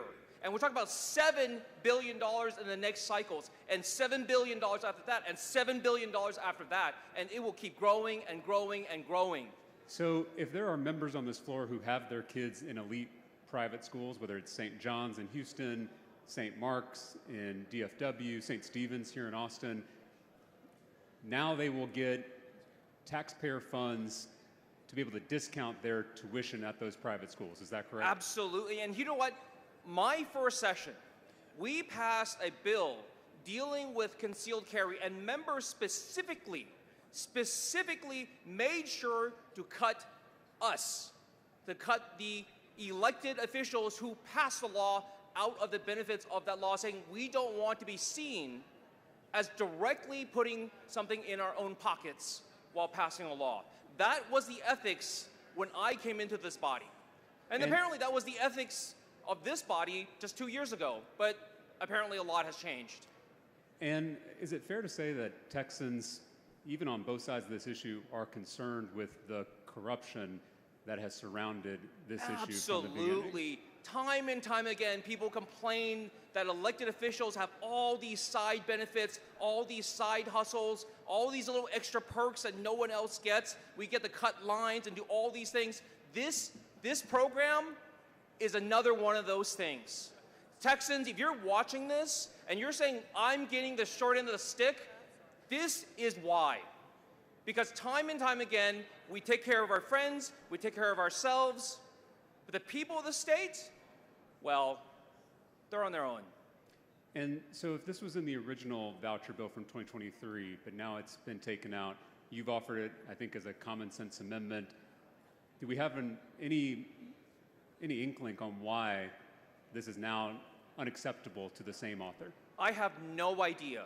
The ethics of this has not changed in 2 years. The right or wrong of this body passing a bill that is not only controversial, but directly takes our public dollars, the money that you got from your neighbors, from your friends, from the rest of your family, the hard-earned money that they put into the state, you're going to vote to put it in your own pockets. Thank you, Representative Wu. I agree, this smells pretty rotten. Thank you very much. Members, one of the things that Mr. this Speaker, body is... Mr. Money, for what purpose? Not at this time. I will wait until he yields for questions. Thank you. Gentleman does not yield. Members, part of the rules of ethics of this House that not many people follow is that we are supposed to not vote on legislation that directly benefits us. Whenever there is a bill that deals with guardian ad litem, because I am a guardian ad litem, I don't vote on that. I white light that, and I put a note in the journal that says, this is a conflict of interest for me. This bill would directly and could directly benefit me. I will not vote on this. And what we are asking members to do is to do that same ethical guideline, to follow that, saying if this directly benefits us, if this puts taxpayer money in our pockets, then we should cut ourselves out just like we did 2 years ago. Mr. Speaker. Mr. Money, for what purpose? Will the gentleman yield for questions? Does the gentleman yield? I will. Gentleman yields. Mr. Wu, is it your position that no state program that where money goes to an individual or for the purpose of an individual, that the people of this body should not be eligible to that? Yes, if this body is handing out taxpayer money, if this body is doing a government giveaway, yes, we should not participate in that. So, because we are the ones voting for it, we should not be voting for something that can directly benefit us and will directly benefit us. So, Mr. Wu, if this body passes a homestead exemption increase, that's something you have to apply for at your local appraisal district. Are you committing to us, or are you saying that no one in this body should be able to receive that homestead exemption? Is that homestead exemption available for everyone? Yes, just as this universal ESA is available to everyone. If you get an ESF, can I take some of it? If you get some of the money for your kids, can I have some of it? You may use some of, I'm asking the questions, I believe, but I believe you are allowed to use some of the money if you would like, where you send your kid to private school. And you can send your kid to private school, but also members of this body, not just today that are voting on this, but 5 years from now, 10 years from now, 15 years from now, that may not have enough money to send kids to private school the way you do, Mr. Wu, might be in a position that they would like to send their kids to private school. And if they chose to do so, they should be allowed to do so. Don't you agree? Well, if they don't have enough money, then you guys should probably have voted on that last amendment to knock it down or to accept it, because that would have put more money into lower income families, right? And this is not what this is about. This is a trough. This is a trough for the rich to feed from. This is a bill that would allow $200 million to be taken by people who are millionaires and billionaires. When we say that this bill is about helping the needy, helping the poor, helping people who are living paycheck to paycheck, this is not what this bill does. This bill is a trough, a feeding trough for the rich. Because I promise you... I don't believe he's answering my question, Mr. Speaker. I promise you, what next session, what this body will do, because the people of this state did not get a chance to vote on this bill... Mr. Money, for what purpose? The gentleman has yielded for questions, and I don't know the proper procedure here, but he's doing speechifying and not answering my questions. I'm good at speechifying. You're great at it. And I will continue. Mr. Wu, if you would please respond to the gentleman's questions. I am responding to his questions. What I said before was this bill, while it purports to be a benefit for the poor, does nothing but take from the poor and give to the rich. I'm not done with my answer. He got one.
Mr. Wu sends up an amendment. Mr. Buckley has moved to table. The question occurs on the motion to table. A record vote has been requested. The clerk will ring the bell. Show Mr. Wu voting no, Ms. McQueenie voting aye, Ms. Hinojosa voting no, Mr. Hunter voting aye.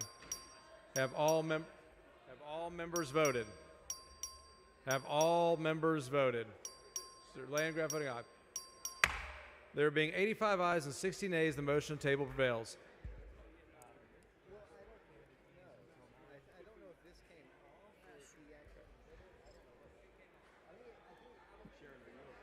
Members, we are going to stand at ease until 9 p.m.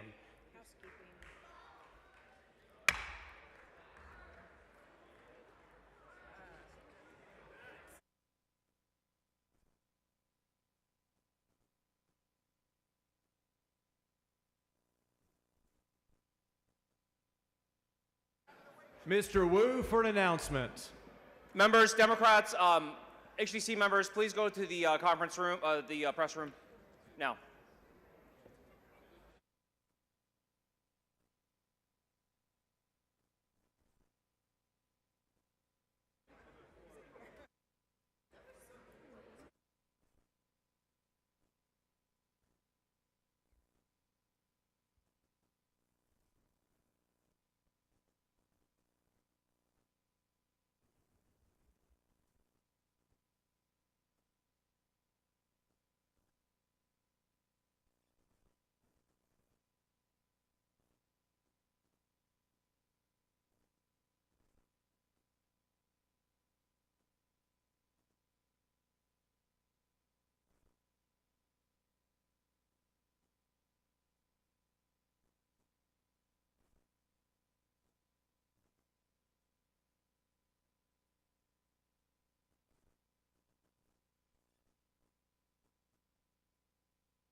The House will come to order.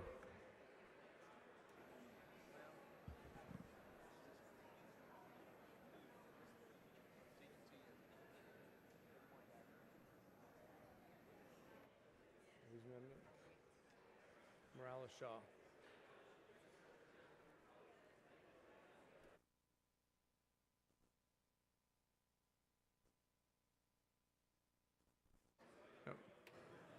Mr. Romero, for what purpose?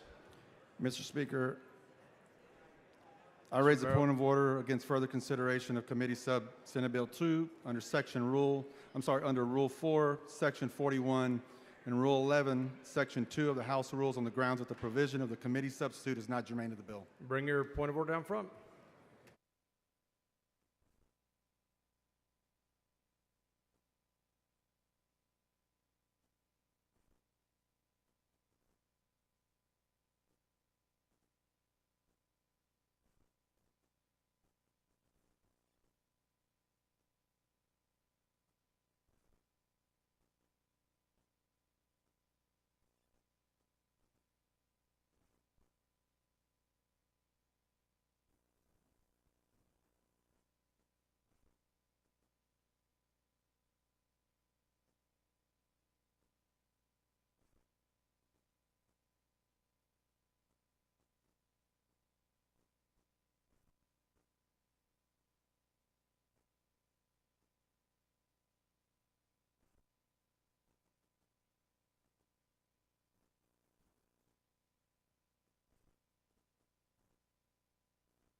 The point of order has been withdrawn.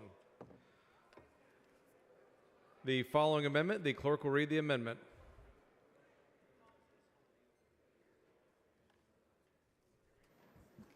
Amendment by Gomez. Chair recognizes Ms. Gomez to explain her amendment. Thank you, Mr. Speaker. Members, this amendment will ensure that the bill serves the community that it was created to serve. The basis for these vouchers are the recommendations for the Texas Commission on Special Education Funding, who saw this as an opportunity to meet the unique educational needs of students with disabilities. While private institutions are able to maintain their right to teach what they want to teach, if they are going to receive taxpayer funding, our dollars, they do not get to decide who they teach. Failing to comply with legal protections for students with disabilities would allow them to do just that. Members, we've spoken an awful lot tonight about the community that we intend to serve. There's been an awful lot of discussion about how this bill serves as an opportunity to prioritize some of our most vulnerable members of the community. And if that is the case, that we do intend to serve children with disabilities, we must make sure that there is every single protection available to them by law. Like my father always told me, no me vengas con palabras, which means don't just come to me with your words. Show me that you mean it. This amendment will show Texans that we are truly here to be a voice for the voiceless, to give power to those who do not, and in this case, to protect our most vulnerable children who depend on us and the laws that we pass here in this building. This amendment would ensure that we protect those children by requiring these private institutions to do what our public institutions already do for them, and that is protect them through 504 programs and the Americans with Disabilities Act. It is what's fair, it is what's right, and it is what is necessary to maintain the safety of our children. It is what they deserve. I would ask you to please support this amendment and support our most vulnerable families here in Texas. Thank you, Mr. Speaker. Chair recognizes Dr. Buckley.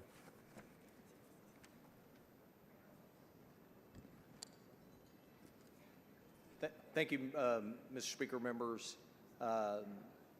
Senate Bill 2 provides notice to parents when they leave a public school and enter a private school. And in the end, the private school has that relationship with the parents, and therefore parents know what they're entitled to in the private school in terms of services. So therefore, I respectfully move to table the amendment. Chair recognizes Ms. Gomez.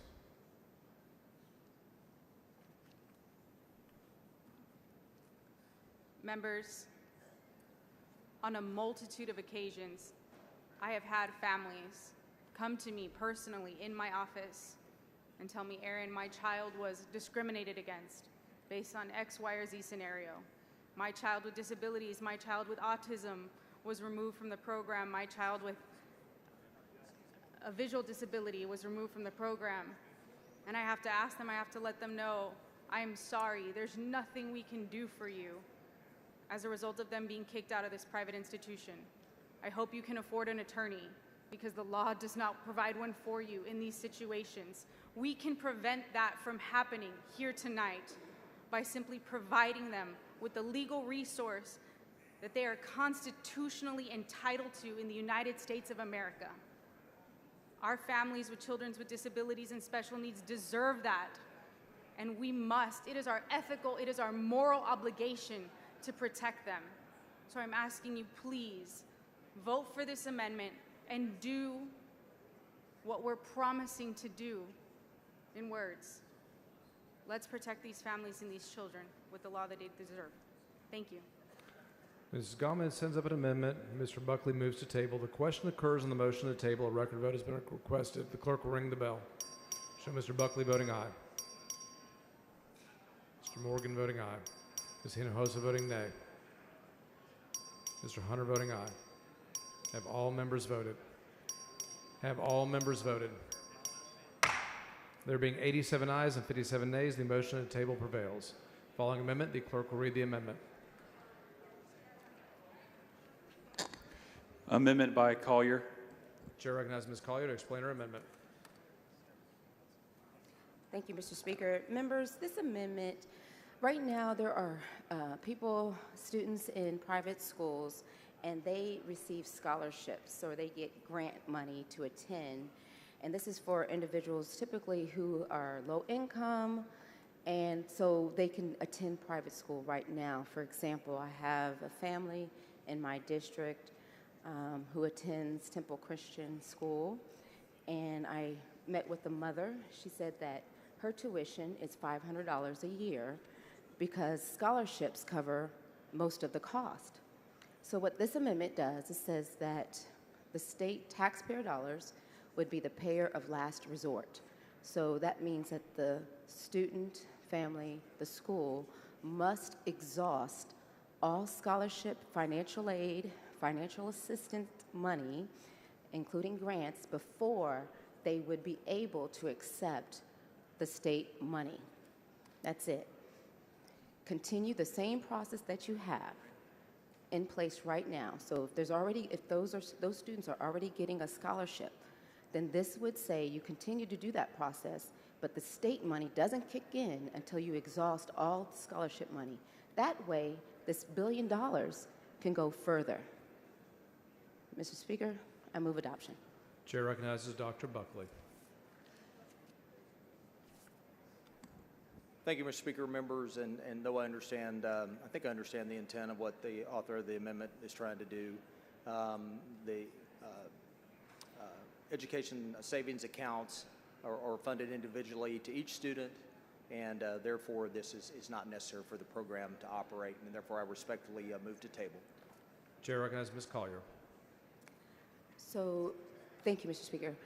I understand what you're saying here from the bill authors, that it's not necessary because each account is funded, but let's not put any money that's not necessary into those accounts. Let's put only what is needed, and if that family only needs $500, then that's all you put in there. Let's not overfund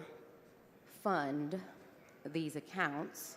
Let's not have excess in these accounts. Let's only use what is necessary. That way, it could be spread out, and that money can go further, and it could be used by more people and more students, and you can meet the needs, is what you're trying to do here, of more students if we only use what is absolutely necessary. Thank you, Mr. Speaker. I move adoption. Ms. Collier sends up an amendment. Mr. Buckley moves to table. The question occurs on the motion to table. A record vote has been requested. The clerk will ring the bell. Show Ms. Hinojosa voting nay. Mr. Buckley voting aye. Ms. Jones voting nay. Have all members voted? Have all members voted? Mr. Harris voting aye. Have all members voted? Leo Wilson voting aye. Have all members voted? There being 87 ayes and 59 nays, the motion on the table prevails. Following amendment, the clerk will read the amendment. Amendment by Hinojosa. Chair recognizes Ms. Hinojosa to explain her amendment. Mr. Speaker and members, this bill is an awful bill and I hate it.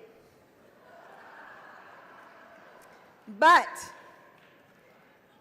I have to admit, this bill is an opportunity for us to finally do something good for our students in public schools. Because second only to this bill, I hate the STAR test. Just like every other Texas mama, I hate the STAR test. This bill requires testing, but it allows private schools to choose which testing. Our kids in public school don't get to choose, but I guarantee you, if we had an amendment, and that's what this amendment does, in this bill that said, whatever tests the students in public school take, the students in private school have to take, I guarantee you, our kids in public schools would never again have to take the STAR test, because the powers that be that are bringing you this bill would never require that of their students in private school. There's lots of good reasons to require the same test for our students in private schools as we're requiring for our students in public schools. Let's just start with what's fair. My kids have had to take the STAR test every year in the name of accountability because they get educated with taxpayer dollars. How is it fair if now we're going to give those taxpayer dollars to families to put their kids in private schools, or mostly families who already have their kids in private school, and not require the same exact test? It's not fair. What the STAR does to our kids in public school is awful. We've tolerated it for too long. My son tried to run away from school in 2nd grade because they were already doing practice STAR tests for 3rd grade. He asked to go to the bathroom, and then he bolted for the door. He got intercepted by the assistant principal. They called me to come get him, and he said, "Mommy, I was going to wait for you in the bushes every day so you would pick me up and you wouldn't know." That's what we're doing to our kids. This is an opportunity to do something good for our ISD kids. And so, members, I am asking you to please use this one opportunity to, in this bill where we're giving money to families who already have their kids in private school, let's do something really great for our kids in public school. And so with that, Mr. Speaker, I move adoption. Mr. Tinderhill, for what purpose? will the representative yield for a question? I do. The gentlelady yield for questions. She So I have one yields. question. You hate the bill, you don't like it. If this amendment gets on, are you voting for this bill you hate? No, I'm not. Thank you. Chair recognizes Mr. Buckley in opposition to the amendment. Ms. Collier, for what purpose? Mr. Speaker, will the gentleman yield for questions? The gentleman yield for questions. Yes, I yield. Gentleman yields. Dr. Buckley, I want to ask about the testing. Are you going to move to table this, or are you going to allow us to have an up or down vote on this? I'm going to move to table. Okay, can you tell us why you would move to table? Well, because I think it's been established by the author of the amendment just how reviled the STAR test is.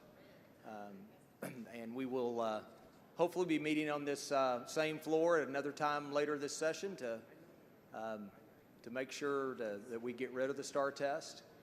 But on policy matters, it is certainly not appropriate to require children that are not taught under state scope and sequence, that are not taught necessarily in the same order, to take a test that's designed for one system and not the other. But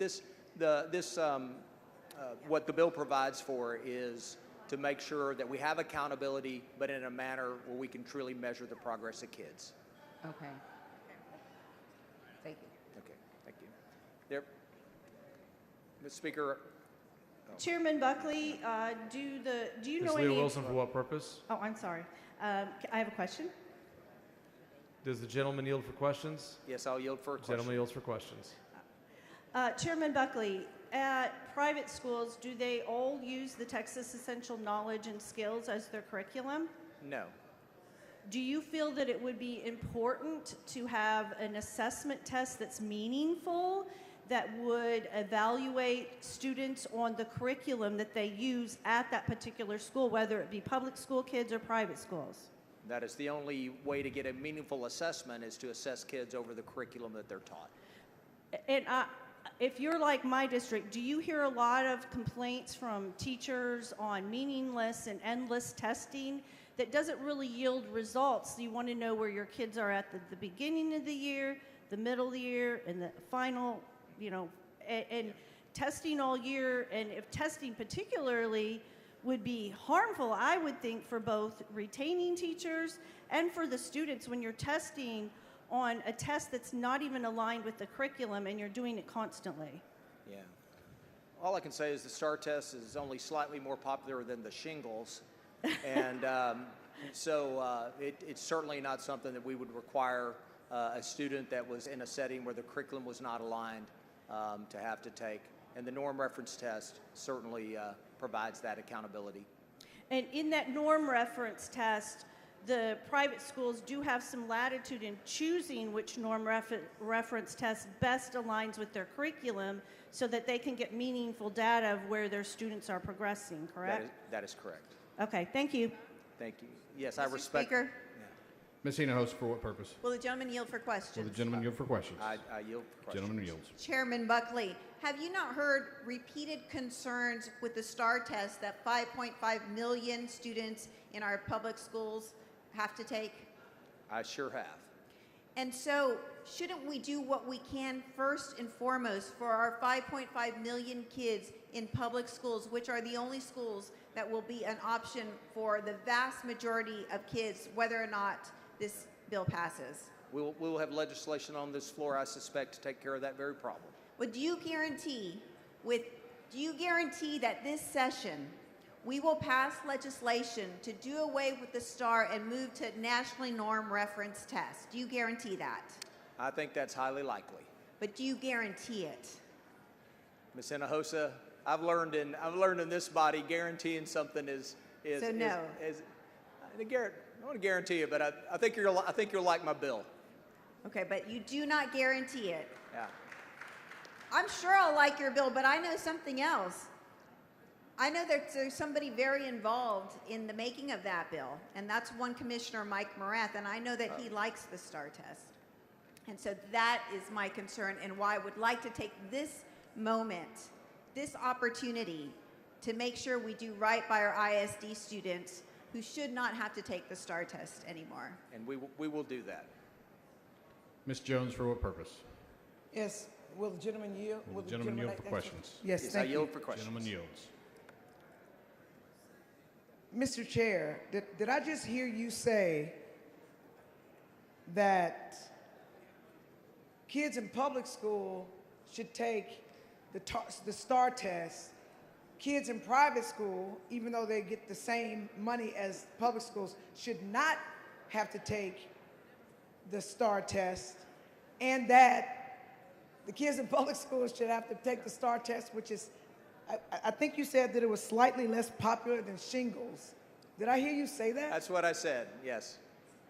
So can you help me understand why you believe kids in public school should have to take a test that's slightly less popular than shingles? And so I actually don't think that's funny, although I think you said it as a joke, because my grandmother had shingles, and it was terrible. It was terrible. She was in pain when she sat down on areas that had shingles, and so and it is absolutely relevant because you brought it up.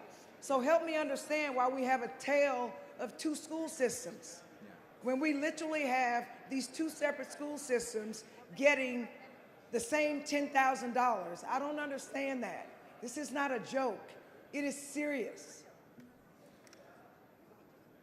The bill provides that a child that takes an ESA will take the norm referenced assessment that's administered at that private school.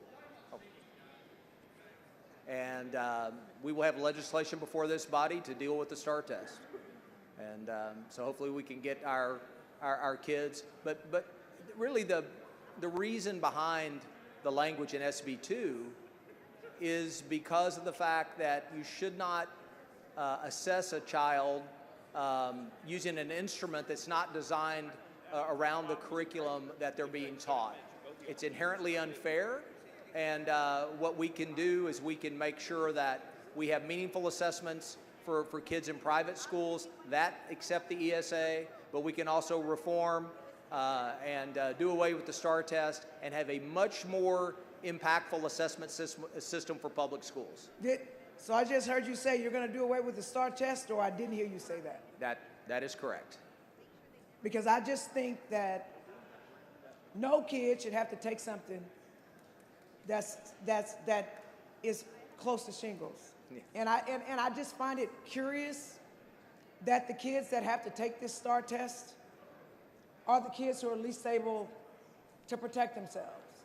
Okay. All right. Mr. Speaker. Ms. Weiner, for what purpose? Will the gentleman yield? Will the gentleman yield for questions? I will yield for questions. The gentleman yields. Thank you, Speaker. Thank you, Chairman. Representative Buckley, we came into this body together, did we not? Yes, we did. As far as I recall, every session we have been in this body together, this chamber has taken a swing at rolling back the number of STAR tests or trying to reform the system in some way. Is that consistent with your memory? That is consistent with my memory as well. Where do those efforts run into trouble? To the east. To the east. I'll be a little more specific and say to the chamber with green carpet. That would be correct. Chairman Buckley, do you not think we would have more leverage for these important STAR reform efforts that you have been a part of to get over the finish line if we aligned the testing standards for our private schools with the standards for public schools? No, because I wouldn't provide for a student to take a test that I was intending to repeal. And again, Representative Zwiener, what is most important for kids and their achievement is that they're assessed over in a manner that's consistent with the curriculum that they're being taught. And that is the point of what we do in SB2. Notwithstanding STAR test, repeal or kill the STAR, or whatever you want to call it, that is necessary as well. That we move into the next generation of assessments, that it is not one test one day that takes the high stakes nature out of that test, where it's easier on students and teachers and families, and it's also something more instructionally relevant and actionable by our classroom teachers, and that's what we will do in this body, I can assure you, before the end of this session. So Representative Buckley, you know I'm aligned with you on that. The question I have again is, Representative Hinojosa's amendment merely aligns the two testing systems. We can still go amend and fix our public school testing system and make it work for everybody, both public and private. Why should we not use this opportunity to leverage that chamber to the east to work with us on STAR? Because I believe the details of good policy matter. And at this point, with what has passed this body, and with the bill before us today, it is important to understand the impact. The gentleman's time has expired.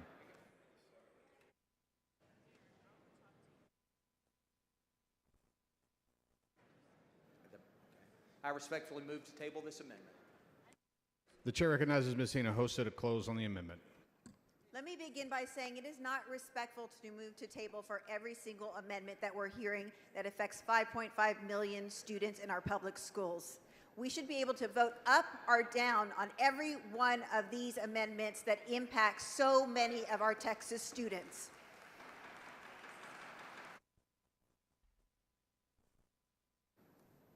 All this amendment does is align the interest with the powers that be with the interests of Texas mamas. That's it. In that way, everybody wins. Let me tell you the problem that we have encountered every session that I've been here with this STAR test, and it's this. Everybody wants to move to what's known as a nationally norm reference test. What does that mean? That means that we get compared to other states so that we know how our Texas students are doing in comparison with other states. And Mike Morath can't put his fingers in it because it's nationally norm referenced. That is the problem that we keep encountering in Texas. There is no faith in the STAR test. Mike Morath gets to mess with it. He gets to say what it's about with his vendors. He works with them to create the product that nobody trusts. This is an opportunity, members, to finally do what's right for Texas school students and stop traumatizing them with an inappropriate test that they should not be taking. And I am urging you to do one thing good for our ISD students in this bill, and that is align the interests of the big dogs that brought us this bill and are forcing us to vote on it with Texas mamas who have been fighting this test for years. And with that, I move adoption. Ms. Hinojosa sends up an amendment. Dr. Buckley moves to table. The question is on the motion to table. If you're in favor of the amendment, vote no on the motion to table. If you're opposed to the amendment, vote yes on the motion to table. A record vote has been requested. The clerk will ring the bell. Show Ms. Jones voting nay. Show Mr. Leach voting aye. Show Dr. Buckley voting aye. Show Mr. Alders voting aye. Show Mr. Vasut voting aye. Show Ms. Plisa voting nay. Have all voted? There being 85 ayes, 62 nays, the motion to table prevails. Following amendment, the clerk will read the amendment. Amendment by Jones of Harris. The chair recognizes Ms. Jones to explain the amendment. Mr. Speaker, members, transparency is accountability, especially if taxpayer dollars are going to private and religious schools. The public deserves to know who is benefiting. This amendment ensures private schools accepting voucher money, public money, report and post enrollment data disaggregated by income level. This will expose income disparities. Without this data, there's no way to tell if low-income students who are supposed to be helped are being left behind. We need to know if this is just another elite subsidy disguised as help for poor families. Public funds deserve public oversight. Public schools already report this data. Private schools, if they want this public money, should have to play by the same rules. This is about equity, not special treatment. This protects vulnerable students. This amendment